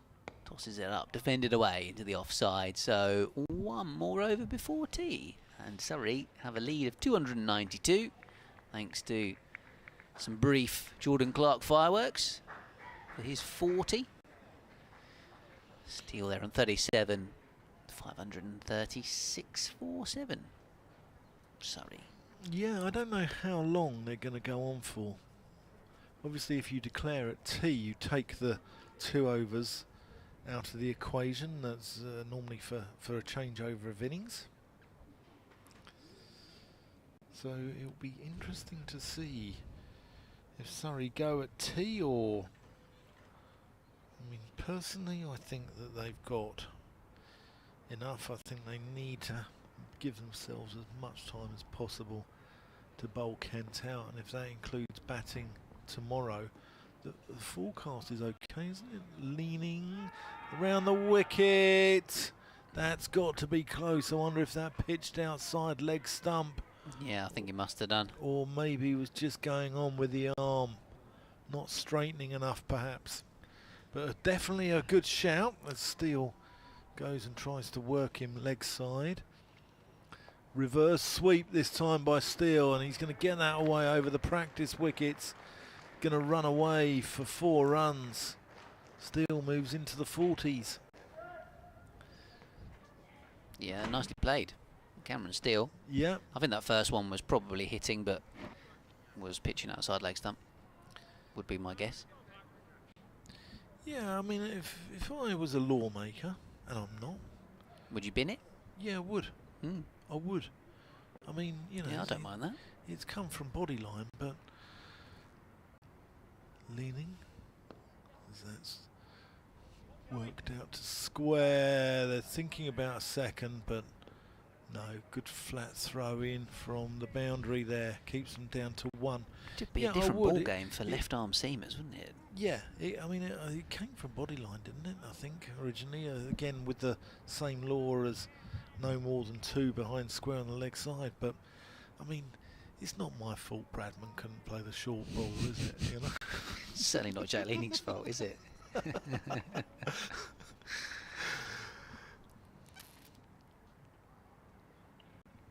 That's just a dot delivery there. Surrey 541 for 7. I wonder if we will see the day that rule gets changed.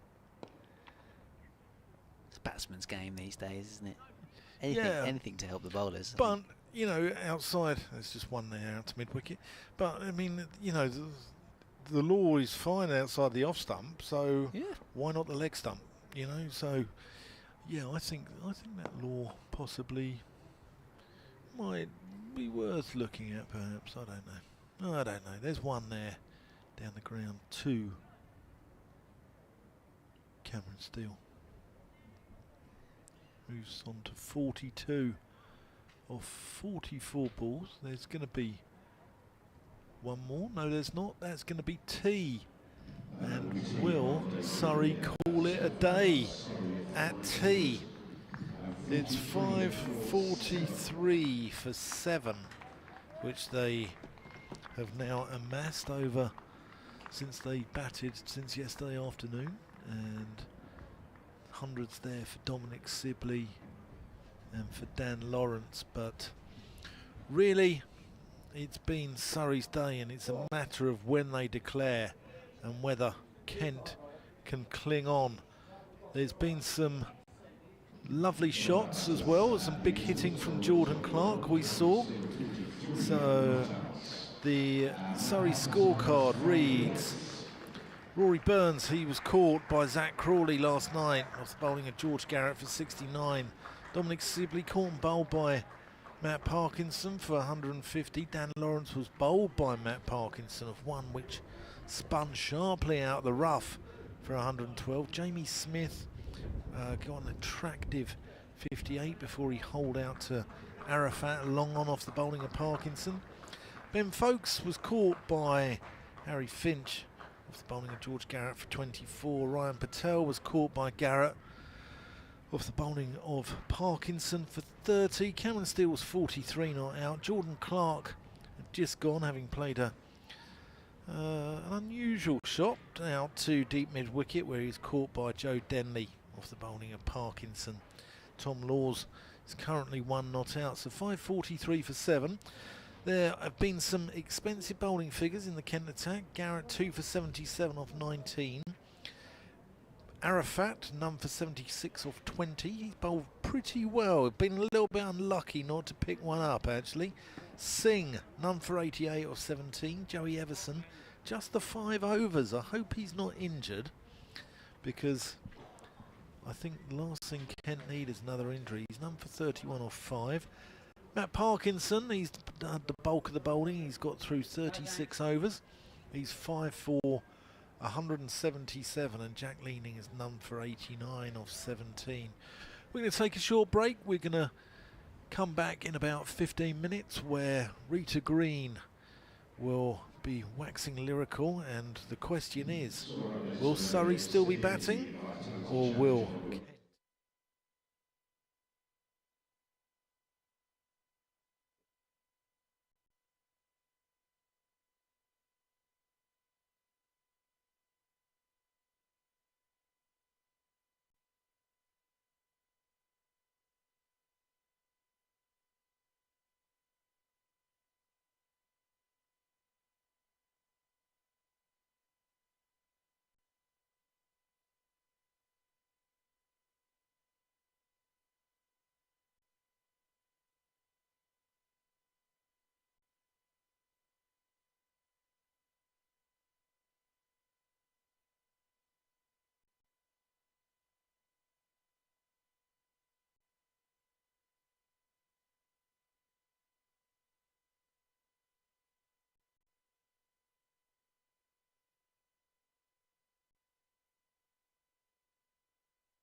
Good afternoon and welcome back here to the Spitfire St Lawrence Ground. And the news is that Surrey have declared on 533. So they've called it a day. I thought it was 543 actually. Ben Watts might be able to help me. 543.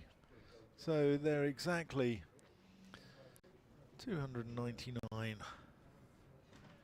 So Kent will require 300 to make Surrey back again. I'm joined by, my name's Dan Whiting, BBC Radio London. I'm joined by Ben Watts, BBC Radio Kent. Ben, what do you think of that? I think it's probably a good decision from Surrey, to be honest. Yeah, I do as well. Gives themselves 4 sessions, if they need it, to bowl Kent out and win the game. And of course they could have batted again anyway, or they can bat again if they need to at some point. So yeah, there was no need for them to keep on keeping on, if you will, with the bat. I think this might be one of those wickets that's getting easier and easier, sort of slower and lower. It can do that here sometimes at Canterbury. Yeah, I think, imagine one of those nightclub pints from the 1980s that you bought, and having had it for 3 hours, how flat that would be. And I think this might be equivalent to this pitch. Just an observation, Ben Compton's not batting. Harry Finch is taking guard.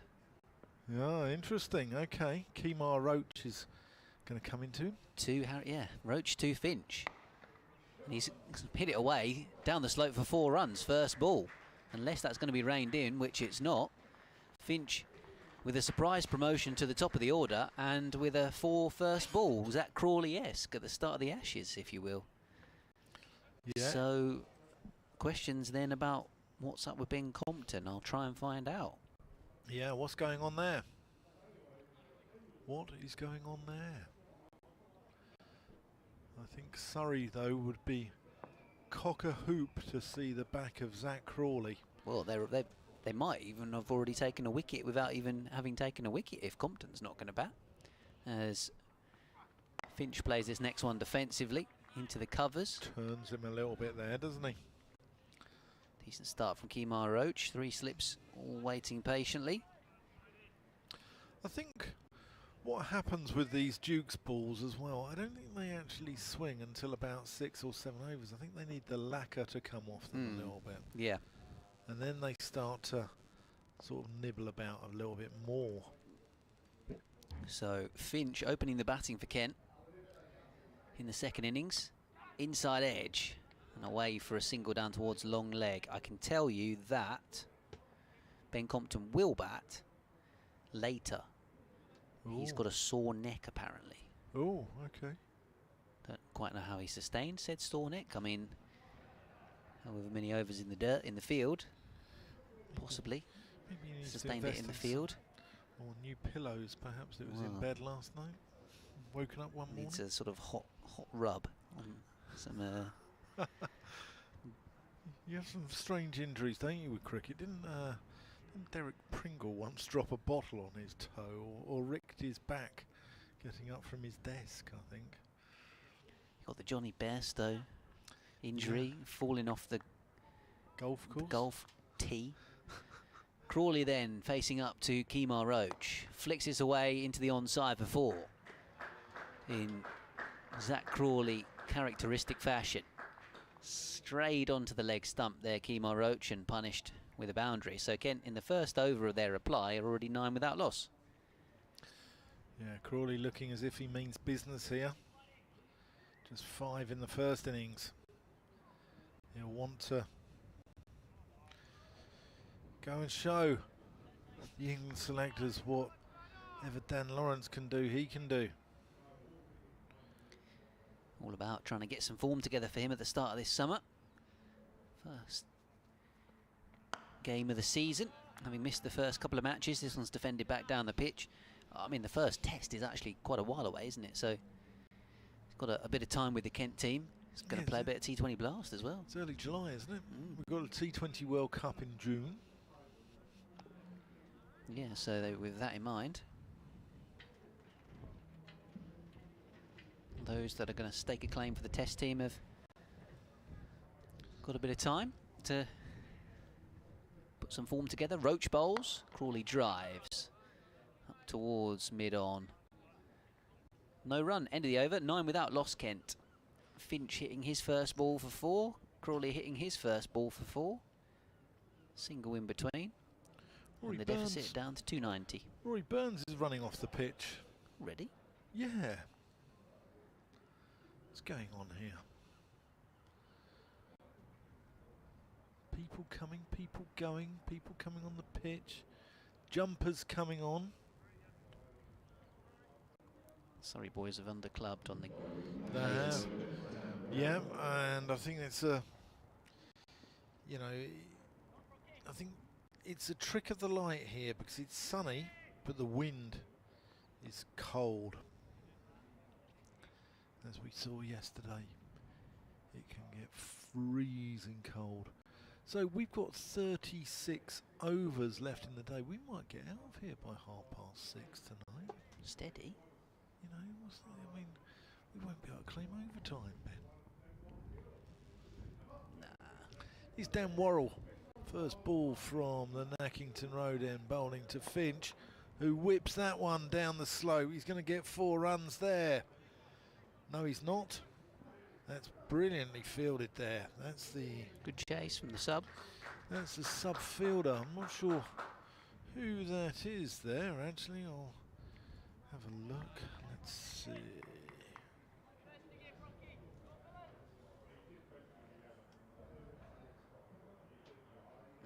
Is it Blake? Number 18 on the shirt. Let's have a look. Here's Worrell approaching the crease. So that's pleasantly played there by Zach Crawley. Worrell dismissing Crawley in the first innings. Had him caught at second slip by Jamie Smith, or it might have been third slip. But yeah, I think it was third. It was definitely in the corner. It was quite wide, wasn't it? Yeah, hard hands from Crawley. Thick outside edge. Making just 5 from 5 balls, I think it was. Yeah. Worrell coming in, curved run. Crawley playing that out to mid-on. Yeah, it's Josh Blake. As Rita has just done our research. I think that was a good guess from me. I thought it was an excellent guess. I was thinking, no, Alex Blake used to play for Kent. But Josh Blake, that's just defended back there from Crawley. He's a wicket-keeper batter. He's pretty quick across the ground. And he's come from Sutton Cricket Club, who play in the Surrey Championship. Just signed, got a 2.5-year contract in July 2022. And he looks left-handed bat. Crawley leaves that one alone, goes through into the gloves of Folkes. Yeah, so he's 25 now, Blake.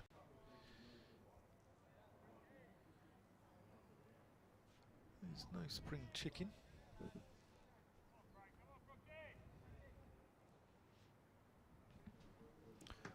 That's much older than I was expecting you were going to say there. Yeah, I thought I was going to say like 19.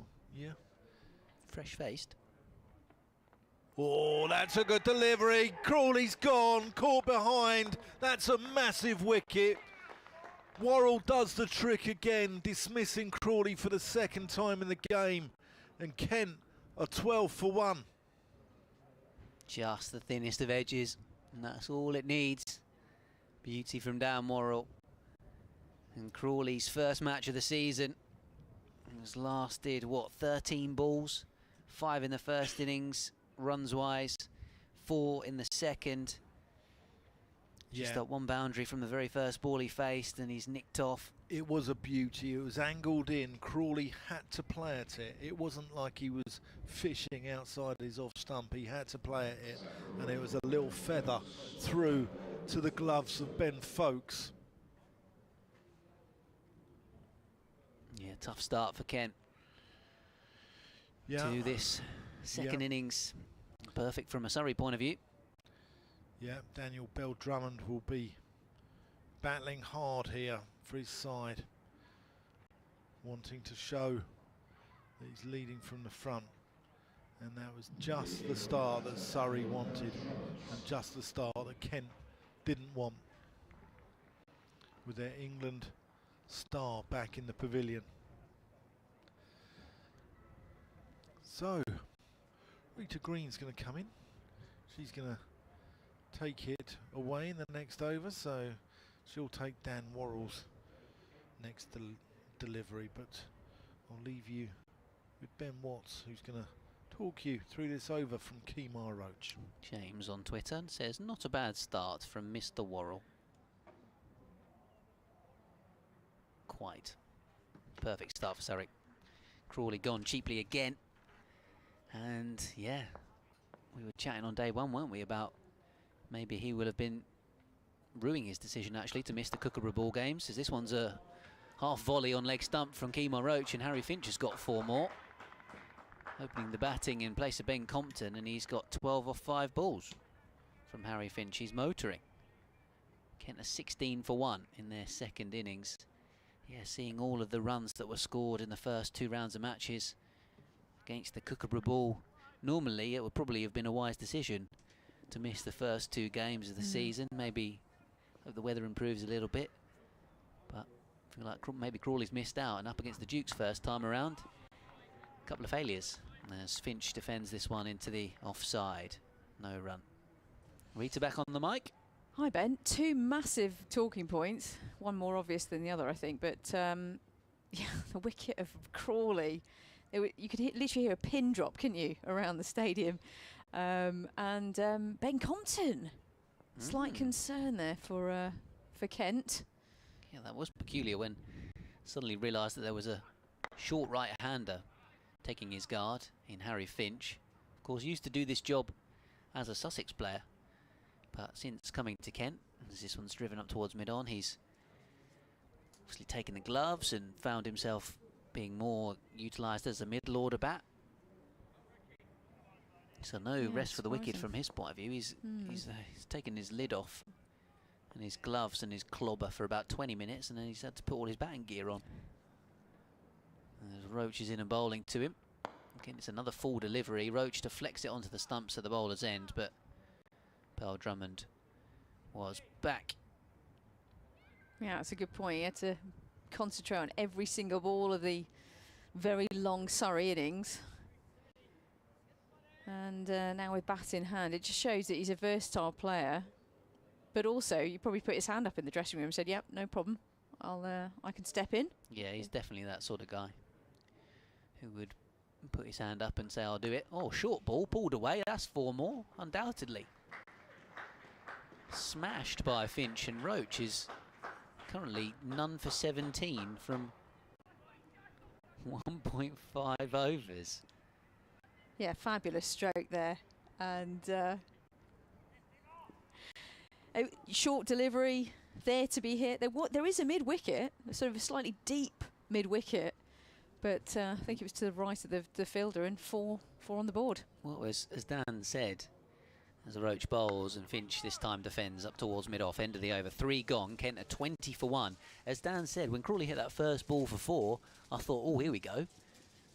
Maybe this pitch's flattened out, maybe Crawley's going to spank a quick 50 here.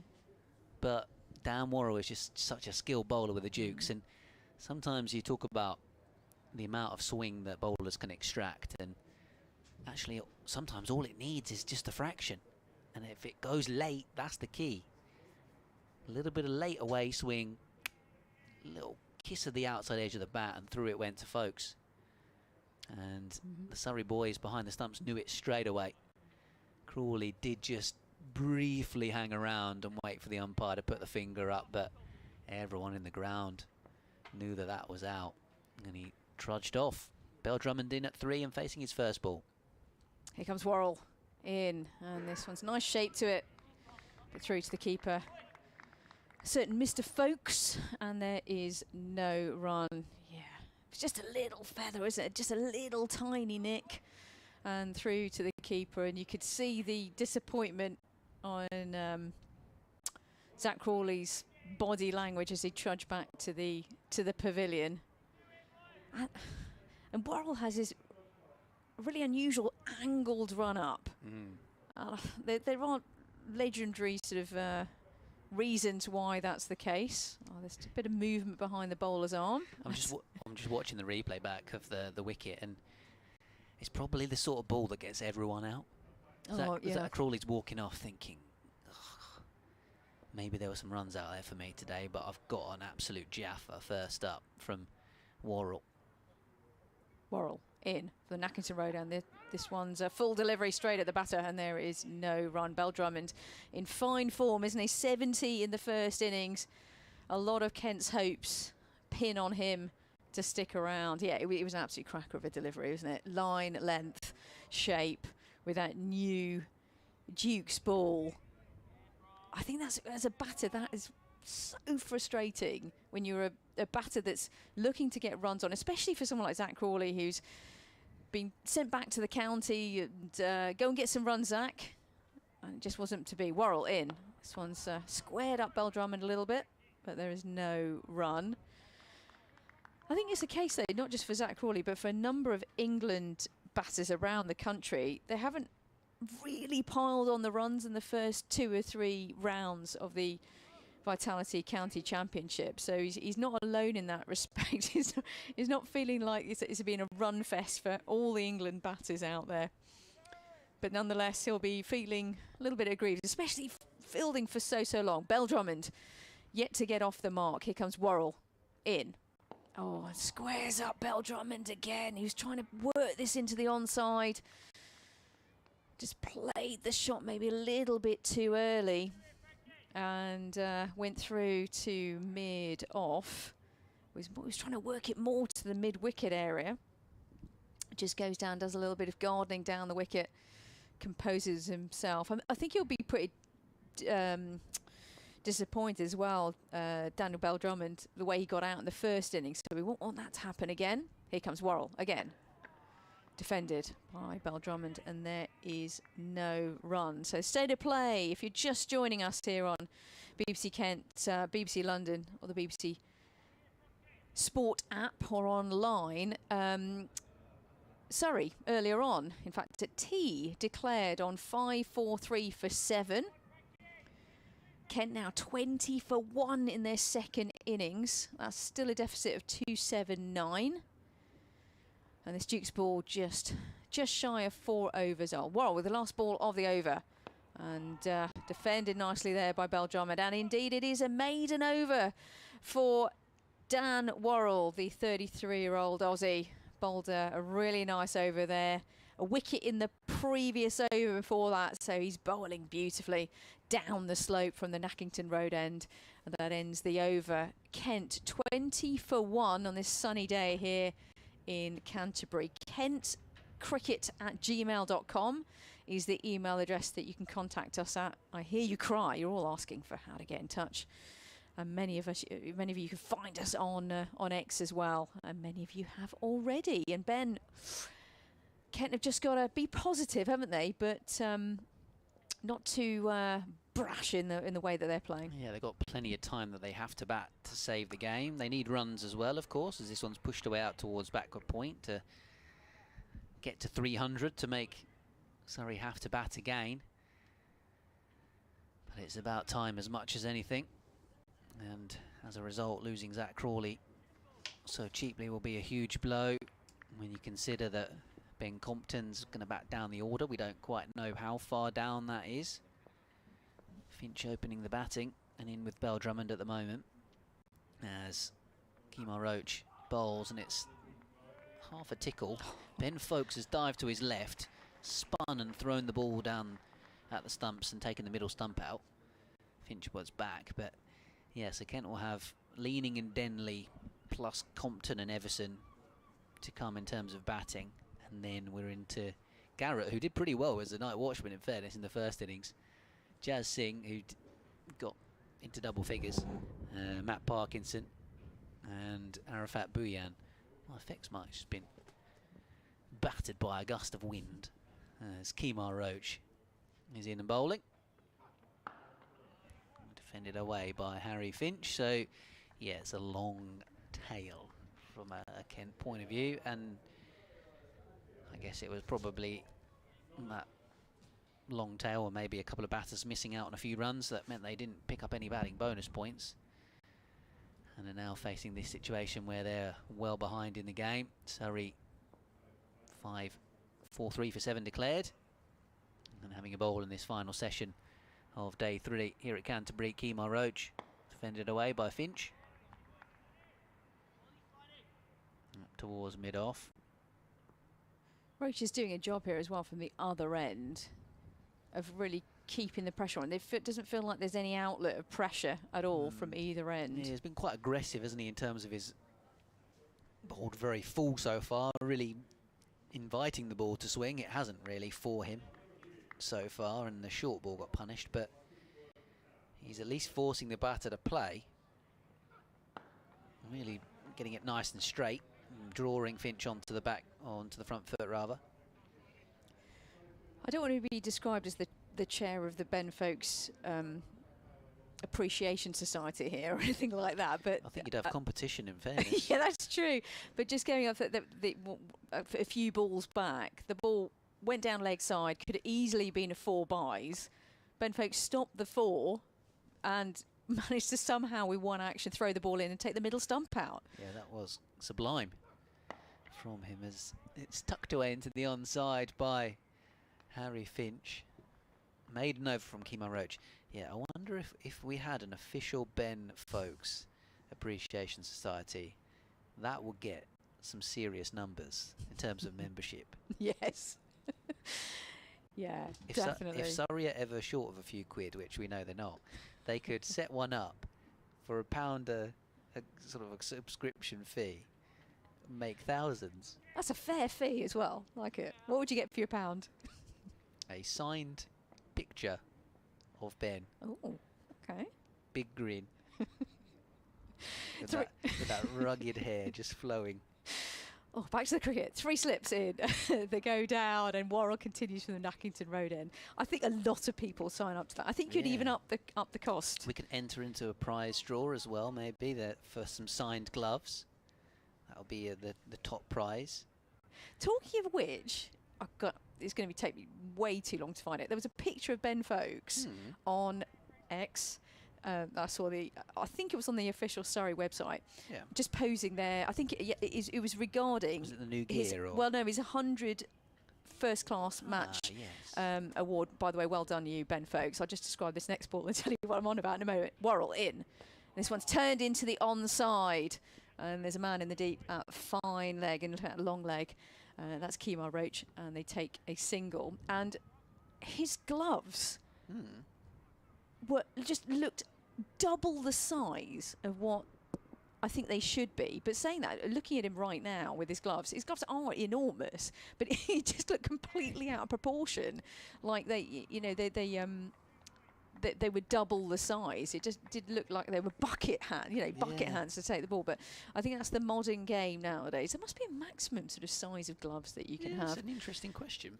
I must admit, it's one of those things wicket-keeping where the top players like Ben Foakes make it look ridiculously easy. And having done it once on a Sunday, just because I was like, I can't bother to bowl today, I got a bit of a stiff back, I'll keep if you want. It's so hard. So difficult. I couldn't believe how difficult it was. Worrell with his angled run in comes past the umpire and bowls, and this one's left alone. A good leave there from Harry Finch. This one's sort of angled in. It was the in-swinger, and there is no run. You're spot on. I couldn't get used to the big gloves, to be honest. I think I would have rather done it without, if you weren't getting your palm hammered by the ball every single over. And wicket keepers have this sort of reputation of as well. Yeah, the footwork, but also breaking every finger in their hand and arms, don't they? They are hardcore, ladies and gentlemen. And Ben Folkes is one of the best in the world. Yeah, absolutely. Here comes Worrell in again, bustling in the Aussie. This one is defended by Finch, and there is no run. Runs have definitely dried up. Well, they singled a couple of balls ago, but generally haven't been flowing. Yeah, no, I'm not much of a wicket keeper. I was very lucky that Tails always had the gloves. You know, it's nice, isn't it, when there's a proper wicket keeper in your side that is not just taking the gloves, but absolutely electric. For sure, there's as a team when you haven't got a full-time keeper and you've just got guys kind of part-time basis donning the gloves, you really, as you say, miss a. Oh, next one comes in. I think that Finch, to be fair, he brought his bat in and the ball went through to the keeper and there's no run. Yeah, you really miss that regular stalwart that just makes straightforward, or makes the catches look straightforward. But when you stick a part-timer in there, a few of those get dropped. You know, so that's the value of having a specialist wicketkeeper in that sense in your side. I mean, obviously now more and more these days at this kind of level, you've got to be able to bat as well, but 100%. Angle run up from Worrell. Comes in, and this one's driven, but straight to cover. Nice took you straight there, but straight to the fielder. So Dan Worrell, the 33-year-old Aussie, an over with just a single in the over. The score 21 for 1, Kent. The deficit still 278. It's come up to 5 o'clock, 4:45 on this evening. On this, what day is it? Sunday. What day? I'm losing track of days. You know, you're having a good time. We don't know what day it is. And Kent have all to do. I do like their attitude so far, though. They've lost that early wicket, haven't they, Ben? And you know, when your England opener goes back into the hutch, you could sort of go, oh, crikey, it's going to be a tough one. But they've continued to try and be positive. Yeah, Finch in particular, 16 from 20. Bell Drummond getting off the mark in the previous over, so he's on 1. And he's taking his guard here. Probably off stump or middle and off. Bell Drummond takes these days in first-class cricket. Really does kind of stand right in front of his stumps, but then will take a step forward, and this one's defended away into the covers. Means he knows where that off stump is, helps in terms of leaving the ball, and then he can often try and, well, obviously he was out LBW in the first innings. If you miss one that's kind of angled in on the pads and you miss it, then you're plumb in front. But it does mean that you can kind of get outside the line of off stumps sometimes by taking a big forward step towards the ball. So Roach is in to Bell Drummond, and he's playing this one defensively. Back up the pitch. He's come into this game in fine form, hasn't he? Yeah, he started well. He loves the Kookaburra ball, Daniel Bell Drummond. That's fair to say, because the round last season that they used it, he got a 100 at Northants, and then in the 2 rounds that they've used it this season, Bell Drummond got 100 in both games. So he certainly seems to enjoy the Kookaburra ball. And then a 50 with the Dukes in the first innings, or made 70 of course. Dan's scribbling notes on the cricket paper in front of us about some of the scores going on elsewhere. So let's briefly have a look at Hove. Gloucestershire 30 for 4 in their second innings. Sussex in the end 479 all out, thanks to a 78 from Simpson and 83 from Lamb. Roach bowls, that's high on the thigh pad. In the runs again. Stifled appeal. Lamb and Simpson, wow. Northants made 605 for 6 declared. Karen Nair made a double century. Not out against Glamorgan, who were 31 without loss in the second innings and trailing by 300 runs. Middlesex winners by 6 wickets at Lords against Yorkshire. Derbyshire 125 for 4 after Leicestershire 574 for 7 declared. So they trail by 280 odd runs. Kent likewise. In fact, it's 277 runs they trail by as Bell Drummond tucks this away for a single. They're 22 for 1. In the first division then, Notts have actually got themselves a lead now at Taunton because Joe Clark's made a ton. In fact, he's made 168 unbeaten, with Will Young, the Kiwi, also making a century. Quite the partnership those two are putting on to even things up against Somerset. After being well behind on first innings, as this one's defended away by Finch. Hampshire 349 for 7. Centuries for Middleton, for Gubbins. But a few wickets since then for Warwickshire, who lead by 100 runs. And of course, as we know, it's Harmer Day tomorrow.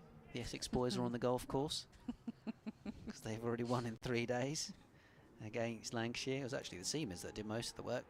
2 Cook, 3 Snater, 3 Porter. Just a couple of wickets for Harmer. He only had to bowl 5 overs. It's an even better weekend for him. He didn't even have to do all the work for once. Start of the next over from the Nackington Road end. Worrell, whoa, very wide delivery here. Not classed as a wide, but quite wide. So angled in and very much away. A dot ball. Yeah, golf day tomorrow for the Essex guys.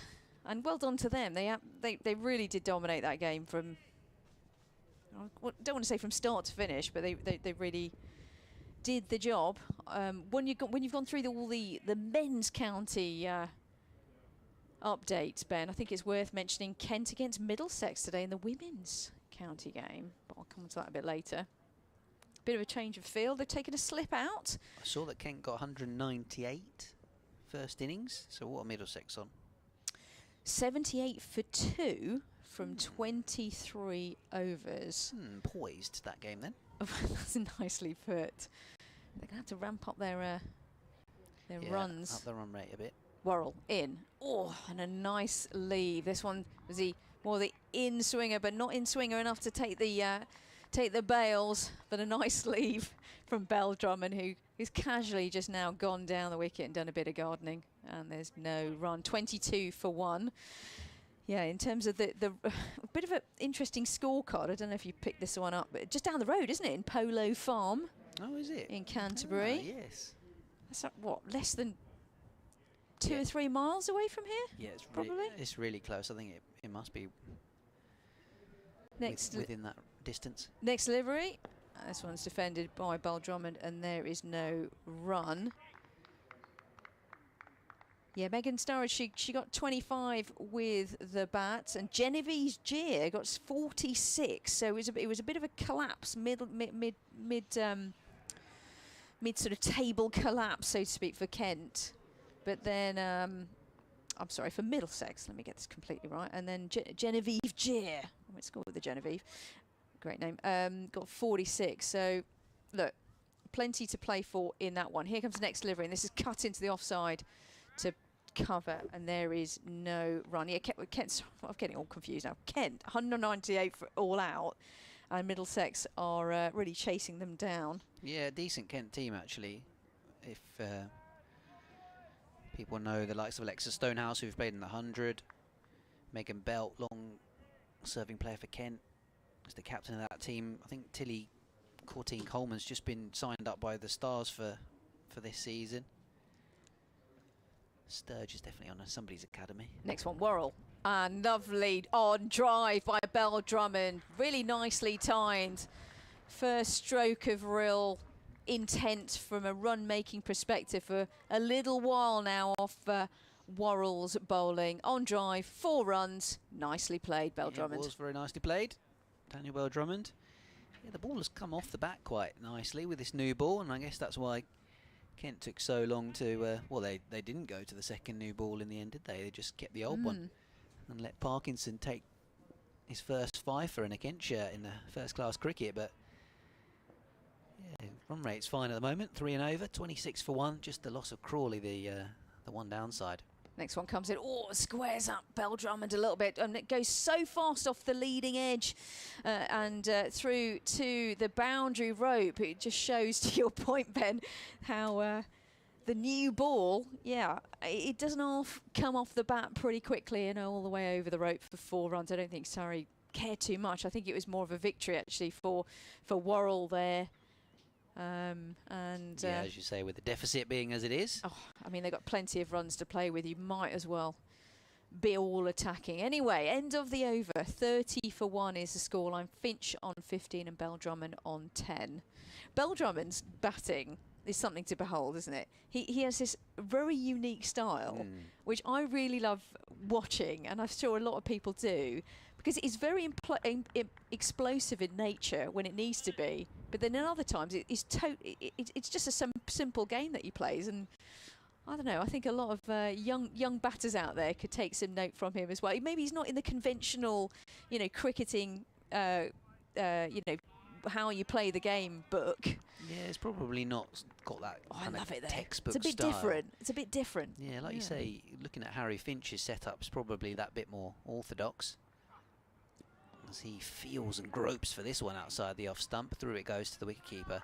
But yeah, Bell Drummond just has this lovely kind of wristy flow of the bat and plays the ball very late, keeps his hands very close to his back hip, kind of tucked in, and scores behind square on the offside. Just has a technique that works for him and has worked for him for plenty of years, but he's adjusted it in terms of red ball in recent times to improve his average over this format. This one's turned away into the onside by Harry Finch.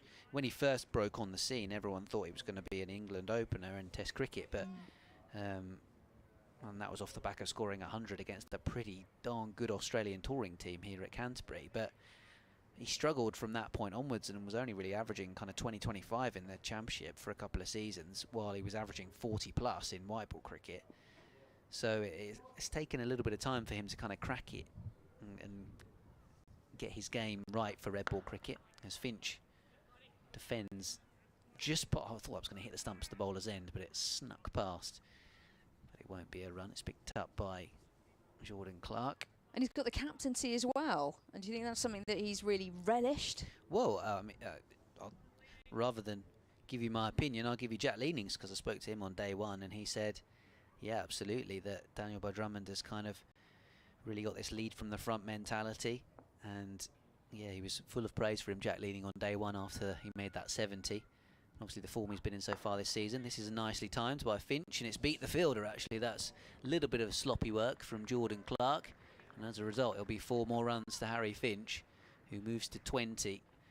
And the ball just sneaking underneath the attempt by Jordan Clark to field the ball. It squirmed underneath his body and then shortly afterwards found its way onto the practice wickets, and generally as soon as the ball does that, you're not going to be able to chase it and haul it back in. So 4 runs in front of the Frank Woolley stand for Harry Finch. And Kemar Roach is none for 22, his figures. Oh, that one kept a little bit low possibly, as Finch defends away into the offside. I think Jordan Clark could be a bit disappointed with his fielding there. I know he's 6'4". I have no idea what it's like to be 6'4", anywhere near 6'4", and then to go down and field, but it's an awfully long way down. But it just tucked underneath him. I mean, again, yes, sorry, I've got runs to play with, but slightly sloppy. As Roach is back at the top of his mark. 2 slips, angled delivery, grunt of effort from him as Finch defends into the offside. End of the over. 9 overs faced so far in this Kent second innings. We've got a minimum remaining today of 28. I think we lost about 3 overs from the slight delay after lunch. I see. So we're able to recoup that back at the end of the day, maybe. We're still going to get over 100 overs in today. Which is very creditable. I mean, it's bright and sunny here in Canterbury. By the way, that's Ben Watts. Ben, you more a batter than a bowler? Or a bit of an all-rounder? Yeah, a bit of both these days at village level. Offie? No, seam medium up. pace? Oh, Yeah, seam up? seam. Oh. Although it won't be long before I start trying to bowl off spin. Seam up's a mug's game. Worrell in from the Nackington Road end, and this one's pushed to mid-on, and there's no run. You know, well, why put in all that effort when you could just lob it up and take more wickets, you know? Oh, no, you're not there yet with that mentality. Oh, Come on. Every year I'm that bit closer to that, to be honest. The body's creaking every Sunday after a bowled one spell of 7 overs. That's decent effort. 7 overs, you know. I know, when you see these guys putting in these guys coming 15, back to spell after overs. spell. Worrell in. And this one's a shorter delivery and through to the keeper, folks. No run. Worrell's trying to mix it up here. He's trying to really get the batters to really think about whether he's going to keep away swing. So he's got this amazing action, I think, a really intentional of having a wide run in from the Nackington Road end. So this angled run up. And then the natural feeling is to try and get the ball to have this quite nice action through the air and then away swing. But the odd one will come in. Here it comes, next one. And this one's pushed to backward point, and there is no run. Yes, it's very intentional, isn't it, his mind games here? Yeah, and you were just talking about Beau Drummond's style. Second slip was getting excited there because Beau Drummond played that so late, but actually in one-day cricket, Beau Drummond scores in that area all the time.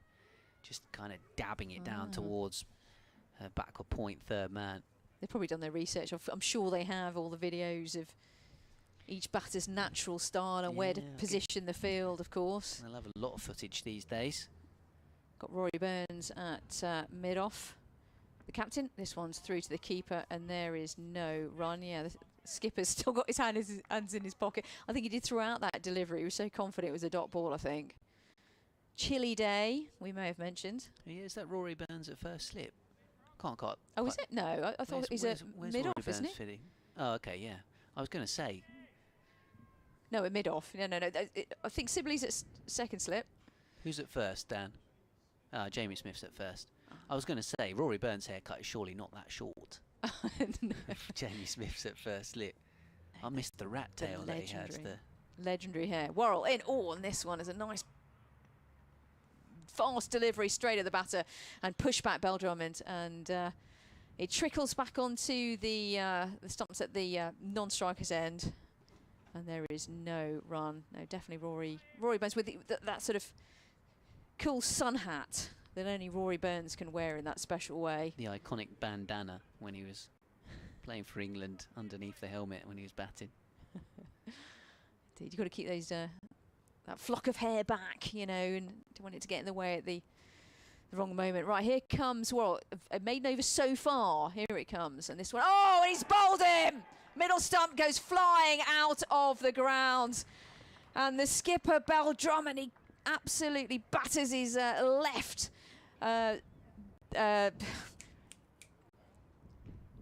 with his bat. Thank you very much. In absolute disgust. That was not the delivery that he wanted to play in that fashion. The stump goes rolling out of the ground, and he's going back to the hutch, and he's very disappointed with that. There we go. There was a classic case of outswinger, and then the one that came in, or maybe got a slight inside edge onto the stumps. Kent are 2 down, Ben, and this is not what Kent wanted to happen in this innings. Beau Drummond maybe slightly dragged that on. Could have been a slight inside edge there, do you think? Yeah, like you say, it definitely held its line. Didn't swing away like it stereotypically would from Worrell. And Beau Drummond's ended up getting himself in a bit of an awkward position, and maybe a slight inside nick onto his middle stump, as you say, ends up out of the ground. Kent have lost both Beau Drummond then and Crawley, and are in a real spot of bother at 34 for 2. Actually, it kept him a little bit low as well, Ben. Yeah, you spot on. I think it was inside edge and just played onto the stumps, and the middle stump went flying out of the ground. It's nothing, never what a batter wants to see. So Worrell doing all the damage so far, but at the other end, Kemar Roach is also keeping the pressure on. If you're a Surrey listener, by the way, on BBC London, on the BBC Sport website, I doubt you're from BBC Kent, but there we go, you might be on BBC Kent, you never know. It's definitely been your day and definitely your game so far, and I'm rejoined in the commentary box at this opportune moment when Surrey are going so well by Dan. Hi, Dan. Hi. Things are going quite well for Surrey, to say the least. Yeah, it's going well for Dan Worrell as well. It was a bit of vandalism there, wasn't it? He demolished the stumps. Worrell's interesting because you're talking about sort of how he operates there, and he works on geometry, doesn't he? He's all about angles, and he's got an angled run, and he works on angling the ball into the right-hander and zipping it away, but the odd one carries on. So he's all about angles, and batters have to know about, if Worrell works on geometry, batters have to know their geography, because they have to know exactly where their off stump is. And if they don't, Worrell will expose that. Jordan Clark's going to come into the attack here from the pavilion end. There's that. He's left alone there by Finch. Finch looks quite composed. He doesn't look in any real sort of issues as to any sort of bother. That one kept a little low, scooted along the deck a little bit, but nothing really to worry about. I think he's left pretty well, actually, so far as well, Finch. But talking of geometry, I think the slope as well has played its part in a positive way for Worrell, which added probably to that wicket. The thing about Dan Worrell, he's such an experienced campaigner, really exploit anything to his advantage. As Finch plays that back down the wicket to Jordan Clark.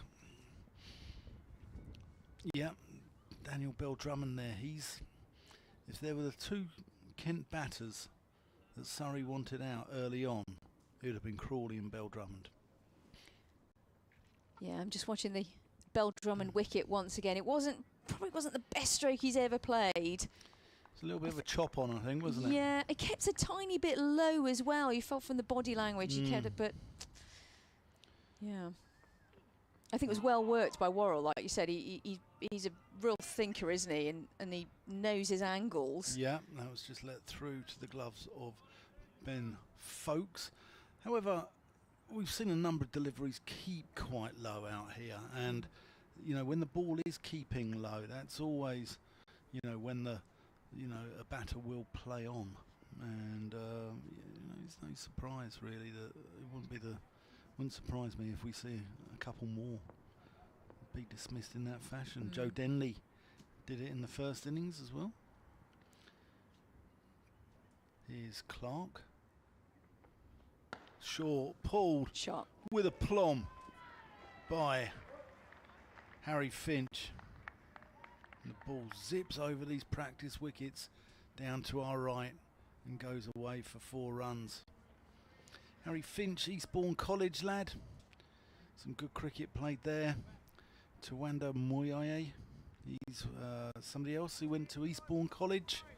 Ed Giddins was another one from that school, and it's produced some good quality cricketers over the years. I don't think Sussex don't play at Eastbourne anymore. They used to play at the ground called, rather delightfully named, the Saffrons. Very nice. Yeah. What's the still in play here, Dan? Are they looking at the ball again? Yeah. Rory Burns is now about to take it to his uncle Mike Burns, umpiring. Absolutely no relation whatsoever. I'm trying to put some gossip out there that they're actually indirectly related. No, let's not spread that rumour. No, absolutely. Finch just defends that one into the onside, gets up on his toes. We have to thank the umpires today, don't we, for the difference of caps and sort of hat attire, so we can distinguish them even more easily today. Yeah, we do. Burns in the... Well, it's interesting that Michael Burns has shunned the Panama floppy, and Rory is the only Surrey player out there in the floppy. That's just let go there by Finch. That completes Jordan Clark's first over, just one boundary off it. As Worrell comes in from the other end. 5 overs, 2 maidens, 2 for 12. You're listening to Dan Whiting, BBC London, Rita Green, BBC Kent as well, and Ben Watts is with us as well. Just having a well-earned break, seeing as he's we've made him earn his corn today somewhat, haven't we? Ben's been on the mic a lot today. So, yeah. Retrieve, you had a nice day down there? I have, and I was just thinking about Ben Mike actually for Leicestershir there as well. I thought there was some reference to that, but Ben's been on the mic. Ben's I get it. Not Ben Mike at Leicestershire. Not Ben Mike, no. Were you saying that you've got a fantasy cricket side? Yeah. Yeah, okay, because Rumblepants, hello, has been, I've changed a couple of posts, as we now call it, on X. And he was hoping for Dan Worrell and Cam Steele to boost his cricket draft. Here comes Worrell, and this one's pushed into the offside by Leaning, who's the new man in for no run. So Worrell is helping you, Rumblepants. Yeah. Very much. Cam Steele hasn't bowled yet in this innings. No. It's only a matter of time for a bit of spin. But yeah, Worrell's doing the business for you. I don't know how it works in terms of how many points, but yeah, your wish is coming true because he wanted Surrey to declare tick at not soon enough. Not soon enough. Not soon enough. No. Well, but yeah, you wanted it soon. You're right. No, You're right. No. Would have been a bit too soon, surely, before Worrell with his angle run up comes in, and this one's angled away, and there's no run. Yeah.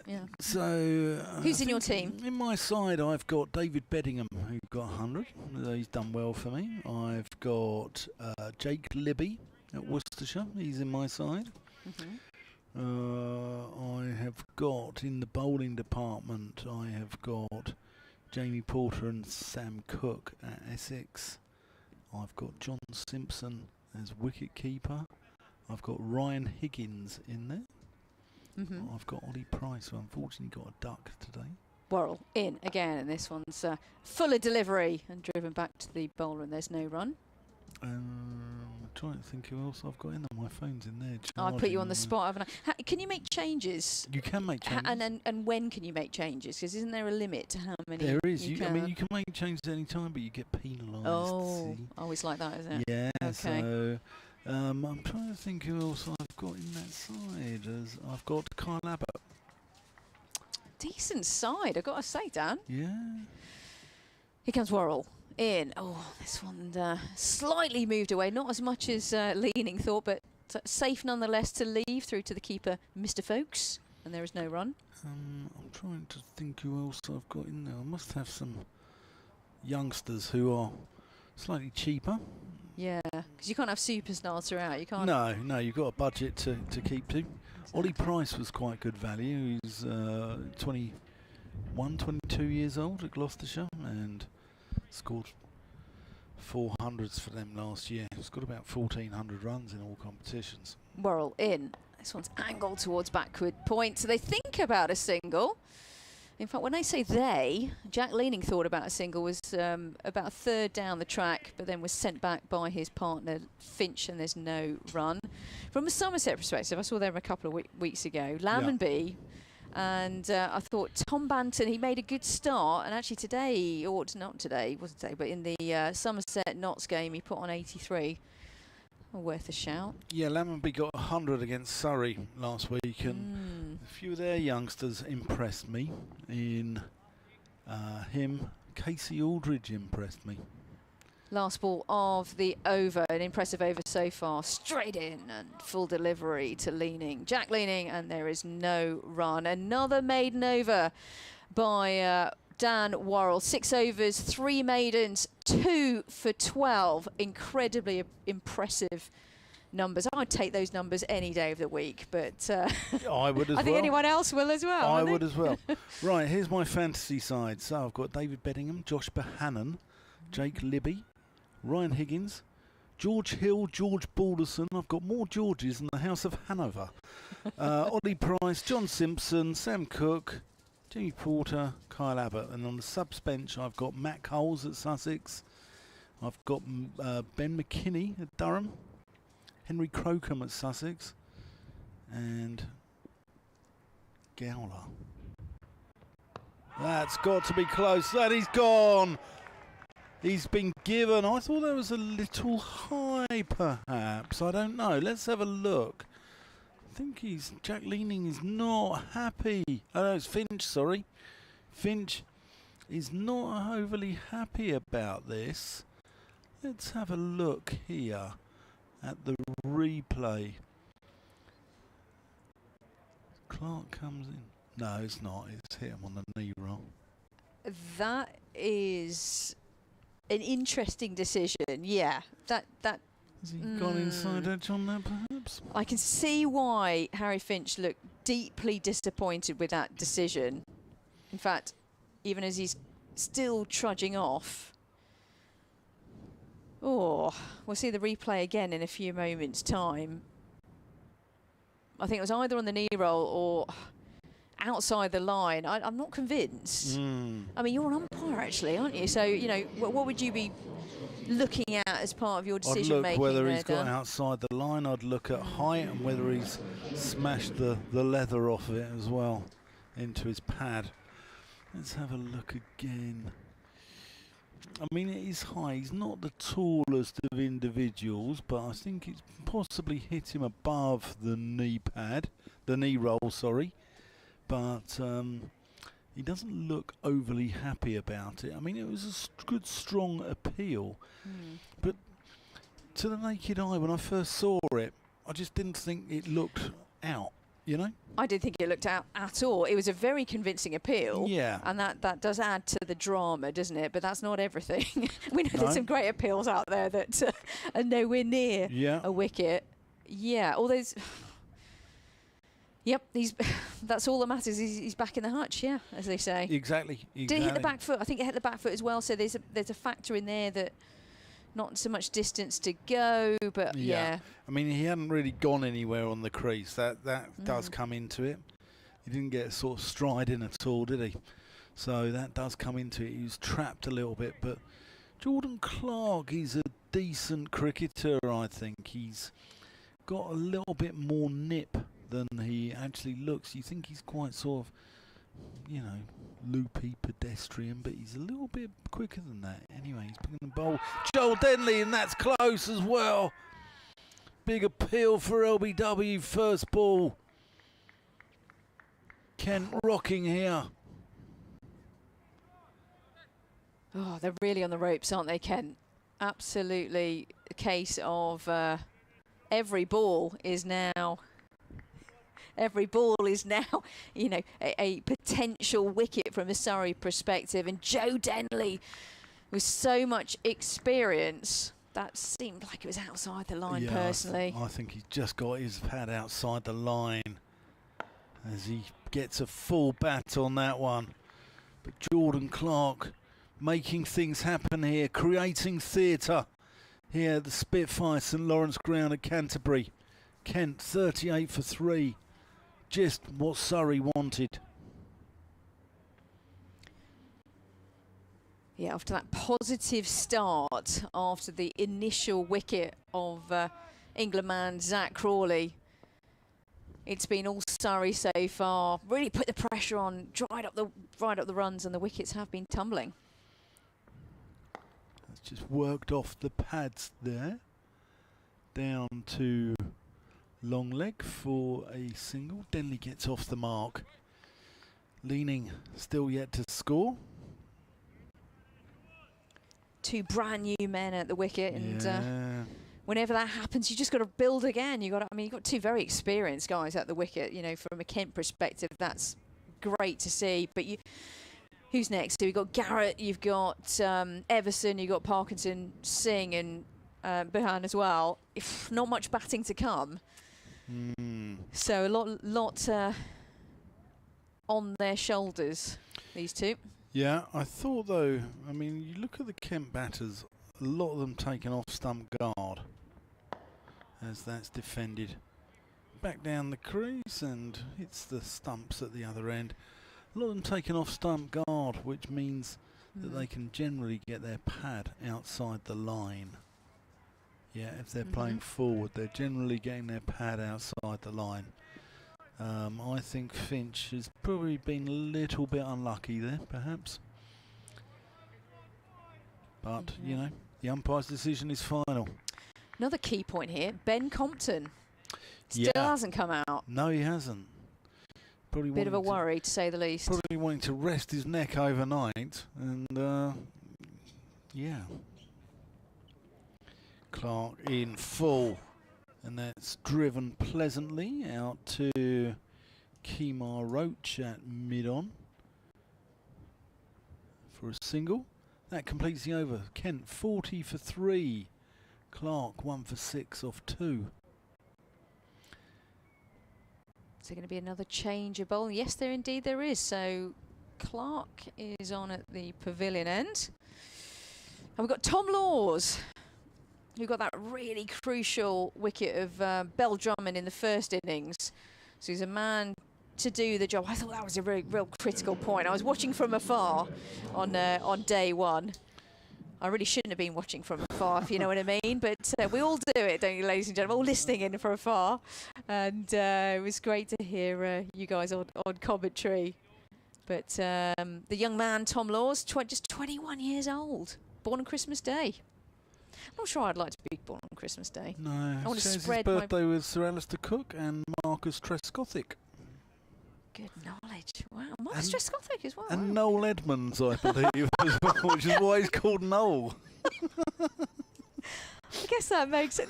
That is incredible knowledge, Dan. Love it. I've just got to check Are the famous cricketers born on Christmas Day? And I haven't just made it up. If not, it's a good one. Laws in. And this was pushed to mid-on and there's no run. Yeah, other famous cricketers born on Christmas Day. Get in touch. kanecricket@gmail.com. You can... Noel Edmonds actually on the 22nd of December. Oh, is it? Yeah. Close. Yeah, I do apologise. I know Noel Hunt, the former Reading midfielder. He's born on Boxing Day. It's completely irrelevant to the Noel cricketing world. Noel Coward. By the way, the scoreline, 40 for 3, Kent. They are absolutely on the ropes. Here comes Laws, in and down the leg side, and strangled down the leg side. There's a half appeal. Folkes doesn't have any of it. He's just pleased that there's not 4 byes to his name. I'm that's not not out. That hit anything, that was not nowhere near. We have a brilliant commentary position, yeah, don't we, for this game, very Dan? Good. Very good. Sometimes we are nowhere near behind the bowler's arm or the batter, but today we have a good position. It's certainly better than... So thanks, Ben, for sorting that out. It's certainly better than working out of a marquee at Cheltenham at deep backward square leg at ground level. What a ground, though. Laws in. This one's defended off the back foot and there's no run. Laws has got a much more direct action to our friend Dan Worrell. Who has this sort of angular run-up, bit like Ollie Robinson, actually. He has this really angular run-up as well. But actually, they're not dissimilar in some respects of the outswinger and then in-swinger in terms of Worrell v Robinson. Anyway, but Laws is a much more sort of face-on to the batter. And this batter is Jack Leading, who's got quite a job in his hands. This one's cut into the offside. Straight to cover, there's no run. Aren't the Ollie Robinsons born on the same day as well? Oh, the Ollie Robinsons? Yeah. Oh, really? Both Ollie Robinsons are born on the same day, I believe, in the same town. Aren't they both born in Margate? Ben Watts, can you help me out here? I know Sussex Ollie Robinson was born in Margate, but we'll have to check that out. Both born in the same county. Laws in. Jack Leading pushes this into the offside and bisects the fielders at point and at cover. Nice punch in the offside off the back foot. Nicely timed and through for 4 runs. There was barely a reaction to that at all because the deficit is still 255 and Surrey kind of don't mind giving the runs away as long as they're getting those wickets, and they've got 3 of those already. 44 for 3 is the scoreline for Kent. If you're a Kent fan, you're listening in, you'll be wondering how many overs there are left in today. 23.1. So last ball of the over coming up from Laws. This one's pushed into the onside this time, but straight to mid-wicket, and there is no run. Yeah, end of the over. Both born on the 1st of December. Both Ollie Robinsons, both born on the 1st of December. One in 1993 and one a few years later. But both born in the same county. The Sussex one, born in Margate. The Durham one, born in Sidcup. But I can get my head round. Brilliant. I can get my head round that there are 2 Ollie Robinsons. I can get my head round that there was an O.A. Shah at Lancashire and an O.A. Shah who's played for Middlesex. But I just can't comprehend the fact that there are 2 Ryan Sidebottoms. I mean, that is just taking it to another level, because it's such an unusual name anyway. And the fact that there's, you know, the floppy head England left armour and an Australian one as Clark comes in, as Denley punches that one off the back foot into the covers. Yeah, that is. I mean, that's quite bizarre. a coincidence. Yeah, definitely. Yeah. I think yesterday we came out, there were 2 Mark Wars, weren't there? There was WAUGH, the famous, you know, Australian batter. And there was a guy called WAGH. Yeah, WAGH, who played at Warwickshire, I think, in the 90s. I think he got done for a rather suspect bowling action, actually. That's glorious shot there. Denley shows why he played Test cricket with an on-drive of the highest quality. Yeah, classic Denley. Isn't he an elegant player to watch? You get your money's worth, don't you, when Denley's in fine form and flowing, the runs are flowing. Oh, well, I've had my money's worth here today. Have you? Yeah. Seems I haven't paid to get in for 3 days, but yeah. And you got a lunch, yeah, nice, not bad. Yeah, yeah. Clark in, and that's turned off the legs there by Denley. Bolt him round there. It's meat and drink to him. And that brings up the 50 for Kent. After just a shade over an hour in the 15th over. Oh, that was a fine-looking stroke from Joe Denley. Anything on the pads, he just leans into it. And that's really nicely played. And all the way for 4 runs. I don't think Clark's got his line quite right yet, and line and length actually for that matter. But Dan, your knowledge of birthdays is I got Noel to Edmonds behold. wrong. I'm not having it. He's not a cricketer, as far as I know. That's just so I'll played forgive out to you. mid-on. Yeah, we've just had David Gower's birthday as well, which is the 1st of April. April Fool. Is it really? It is, yeah. Yeah. Yeah. Jordan Clark, I don't know his birthday, unfortunately.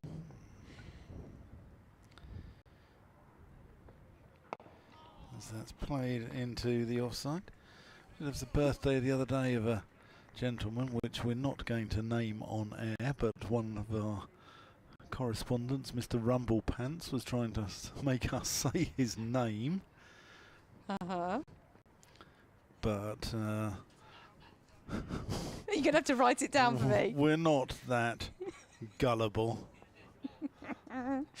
We're not that gullible here at BBC Radio London, BBC Kent, as Clark comes in. And that is played into the offside. Jordan Clark was born on the 14th of October, if you were wondering. Okay. Yeah, there you go. Oh, God. Yeah, okay. Yeah. We didn't fall for that, did we? Surely not. No, we didn't. Well, the Leicestershire and Sussex supporters were messing around with us last week as well, and telling us to say certain words to plant into commentary. We're better than that, Dan. We are. But we still did it. Yeah. We know that the word gullible has not been removed from the Oxford English Dictionary. Well, we're enjoying ourselves here. If you're a Surrey fan, you're really enjoying yourself today. 52 for 3, the scoreline. Kent on the ropes, but fighting back here. This one in from Laws, who starts the new over to Leaning, and there is no run. A bit of a fight back here. When I say fight back, I think it's just actually resilience here from Leaning, who's a vice captain, isn't he, for Kent? So here to play a role, the 30-year-old. And he's born in Bristol, but he's a real Yorkshire lad, isn't he? A Yorkshire lad. Yeah. His father moved around. His father played at York City. He was a goalkeeper, I believe. Was he a goalkeeper? Leaning on strike with his bat very highly raised, and this one is a dot ball and there's no run. And Andy Leaning apparently played at Bristol City or Rovers.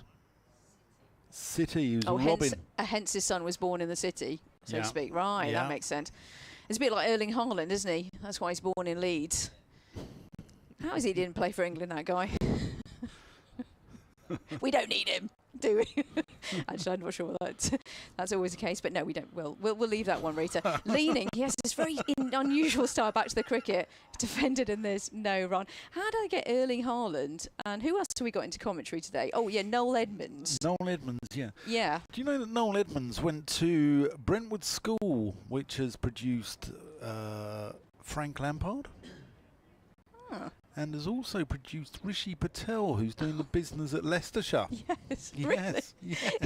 Do you know what, ladies and gentlemen? Let me tell you. I know this is radio, so I need to say this. Dan said all of that without looking at any notes, purely from the brain. Laws in, and this one's pushed off the hip to long leg, and they go through for a single. The silver writing on the side of the ball is still slightly visible on the ball, just slightly. Go through for 1 run, 23. No, let's say 53. 23? 53 for 3. I'm getting carried away with all these stats. Rishi Patel, probably the only one out of the 3 who's gainfully employed right at this very moment in time. But, you know, there you go. That's like a pub quiz, isn't it? What's Noel? Do you say Noel Edmonds, Yeah. Rishi Patel, and who's the Frank third one? Lampard. Frank Lampard. What have they got in common? There you go. He's a good There you player, go. Rishi Patel. Oh, he is. I really like the look of him. Looked really good last weekend at Leicester. Here we go. Next one. Clipped off the hip once again, but this time by the very elegant batter that is Joe Denley, and they go through for a single. Joe Denley.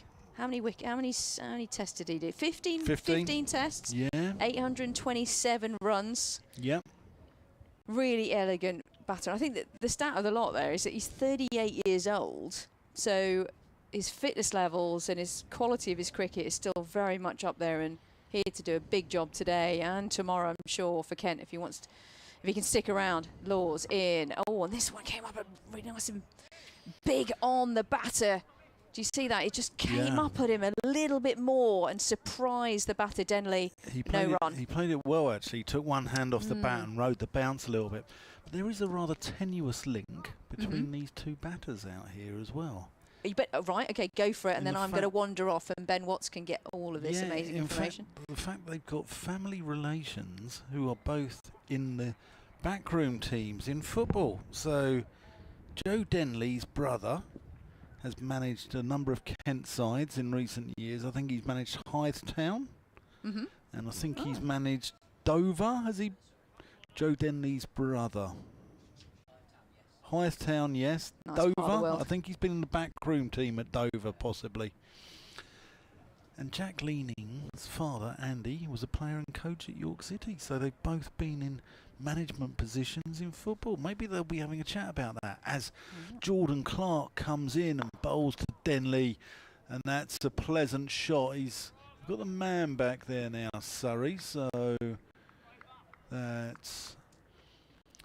Who's that work out there? Is that Worrell? That looks like Dan Worrell, doesn't it? Might be Worrell, yeah. Maybe. There's Worrell down at long leg. Biding his time. It might be Laws. It was Laws. Might be Laws, actually. And Worrell's down at long leg, potentially. Clark bustling in. Defended by Leaning.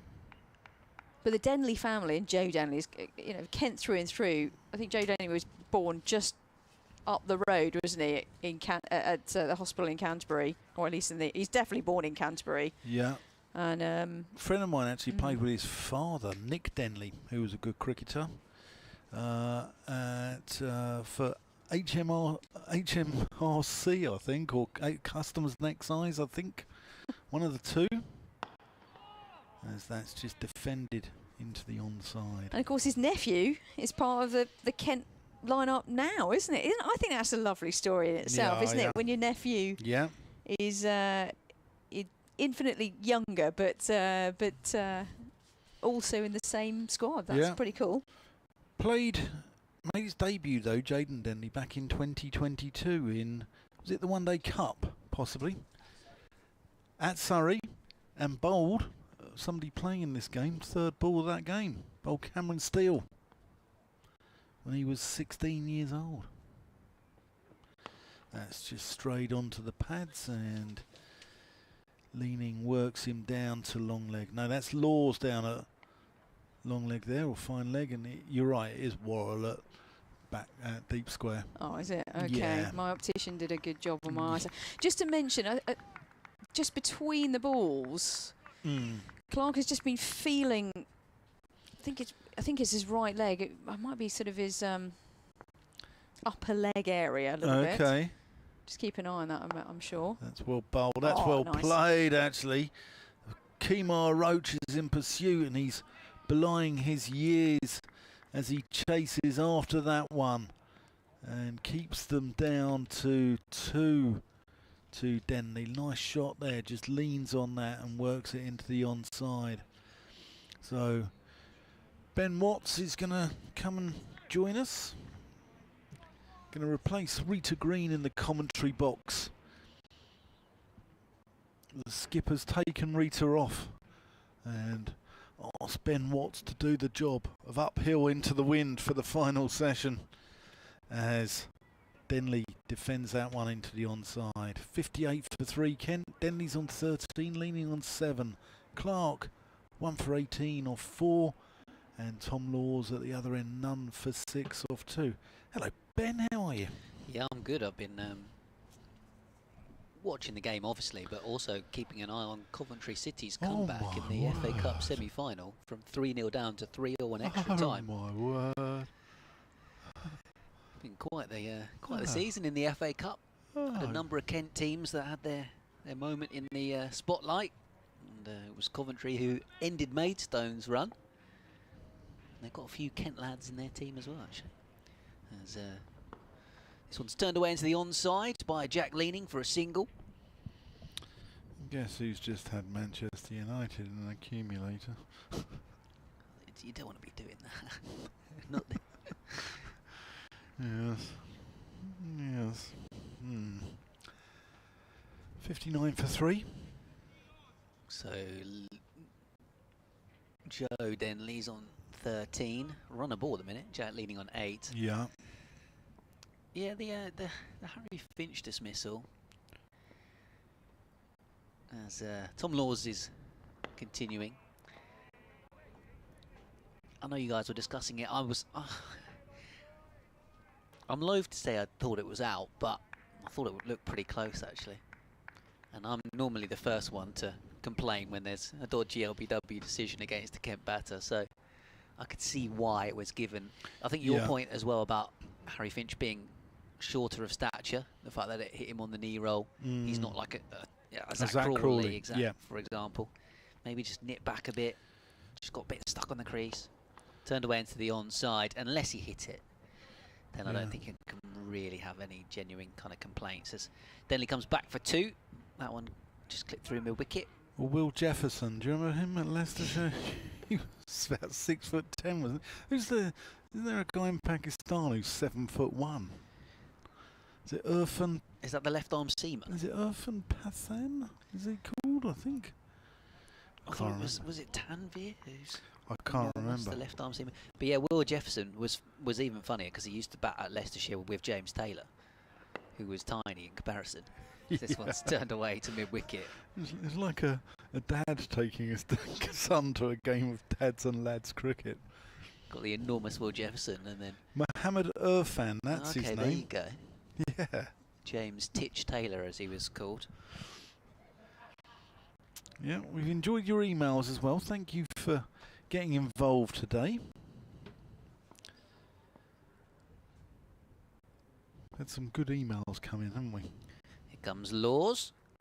Oh, that sneaks underneath Denley's defence. Yeah, kentcricket@gmail.com if you wanted to get in touch. We had a couple more who were talking about birthdays. Adam Sutherland says former England bowler Simon Jones was born on Christmas Day as well. There you go. Yes. Yes. So there's another one to add to your top man collection.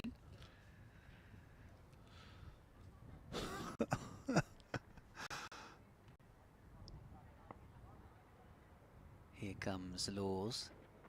just read this email and it's slightly baffling me. Right, he says, Ian Brown says, loving the commentary as usual, guys. Heard you talking about interesting facts. Did you know that in the Kent second 11 game last week, there was a Singh who was caught Singh and bowled Singh, and it was not a caught and bowled?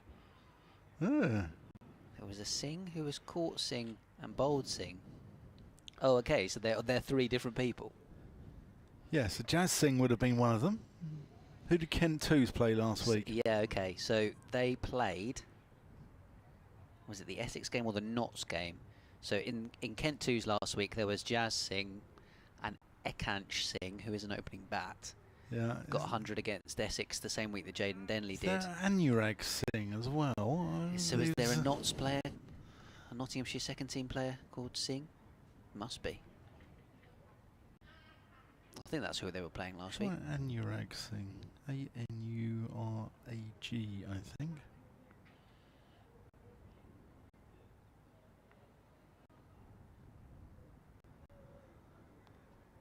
Clark in, as that's played back to him by Jack Leaning.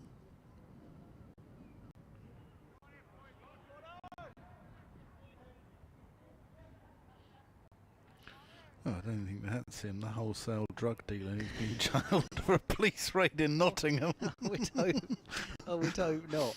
I think the individual in question is Fateh Singh, who is F-A-T-E-H. Yes. All-rounder. Shaw pulled out to deep square. Anurag Singh, I'm showing my age here, and it's probably not playing second 11 game, as he's now 48 years old. Oh, okay, well, there you go. And did play for Warwickshire, Worcestershire and Nottinghamshire back in the day, but it's unlikely that he's... Yeah, he Good played, spot, 100, played 108 first-class matches. Singh, caught Singh, bowled Singh. Yep, thanks for your email in. Jordan Clark comes in. Ah, that's nice. Just worked on the angle there by Denley. Wouldn't surprise me if they start to see 2 mid-wickets. We saw it. Denley does favour that sort of area through mid-wicket, as Dominic Sibley does. And it wouldn't surprise me to see Surrey try and work Denley in the same way that Kent tried to work Dominic Sibley. Dominic Sibley having a fine start to the season.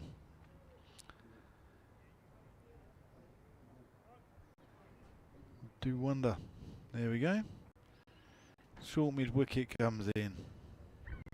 We haven't seen... Yeah, well, the other one's at mid-on in front of the non-striker. Good work, skipper. Oh, that's gone up in the air. That's popped off a length there. Clark's extracted something out of the pitch. Where's that come from? And Denley actually played that pretty well. That's hit the splice. It's hit the shoulder of the bat. And he's taken one hand off the bat and just neutralised the bounce a little bit. But he played that well. That could have gone anywhere. Yeah. I think maybe just Jordan Clark bending his back a little bit there. Yeah. That's into the slot, and Denley drives out to Kemar Roach at mid-on. Jordan Clark does extract life where other bowlers won't get any. At the Oval last week, I saw a couple where early on in the game where Folkes was taking them at head height and taking it sort of in front of his face on what again was quite a placid pitch with the Kookaburra. Here he is. That's just defended back to him. That completes the over. So we've got 18 left in the day. It's just coming up to 5:45. I did think we might get out of here early, but I think it's going to be a 7 o'clock. Yeah, that was always a... optimistic to say the least. Absolutely. Yeah. Yeah. So, yes. But We're having a good time. We hope you are at home. BBC Kent, BBC Radio London, tuning in. Send us your emails. Tell us where you are. Tell us the coldest you've ever been at a cricket ground. We want to know, seeing as we were so cold here yesterday. Hooked away, this delivery from Tom Laws by Jack Leaning. Out for a single. Somebody else did get in touch earlier about number 11s. David Burt said, my nomination for number 11 is Pat Pocock.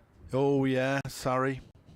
Couldn't bat for toffee. He said when Pat came out to bat in the second innings, he was wearing a helmet. The first helmet I've seen in England. Oh. However, he was facing Derek Underwood at the time. As this one is outside the off stump, left alone, who I think had 9 for 32 on a drying wicket apparently. He sent us the archives, the scorecard from 1978. Is this going to load on my phone? This is, if it is, oh here we go. This is a... Pat Pocock, I remember him getting picked for England when he was like really old. He was like... Yeah, he went out to the tour of India in '84. The late great Underwood has absolutely ripped through Surrey on that day in 1978. This one's clipped away at the oval, out towards the legs. Deep fielder on the leg side for a single. 18 Denley, 10 for Leaning, 66 for 3 Kenton, trailing by 233 runs after Surrey's earlier declaration. How many did Underwood get in the match? Oh, he got 4 wickets in the first innings, so he's ended up with 13 in the game. No wonder he used to get so many wickets if he's getting 10 plus per game. As Laws is in and bowling. Oh, leading edge from Leaning. Might go for 4 actually up the slope. A little bit fortunate for him, but he does get a boundary. So yeah, thank you very much to Derek for that email, or David for that email about Derek. Pat Pocock, who's, I think he's still involved with Surrey County Cricket Club, but he replaced Fred Titmus on the tour, 67-68. England went to the West Indies, and Titmus lost toes, didn't he, in the boating accident. He lost 4 toes on 1 foot, which put him out of action for a while. Pocock then took 6 for 79 against Australia. I'll come on to it after this ball. Laws to Leaning. Down the leg side. Take from folks. So Pocock took 6 for 79 against Australia in the first test at Old Trafford in 1968. And then was dropped and replaced by Derek Underwood. Oh, well, fair enough. I mean, that's harsh from the selector. Harsh, but Derek Underwood. Yeah. We had another email, by the way, which backed up my earlier shout for worst number 11. Chris Martin apparently averaged 2.36 and had 36 out of 104 innings as Ducks at Test level. Ooh. I mean, that's... What about Pommy and Bangor? What was his average? He's defended away up towards mid-off. End of the over. 74-3 here, Kent. A little bit of a recovery that represents, actually, with these two at the crease. Leaning on 14 and Denley on 18. After the early wicket of Zach Crawley nicking off to Worrell, who removed Bell Drummond's middle stump, and then Finch out LBW to Clark. At that point, Kentworth 38 for 3.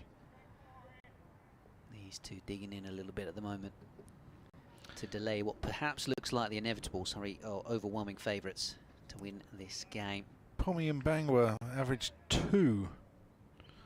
Which is less than Martin in Test cricket. Martin. Maybe just didn't get as many ducks. 15 tests, scored a whopping 34 runs in 15 tests as Clark comes in, and that's defended out to mid-off. First class cricket though is a little bit of improvement. He played 62 games in first class cricket and amassed a mammoth 324 runs in 62 games at an average of 6.89. Super commentator though. Yeah. Pundit, presenter, commentator. Pommy and Bangor. Clark in into his 6th over here. Oh, and that's almost sneaked through. It's going to go away for 4 runs.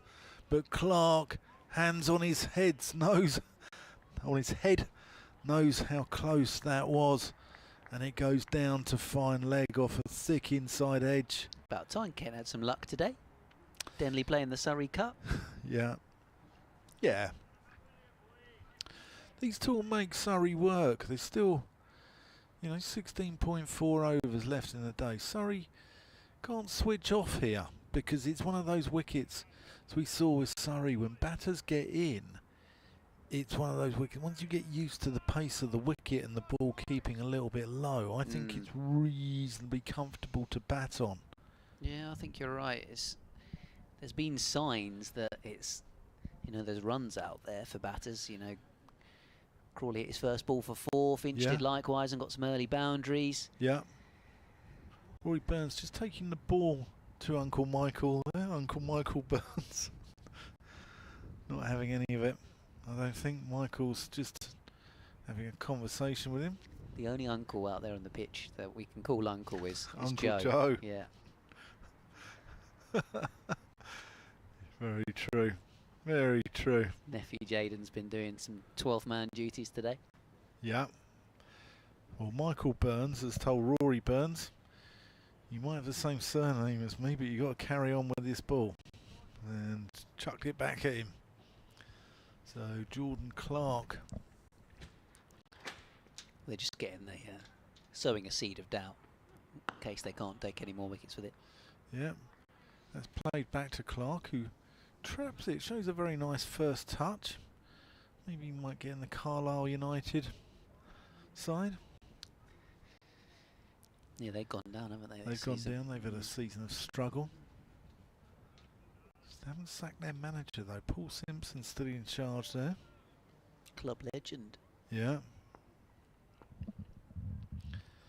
Kent 74 for 3. Clark in past Burns. That just drops into the offside. No run. Speaking of club legends, well, I think Joe Denley will go down as a Kent sort of legend, if you will. Cult hero. Definitely a cult hero for his social media following, the Denley meme team. But yeah, in terms of some of the best players to play for Kent in recent seasons, Denley's got to be up there. That's close. But no cigar. No cigar. So It was always sliding down. Yeah. Matt T sent a message. He's enjoying the commentary. Looking forward to seeing Mark Church back. Well, I think we're all looking forward to seeing Mark Church. We all love Mark Church, and if he's listening, we send him our best wishes. wishes. We do. We do. Andy Cleve has also said, and this was last week, as that's just worked through square leg for a single. Yeah, Matt T said that has to agree with Andy. Great commentary this week. Looking forward to seeing back and a cross back. But this game has been great. That completes the over there. Well, you were asking for people to get in touch from wherever they're listening. I always enjoy these, actually. Particularly, it's just great to sort of realise how far afield county cricket gets. And there's people all over the world that follow county cricket. So Terry, who's a Surrey fan, he says, hello from the middle of nowhere.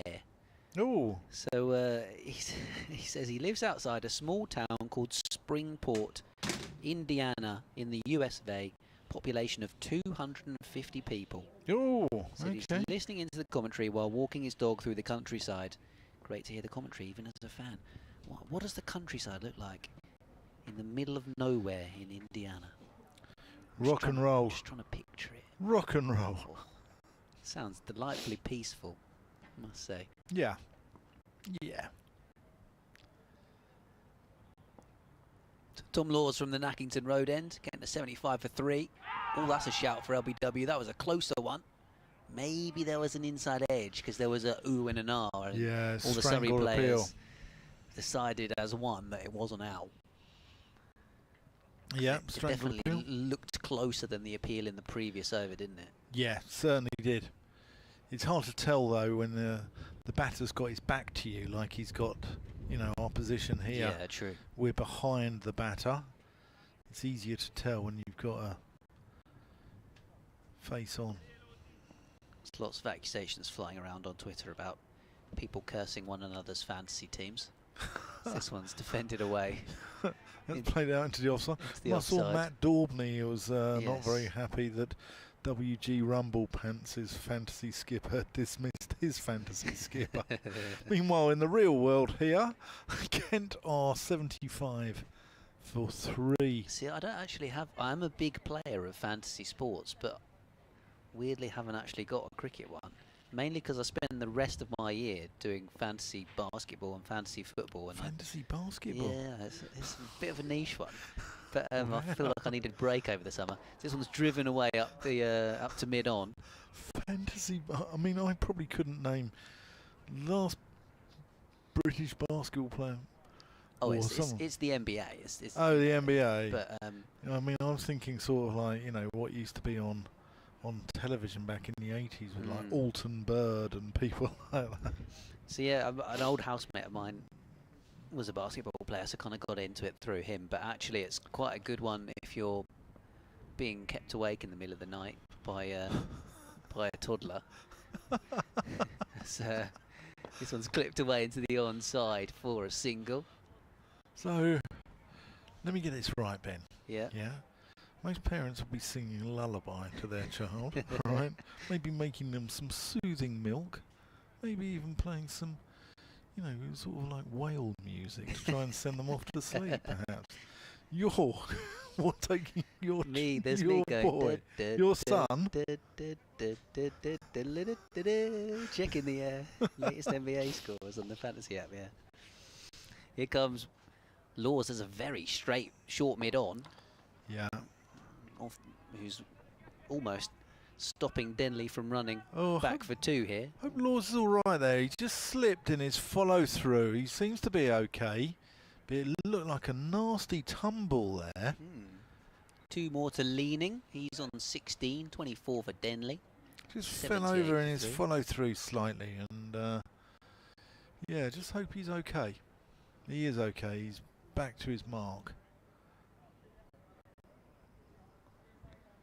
Yes, Surrey is starting to get a bit funky with the field. 1 slip. Yeah. 2 short catches at mid-wicket. Both these 2 have favoured kind of that off-stump guard you mentioned and trying to play through mid-wicket as this one's defended back to the bowler. End of the over. We've got how long left? 15 overs remaining. So we might be done by 7 o'clock. Yeah, we should be done by 7. It's a glorious evening here in Canterbury. I think Dan Lawrence might have a bowl, and I think here comes Cameron Steele, which I thought we might see some spin. I think Surrey probably wouldn't mind getting off this pitch. Been out there for 22 overs now. Going to be out there for 37, and they've had a good day at the office, and they're probably just... Oh yeah, certainly have. Recalibrate and just have a look overnight and come back in the morning and then try and take these remaining 7 Kent wickets tomorrow. If they can winkle 1, possibly 2 out by the end of play, they'll be quite content with that. So a bit of leg spin then. I think we'll have a... Here he comes, 17 wickets this season for Cameron Steele. Can he make it? 18, 19, 20. Got Denley out first innings, didn't he, Steele? Yeah, he did. Denley dragged one on.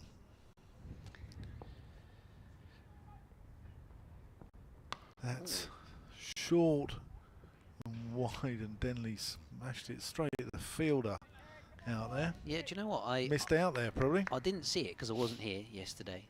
But I even said to my brother, "Oh, Denley's got bowled by the spinner. I bet he dragged it on." Yeah, I did try and... Wouldn't just miss it. Blow smoke up Cameron Steele a little bit and say, was that the googly? I mean, it could have been. Thinking that he'd nip one back into the right-hander. Here he comes. As that's played out into the offside just for a single. So I thought, has he done him? Has he misread the googly? you know, and sort of got an inside edge. Cameron still went, no, it's actually the leg spinner. So there you go. There you go. I'll do one more over before I hand over to Rita, who will come in. That's all sick outside edge. It's going to run away for 4. But Cameron Steele makes things happen. However he plays the game, whether it's in the field, whether it's with the bat, whether it's with the ball. And he does create drama. Understated Surrey signing, actually, Cameron Steele. I mean, the players that they've brought in recent times. You think about these players like him. You know, he's been to Middlesex. I think he had a little stint at Hampshire as well. Been to Durham, and just sort of a bit part player, wasn't he? Mm. I mean, I know there's not much call for leg spin up in Durham. That's gone a long way. That's going to be 6 runs, is it? It's Michael Burns can't see it. Is he thinking 4 or 6? He thinks maybe 4. He's asking the fielder who's out there. Yeah. Saying, is it 4? Was it 6? 4 or 6? You tell me. A little bit of honesty. 4 it is. But, you know, Cameron Steele's been round the block. And 50 partnership up, by the way. way. That is the 50 partnership, leaning 17 of them. Denley 33. There's Denley. Just plays that into the offside. Yeah, you're right, he has. Born in California, I didn't know that. Yeah. But yeah, started out at Middlesex, went to Durham for 4 years, had a loan spell at Hants and a loan spell at Surrey before signing. That's well bowled. That was the ball there that bowled Denley, where Denley just drags that on anyway. He's got away with that one. 33 to Denley, 17 to Leaning. Steele is none for 10 off 1. Laws none for 18 off 5. And Kent are still 211 runs behind. I'm going to hand over to Rita, who's going to come in and take us through for the next 45 minutes or so. I wasn't sure if we're going to have double spin. Thank you, Dan, but it looks like it's Worrell back from the Nackington Road end.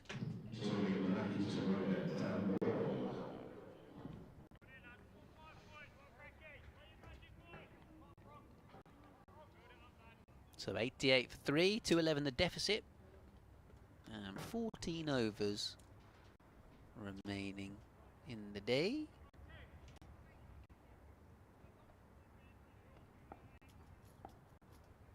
So here comes Worrell to Jack Leaning, just the 1 slip. On the back foot he goes and plays this one away into the offside.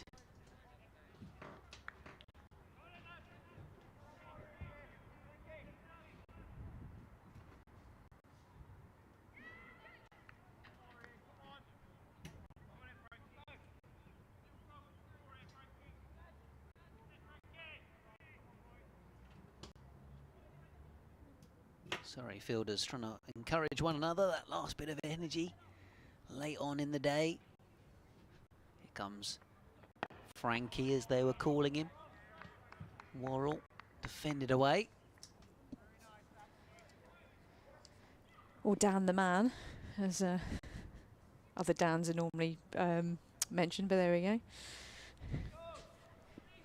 Slightly distracting, isn't it, knowing that the football's going on as well. There's a cracking game at Wembley. It seems like a very open extra time as well. We've got a little screen in our commentary box, which would normally have, say, the test match on if it was later on in the summer. As this one's defended away by Worrell, or off Worrell rather, by Leaning, who's got 17 so far from 35. Denley a more brisk 33 from 39. But an important partnership because Kent were in danger of somewhat imploding before these two came together. It's a nice little partnership that Kent have put on here.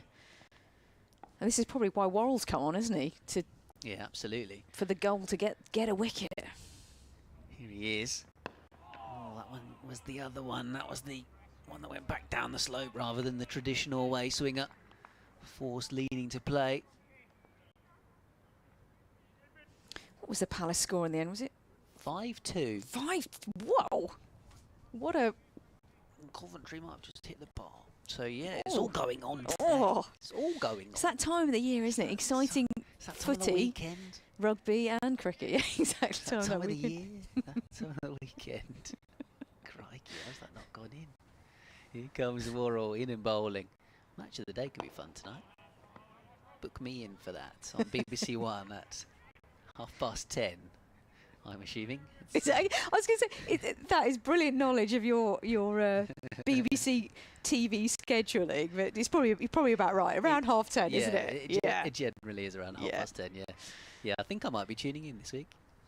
I tuned in last week after Palace beat Liverpool 1-0, so yeah, it might be 2 weeks in a row. I say this every time I see you. If you sell on Michael Elise, please give us some money to Reading Football Club. Come on. I think that'll probably happen this summer. This one's away down the leg side. I'm going to come back for 2. Good running from Jack Leaning. Good athleticism from him. Sprinting back for the second and, well, technically a maiden over for Darren Worrell, but 2 runs coming off it. Yeah. Sorry, I'm laughing at it. Yes, you're right. Technically a maiden over, but there were a couple of runs in it. So I always think that, is that a bit harsh? But there we go. It's good. The bowler will take it, won't they? Any day of the week. So let's have a look at Worrell's figures. Not bad. If you're a bowler, you'll love this. 2 wickets for 12 runs off 7 overs. 4 of those were maidens. Worrell, to quote somebody on X, who I can't remember who it was, but thank you so much for getting in touch, is on it. He's on one. No, sorry, he's on one. Worrell he's on one. Yeah. You've got to say it in the right way, Rita. Dan Worrell is on one. But anyway, the start of the next over from Cameron Steele. Bit of leg spin. And this one's a full toss and given the treatment by Joe Denley. 4 runs. It was there to be hit.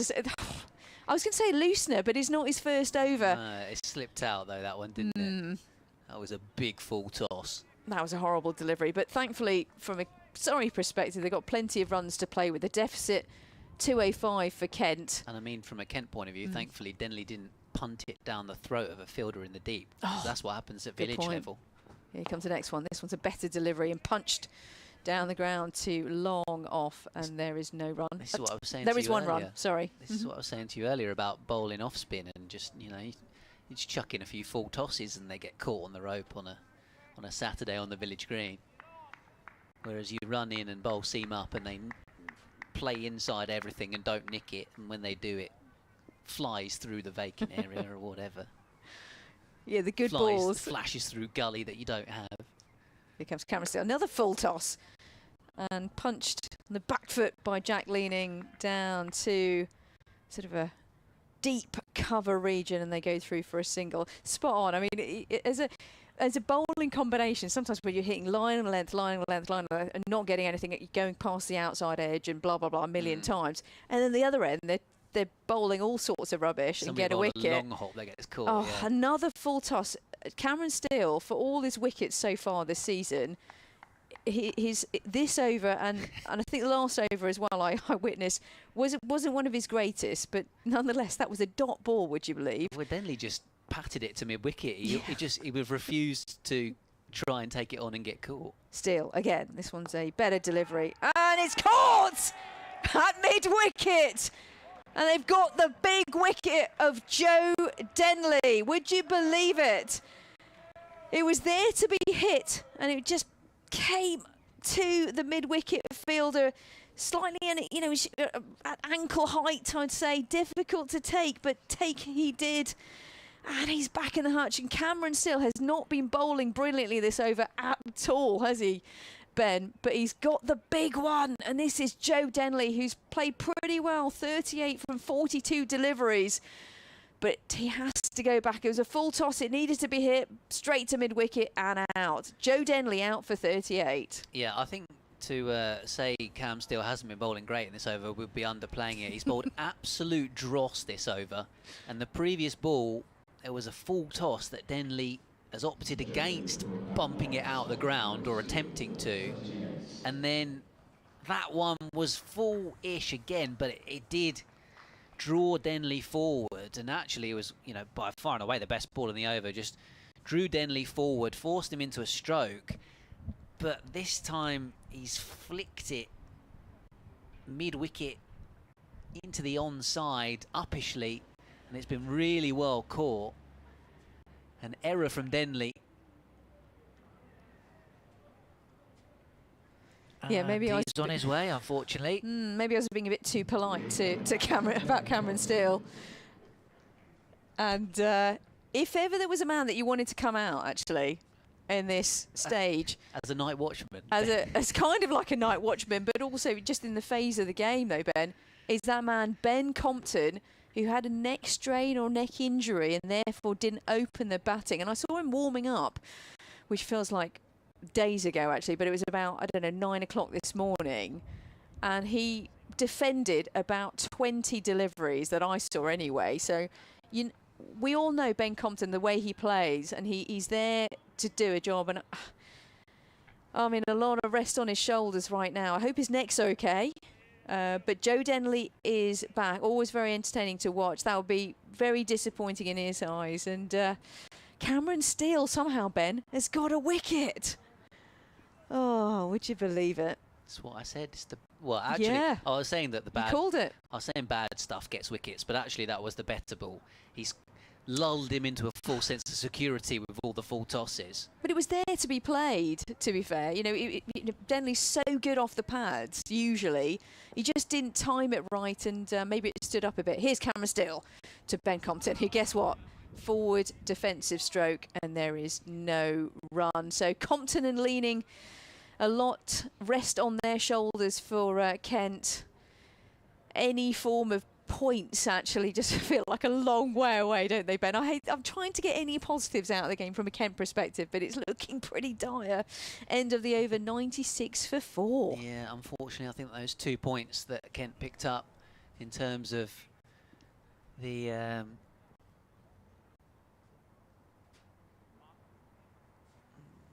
the batting, the bowling bonus points rather, might be it for Kent. The way things are playing out, 96 for 4. Yeah, Coventry did potentially just score a 120th minute winner, but I think it might be offside.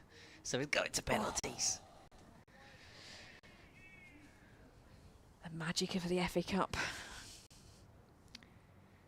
Down Morrell to Jack Leaning, tucks it away into the onside, out for a single. 97 for 4. Yeah, if you're still with us, congratulations, because there's a lot of other pretty dramatic sport going on right now. Congratulations. If you're a Kent fan still with us, then doubly so, because I think there's a few that might have given up. Still a few inside the ground who have sat here freezing their fingers off all day in multiple layers, sticking with this Kent team despite the Surrey domination of day 3. I think that was, it always felt like the way it might play out today with the position of the match situation overnight. Now Surrey really going in for the kill. 97 for 4. Compton, the new bat, down the order after a stiff neck, which saw Finch open the batting, and Finch got off to a flyer actually before it was LBW to Clark. Morrell with a couple of wickets of Crawley nicking him off, bowled Bell Drummond, and then that steal one of Denley. It felt like in both innings Denley was going along nicely, and then has got out to Cameron Steele. Goes back to what Dan and I were saying earlier, pace on the ball. Yeah, we'll have that all day. Bring on the spinner and flick one up in the air and get caught, and that's kind of summed up Joe Denley's game possibly. He was looking in good flow against the seam up and falling to the spin as Compton pushes this away into the covers. So the deficit is 202 runs.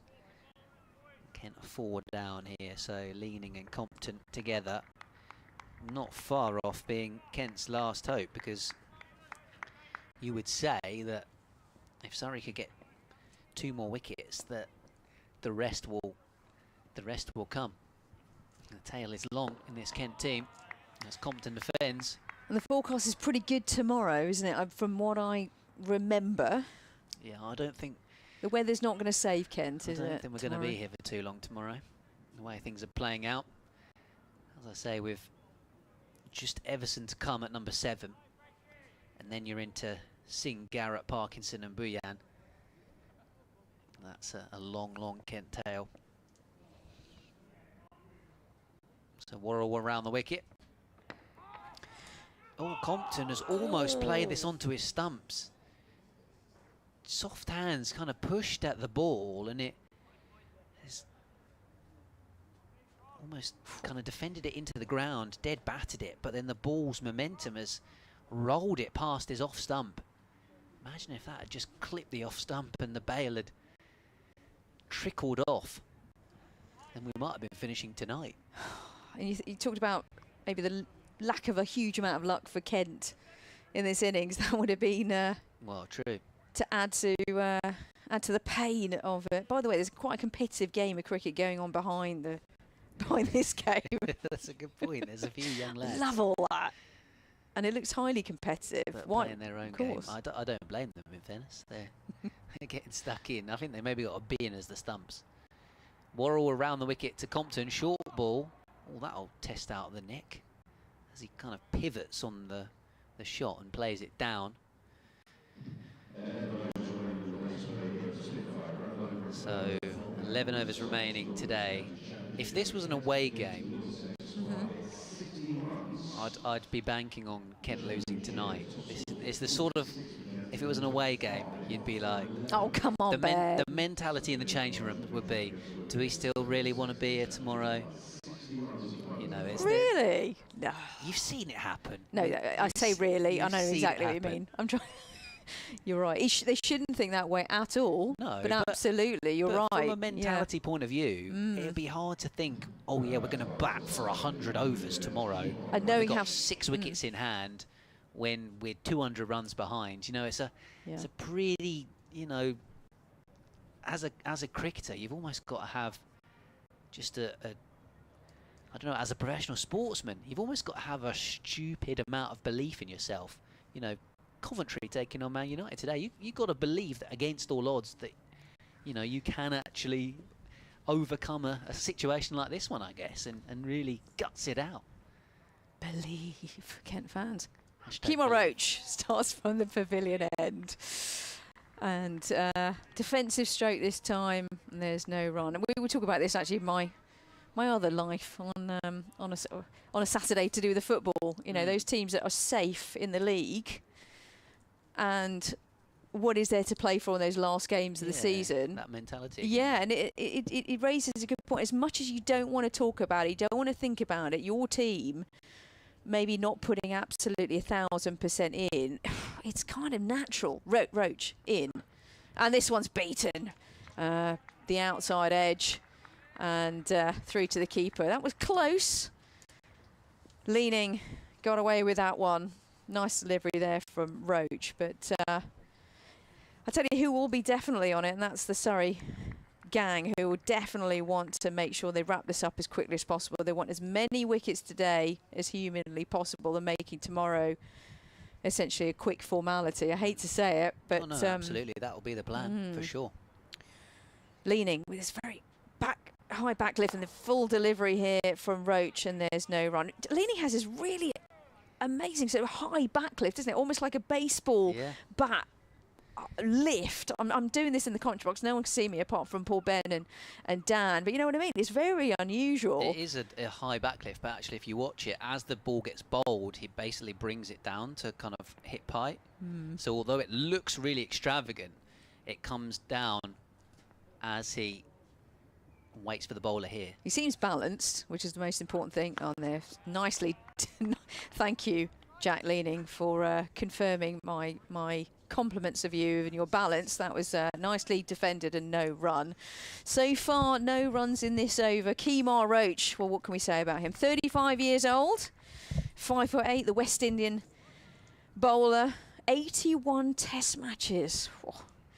And certainly been doing a job for Surrey for, what, quite a few seasons now. 66 on his back. He runs away from us at the pavilion end to Jack leaning. And this one's clipped into the onside to long leg, and they go through for a very nice easy single. Yeah, Compton now on strike. He hasn't looked hugely comfortable, Ben. 6 deliveries so far, so maybe that neck injury, it would be playing on his mind, won't it? But I don't think Ben Compton ever worries that he's not off the mark quickly. He's not that type of guy, is he? Oh, no, absolutely not. Our colleague Alex Hode was... we're getting distracted by the FA Cup penalties. Our colleague Alex Hode was saying about Ben Compton last week that he very much runs on BC time. So, you know, he's not in any rush to score. He is all about crease occupation, Ben Compton. And actually, Kent could do with that right now, for sure. If he could stay out there for, over a day, that would be helpful. Roach in to Compton, who defends this one. Yeah, there is no run. If Kent are going to draw this game, which they're probably not going to, Ben Compton is going to have to bat for about 5 hours. And that's not even an exaggeration. He's got to be the man in this situation for them. A double 100. From leaning, Compton might get 50 in that time. Yeah. No, but you know, look, this is what is needed. If there's ever a man for the job, it's probably that mentality, isn't it? He's come out with his short sleeve top, so he means business. It is warming up though, isn't it? It's no longer 3-4 layers. Out in the middle, where it's sunny, it's probably reasonably pleasant. Be nice. I've got a new pergola in my back garden, which I haven't actually used yet, because we haven't had any occasion to be out there without needing thermals. Yeah, and this would be an evening for it. And I'm here with you guys. you may still need a coat, but true. You might still be able to be out there. It was quite an extravagant buy, I think, a pergola in Britain, but that I did. Yeah, sell for Spain maybe. You might be right. Yes. Might get your money's worth a bit more. So Worrell to continue from the Nackington Road end. Here he comes to Jack leaning. Turns it away on the onside. No run. 98 for 4 Kent. 20 for Jack leaning. Compton yet to score. 201 the deficit. Denley the latest man to go. Cam Steele bowled 3 massive full tosses in the same over. Denley whacked one of them for 4. Almost turned down playing a big shot at the penultimate ball of his innings, and then chipped one to mid-wicket. As leaning goes back and defends. Plays this into the offside. The sun's just gone away, so to speak, behind the clouds. That's a better way of putting it. It's not gone away. It's always going to be. It'll always be there, hopefully, for a very long time. Anyway, what I mean is that I don't think that light's going to play a part this evening, but it has got gloomy. But the game behind the game that we're watching continues as well, so they don't think that light's a problem. Worrell bowls. Defended away by leaning. Presumably they've got a bright orange ball or something. One would assume it's a kind of soft wimble. Oh, there was a run-out opportunity in the other game. Lad's coming back for his 3rd and 4th run here from the overthrows. He's hit it into someone's garden, and I think, no, that's not. Gone behind the sight screen. And they've just kept running. Anyway, no, you haven't missed anything, ladies and gentlemen. You know, we're at a pivotal point in this Kent-Surrey game, but it's nice to see young players playing the game of cricket. Yeah, coming along to watch, playing their own game as well. Driven away by leading for 4. Nicely done. Timed away through the covers. 100 up for Kent. 102 for 4. Jack Leaning's and the 100's up, yeah, as you say, off just shy of 28 overs. Jack Leaning plays a pivotal part, doesn't he, in the Kent side? Vice-captain. Decent batter as well as obviously with the ball as well, and a bit of off-spin. All-action fielder as well. For sure. Plays a big part. I'll finish this over and Dan Whiting will come in for me as Worrell was in and bowling. Leaning, covering up, playing defensively.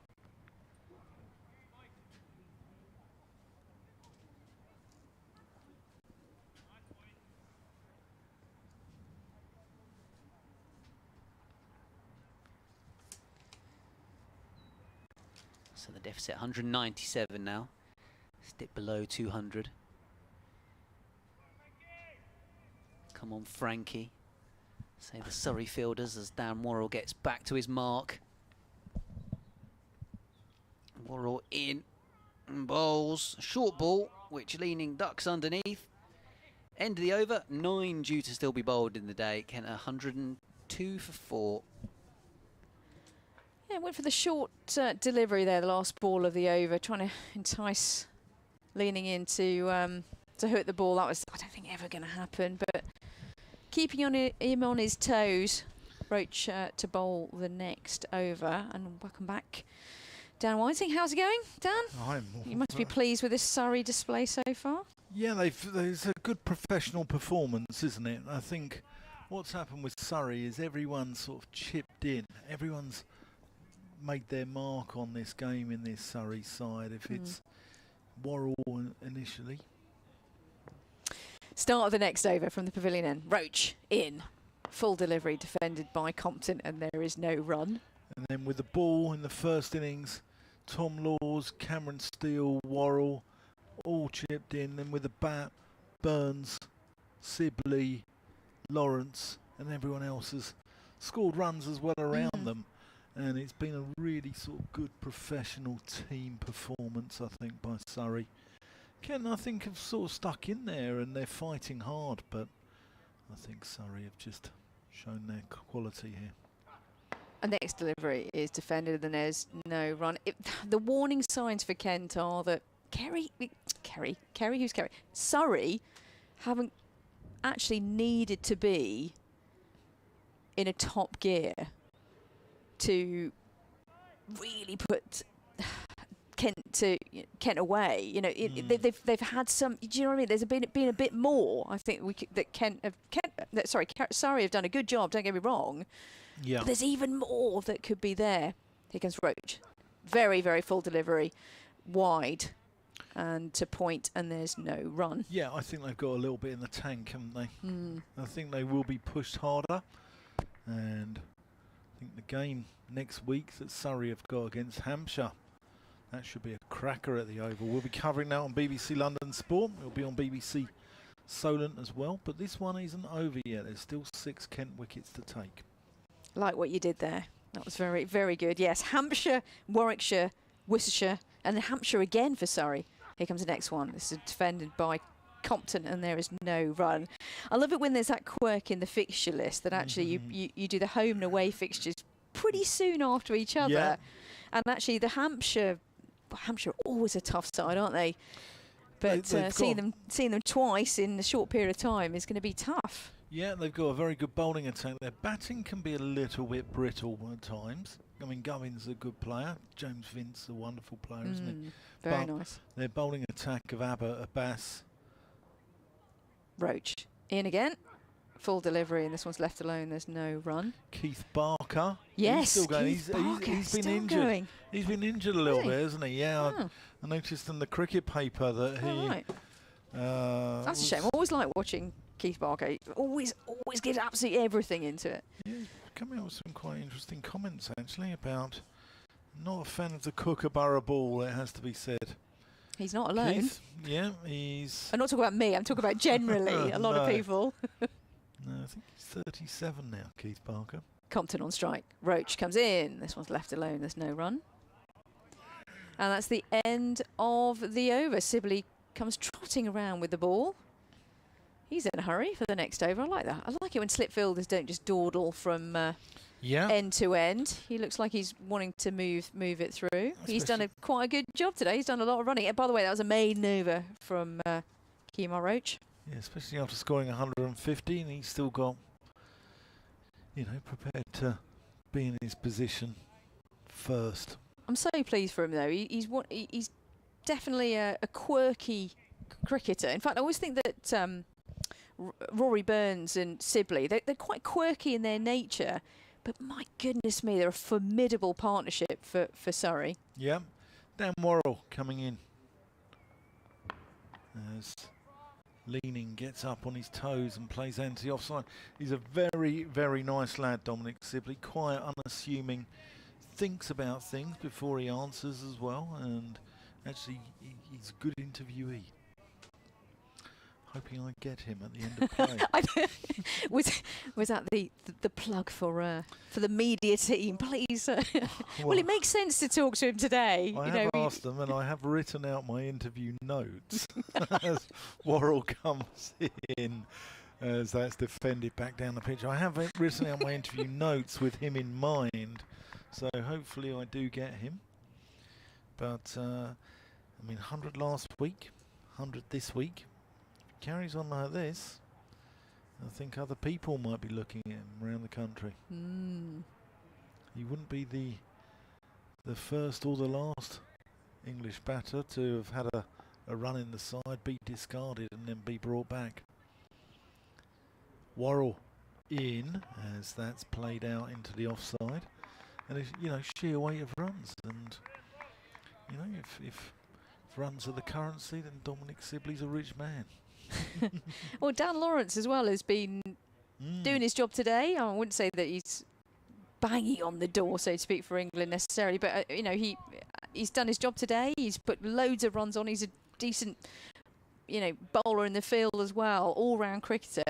Big move for him from Essex to Surrey, and he knows he's in a class side, then he needs to perform. Worrell, bouncer, leaning, evades that one. Yeah, I think Lawrence is probably the next cab off the rank. He went from the Dubai sort of training camp out to India. He was flown in as a last-minute replacement. He never got a test match in India, but I think he's got to be in their thoughts if he's been summoned as a last-minute sort of replacement. So I think that you know, Dan Lawrence must be very much in there thinking. Here's Worrell. Oh, that's edge. Sibley catches it. Leaning goes. Worrell strikes again, his third wicket. And Kent are now looking down the barrel.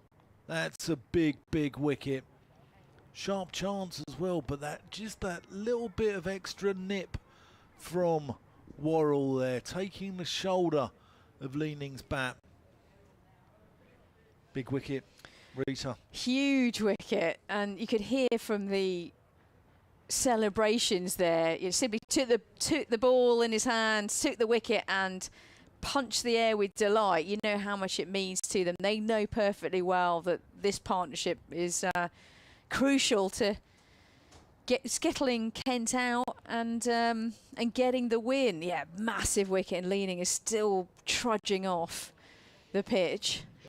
And you just got to say it was a decent delivery. I'm just watching the replay myself, and it was just a decent delivery and nicely taken, almost a conventional delivery. It just nipped back at him a little bit. Yeah, maybe. And Sibley was there. Maybe he could have left that one possibly. Do you think he was pushing a little bit at it? Fending a little bit at it. I don't think Crawley's was. I think Crawley had to play at his, whereas I think Leaning probably fended a little bit, played the ball sort of not from under his head, outside his head area.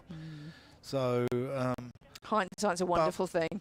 But as I said earlier, Worrell works on geometry and he works on angles, and he, with this curved run of his, he actually makes people play in areas where they shouldn't really be playing, and that's his you know, that's sort of his number one weapon in his armoury, I think. Absolutely, and he's taking advantage, I repeat, of this slope. And the slope here at the St Lawrence Ground, the Spitfire Ground in St Lawrence in Canterbury, has a bigger slope than Lord's. Fact. Does it really? Yeah, it does. Yeah. And I've got some many notes. Go on. Let me tell you, it's nearly a 12-foot drop from the Les Amis stand to the pavilion, which is more than Lord's, which is about 8'2". So there we go. You heard it here. Well, you probably didn't hear it here first.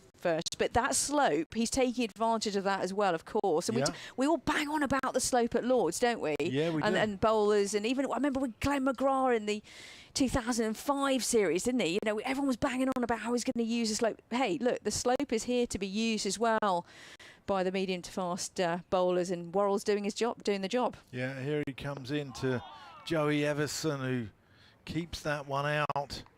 7 overs left in the day. I think Ken will survive till tomorrow, but how long we're here for tomorrow is a moot point. Well, I was going to ask you, Dan, about your evening in Canterbury, but I'm going to leave the commentary box to Ben Watts. So feel free to share with the world the delights of Canterbury. Obviously, it'll be early night, doing notes for tomorrow. Blah blah blah. I'm sure that's Rita. You know me. It'll be a good book and Horlicks or other drinks are available. In bed by 9 o'clock. Why does no one believe me? Here's Kemar Roach from the pavilion end around the wicket. Compton drives, but with no power, and it dribbles out into the offside.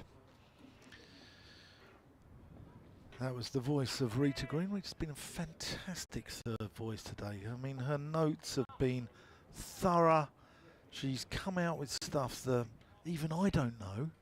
And I think it's just been a wonderful, wonderful addition to the team as Ben Watts comes and joins me back on the mic as Roach comes in. And that one doesn't bounce really, but Folkes takes it on the half volley. Folkes tidies things up behind the stumps.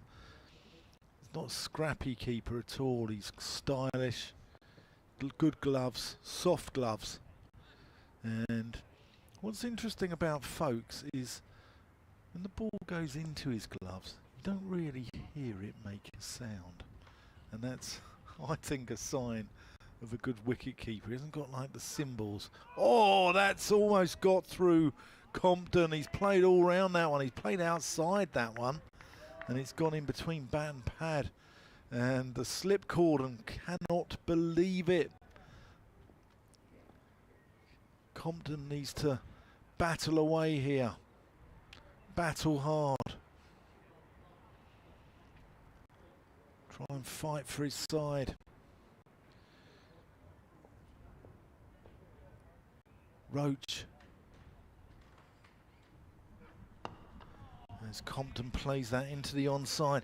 So the Kent Partnerships tells a story here. We've had 12 for the opening wicket, but we've only really had one partnership of 58 between Denley and Leaning, which has been of any significant note, really. So that tells a story. Surrey looking to finish this off as Kemar Roach just angles that in and moves it away, but Compton has nothing to do with it. But they're going in for the kill here, I think, Surrey. They'd like to finish this tonight. I don't think they can claim an extra half an hour, can they, when the game's, you know, gone on to 7 o'clock. I don't think that you're allowed to. And I think you've got to be 8 down anyway to claim that extra half an hour, haven't you, at the end of play? Roach in. That's got to be close. He's gone across a long way. Ball hits the thigh pad. Compton's gone across a hell of a long way.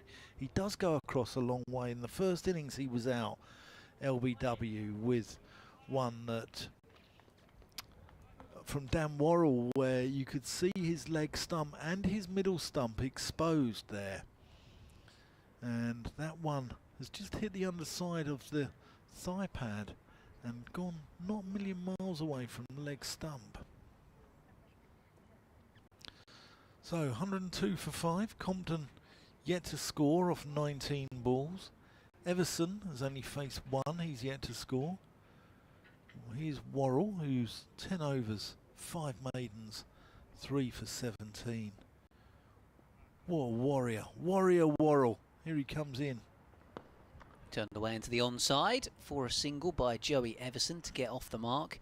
Just seeing that we've had a flurry of emails while I've been off and you guys have been on. Okay. Who's emailed us? Jeff Green said, worst number 11, Francis McHugh of Gloucestershire in the 1950s. Oh, I love it. Managed to average 2.63 with over 100 innings. He got double figures just 3 or 4 times with a top score of 18. No one else has an average under 3 after playing that many games. Wonderful. Wonderful. Marvellous stuff. Thank you, Jeff. You made us chuckle. Round the wicket comes Worrell to Compton, who defends into the onside. The long shadows of the Frank Woolley and the Colin Cowdrey pavilions stretching almost as far as the wicketkeeper folks now in this late stage of day 3. The moon's come back to visit us, by the way. Alex Brooks in Plymouth saying, listening to your commentary, Pat Pocock played in 25 tests, John Embry in 64. Pat said he took 1 more wicket than me in his career, but bowled 12,000 more balls. Apparently that's his sort of famous quote. This one's defended away into the onside. We also had from Pat the Horse. Oh, what a real horse. I don't know, but Pat the Horse. Who also, another vote for Phil Tufnell, who looked visibly scared at the crease. Devon Malcolm, who struggled with his sight, and an overseas legendary number 11 was Glenn McGrath. Actually, in terms of the pure contrast between McGrath's quality with the ball compared to his batting, that's not a bad shout, is it? Yeah, I'd go there. Pat the Horse is a Surrey fan living in Huddersfield who appreciates all the streams the counties provide.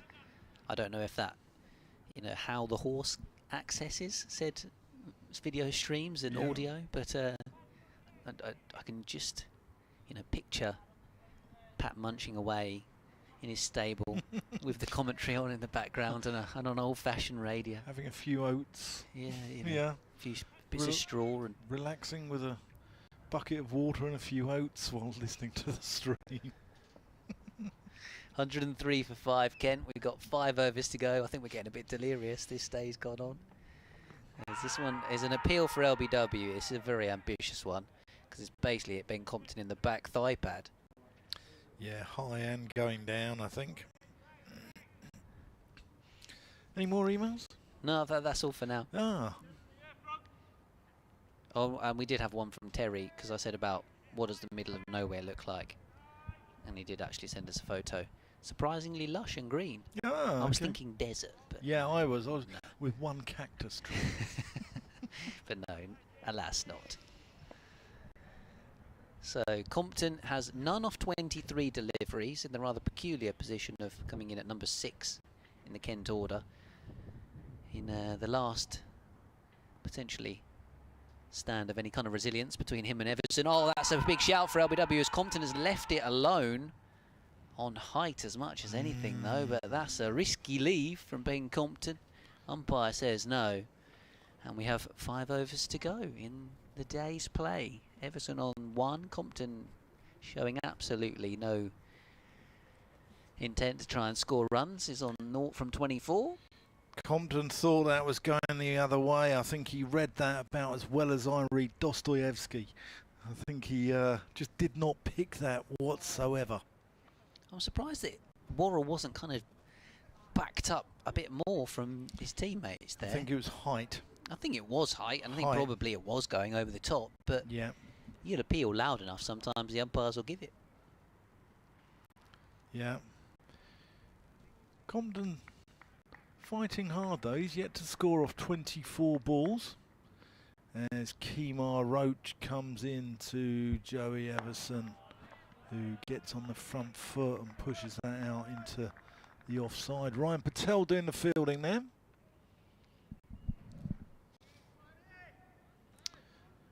Kent with half their side back in the pavilion will play no further part in this game.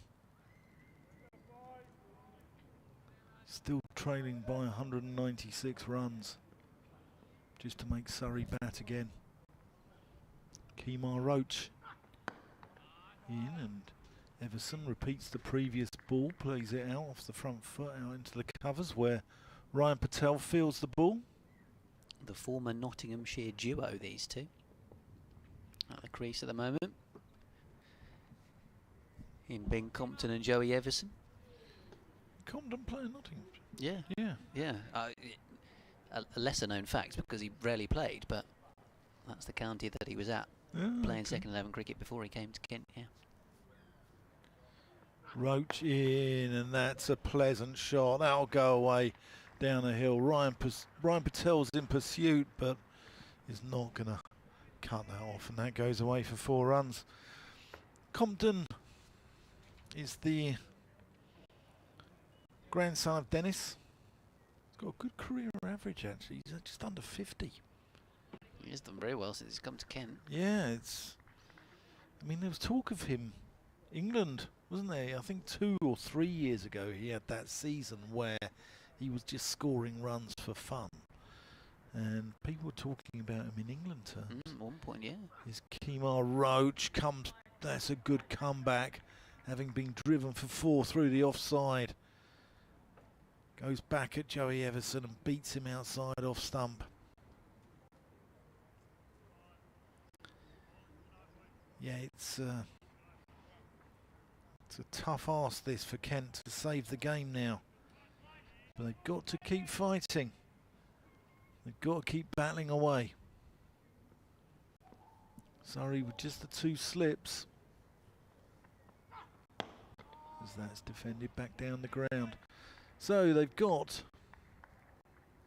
first slip, Dominic Sibley's at second slip. They've got a backward point where Cameron Steele's patrolling. Ryan Patel at extra cover.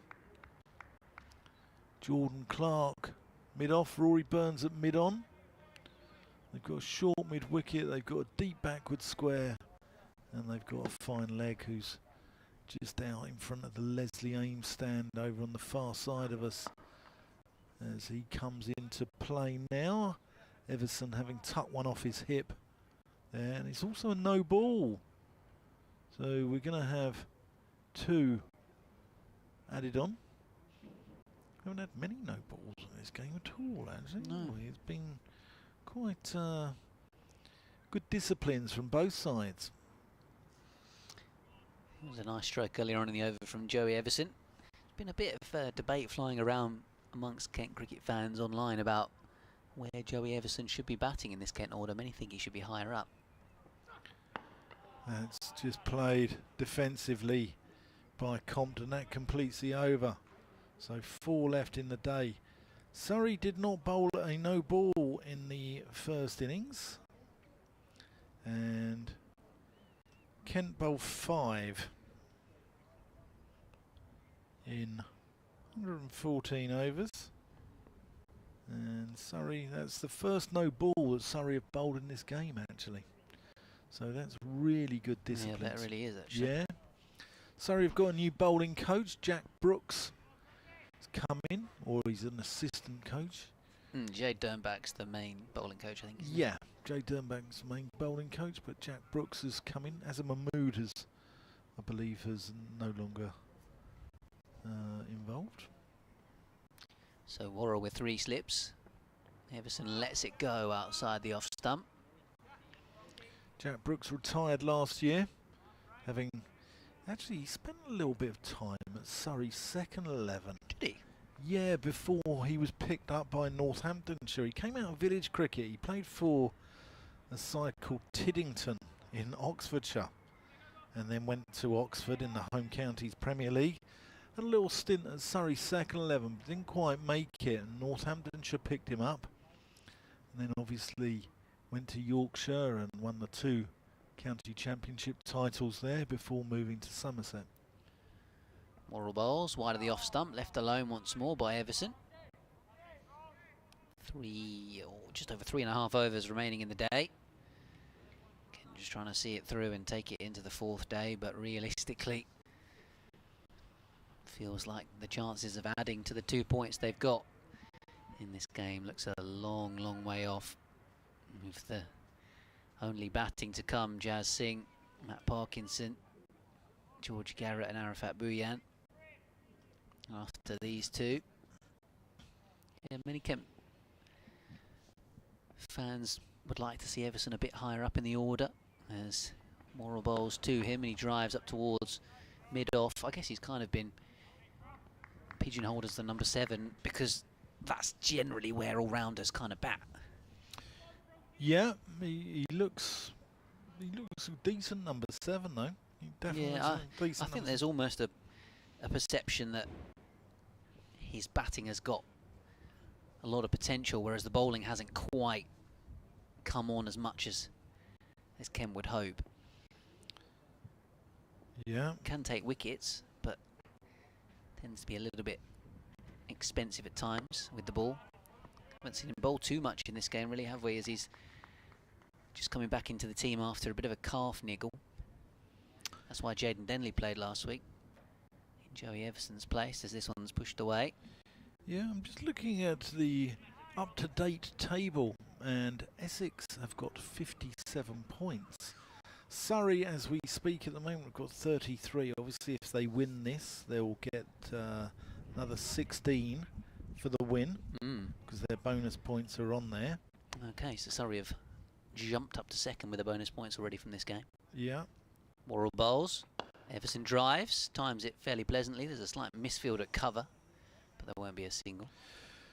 Nottinghamshire are bottom, 20 points. Hampshire 22, Durham 22, Lancashire 24, Kent 26, Worcestershire 30.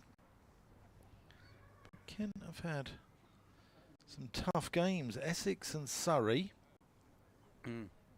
Somerset, first game of the season, yeah. Yeah, not easy start there for Kent. They'll have easier games coming up. Although the next one is at Old Trafford, so it doesn't get too much easier. Oh, Everson chases this one. Wide outside the off stump, through it goes. Maiden over from Worrell. 2 folks, but that was a loose stroke with 3 overs remaining in the day. Well, it is at Old Trafford, but they've been absolutely smashed off the park by Essex today. So, you know, I think Kent will believe that they can go there and get some sort of result. I mean, you're back Lancashire to sort it out in the meantime, perhaps, or come back stronger from that one. Yeah, you'd think so, but you know, you never know.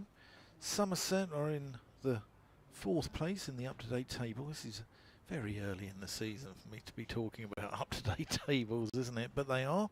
Warwickshire 3rd, Surrey 2nd. All those 3, Surrey, Warwickshire and Somerset, are on 33 points as Kemar Roach comes in and Compton defends. And then Essex are runaway leaders already. They've got 57 points from 3 games.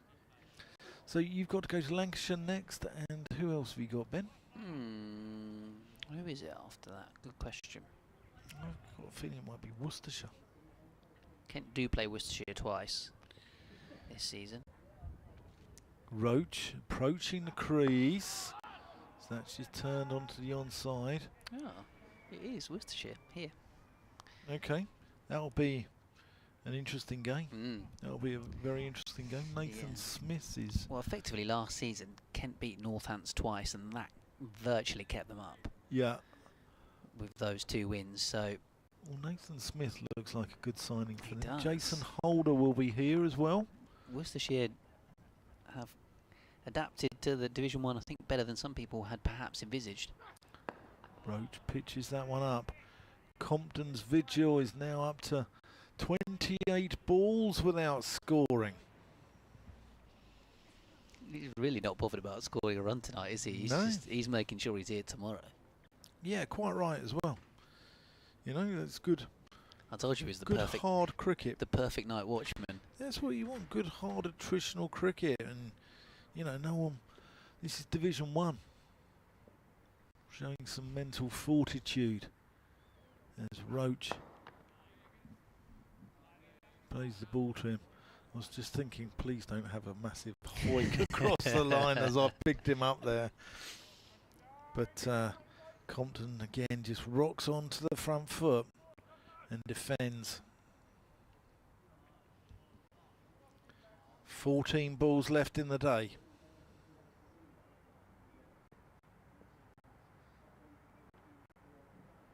Can Kent survive without losing a further wicket? Oh, Compton whips that one. He gets ironic cheers from the Canterbury faithful. Big cheer goes up from the Cowdrey stand to our right. And from the Underwood and Knott as well. I think to our left, I think I heard in our outside effects mic as Compton gets off the mark in his 30th ball with a 2 worked off his legs down the hill. Oh, now he's really going for it. Attempted pull, but just dribbles out into the offside, and that completes Kemar Roach's 10th over. None for 32. Dan Worrell, he's the man though. 3 for 18 off 12. I think we all just need to calm down a little bit here. Ben Compton getting a bit ahead of himself, scoring a run and playing an attacking shot. 2 overs to go then. 112 for 5, Kent.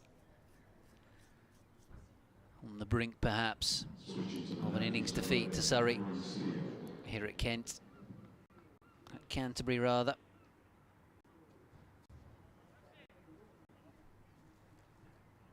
And I say that with the greatest respect to the bowlers that are yet to come, but it's a long Kent tale after this partnership. If Kent were to get some kind of miraculous draw, Joey Everson and Ben Compton would have to bat for a long, long time tomorrow, considering there's not much rain on the forecast.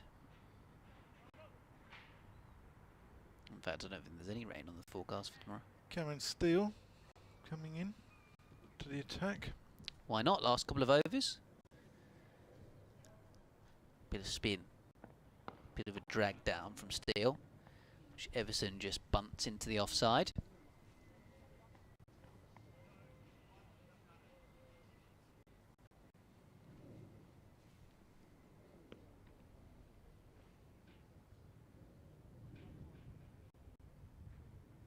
Steele once more. Turned away by Everson. What doesn't fail to amaze me here? I mean, Kent are getting, Kent probably getting beaten, aren't they? Yeah. And yet there is still the Kent faithful clinging on at 7 o'clock at night. On a Sunday evening, On a Sunday evening. Pulled away in front of square by Joey Everson for a single out to Ryan Patel in the deep. In the cold as well, and that's, loyal support. Yeah, they're quite an outstanding breed, county cricket fans, I must say.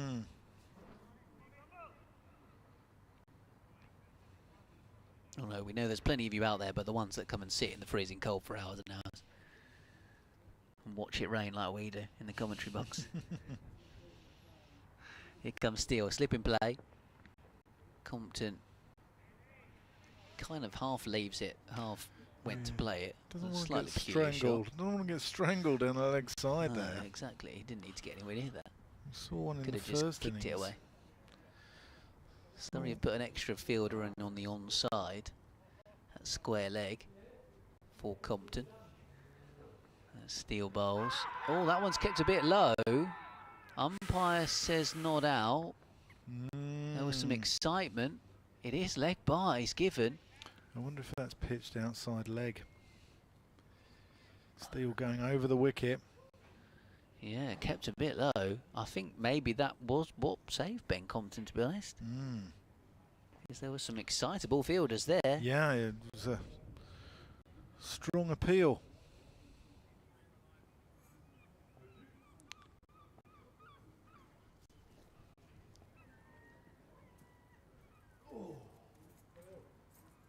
Comes Steele then to Joey Everson. Final ball of this penultimate over of the day. Defended back down the pitch. 1 to go. Compton has 2 from 33 balls. Everson on 7. Kent are 114 for 5. Having lost Crawley, Bell Drummond, and Jack Leaning to Dan Worrell. Steele got Joe Denley and had him caught mid-wicket, and then Harry Finch in a peculiar position opening the batting, or at least in recent times, due to this stiff neck that Ben Compton had, which meant he's coming down the order. He was LBW Clark for 24, Leaney made 24, Denley made a brisk 38 before he made the error against the spinner.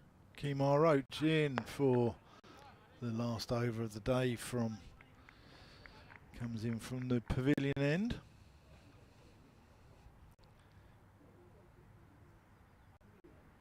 Just before 7 o'clock, 3 minutes to 7. It's been a fascinating day's cricket though, hasn't it? It's been, you know, we've seen Surrey put their foot on the accelerator pedal with Sibley, Lawrence. So that's played very nicely, square cut, and is that going to run away? Oh, great diving stop. Oh, is the man down there injured? I hope not. No, he's all right. That's just 2 more onto Compton's score. Don't forget Jordan Clark, what a cameo that was. Yeah, cameo there, and Cameron Steele, Jamie Smith. So now, with 4 balls left in the day, we're going to be definitely coming back tomorrow. Roach comes in, Compton defend. In fact, if they'd have taken a wicket in the first ball, they'd have gone off for the day, wouldn't they? Yep, anyway, for sure. Yeah, so 116 for 5, so Kent still 183 in deficit. And they'll be coming back tomorrow, battling hard, but Compton has showed some resolve here. He's 4 off 36 balls. Joey Everson's got 7 off 18. Kemar Roach comes in around the wicket to him. That's going to be 4 runs, whether they're leg buys or runs, I don't know. No, they're runs. Bit of bat on that. Goes away fine down to the Nackington Road end. And that adds 4 more onto the total, so 120. Takes the deficit down below 180.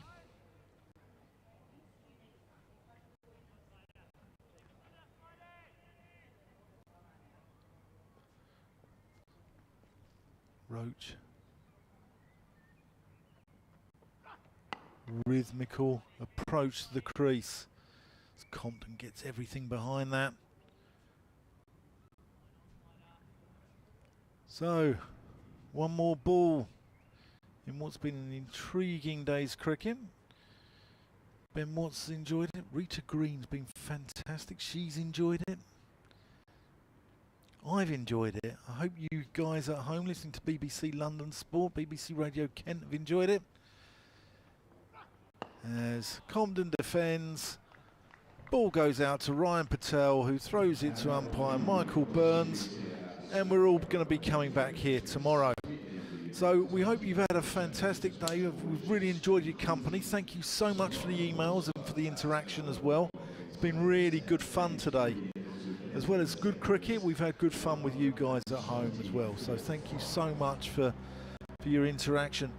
We'll be back tomorrow, BBC London. Ben Watts and I will be back. I'm not sure if we've got a third voice tomorrow. We'll have to see. It might just be me and you doing some work for a change, Ben. But we'll know more what happens tomorrow. In the meantime, enjoy your Sunday night from Canterbury. Have a good evening.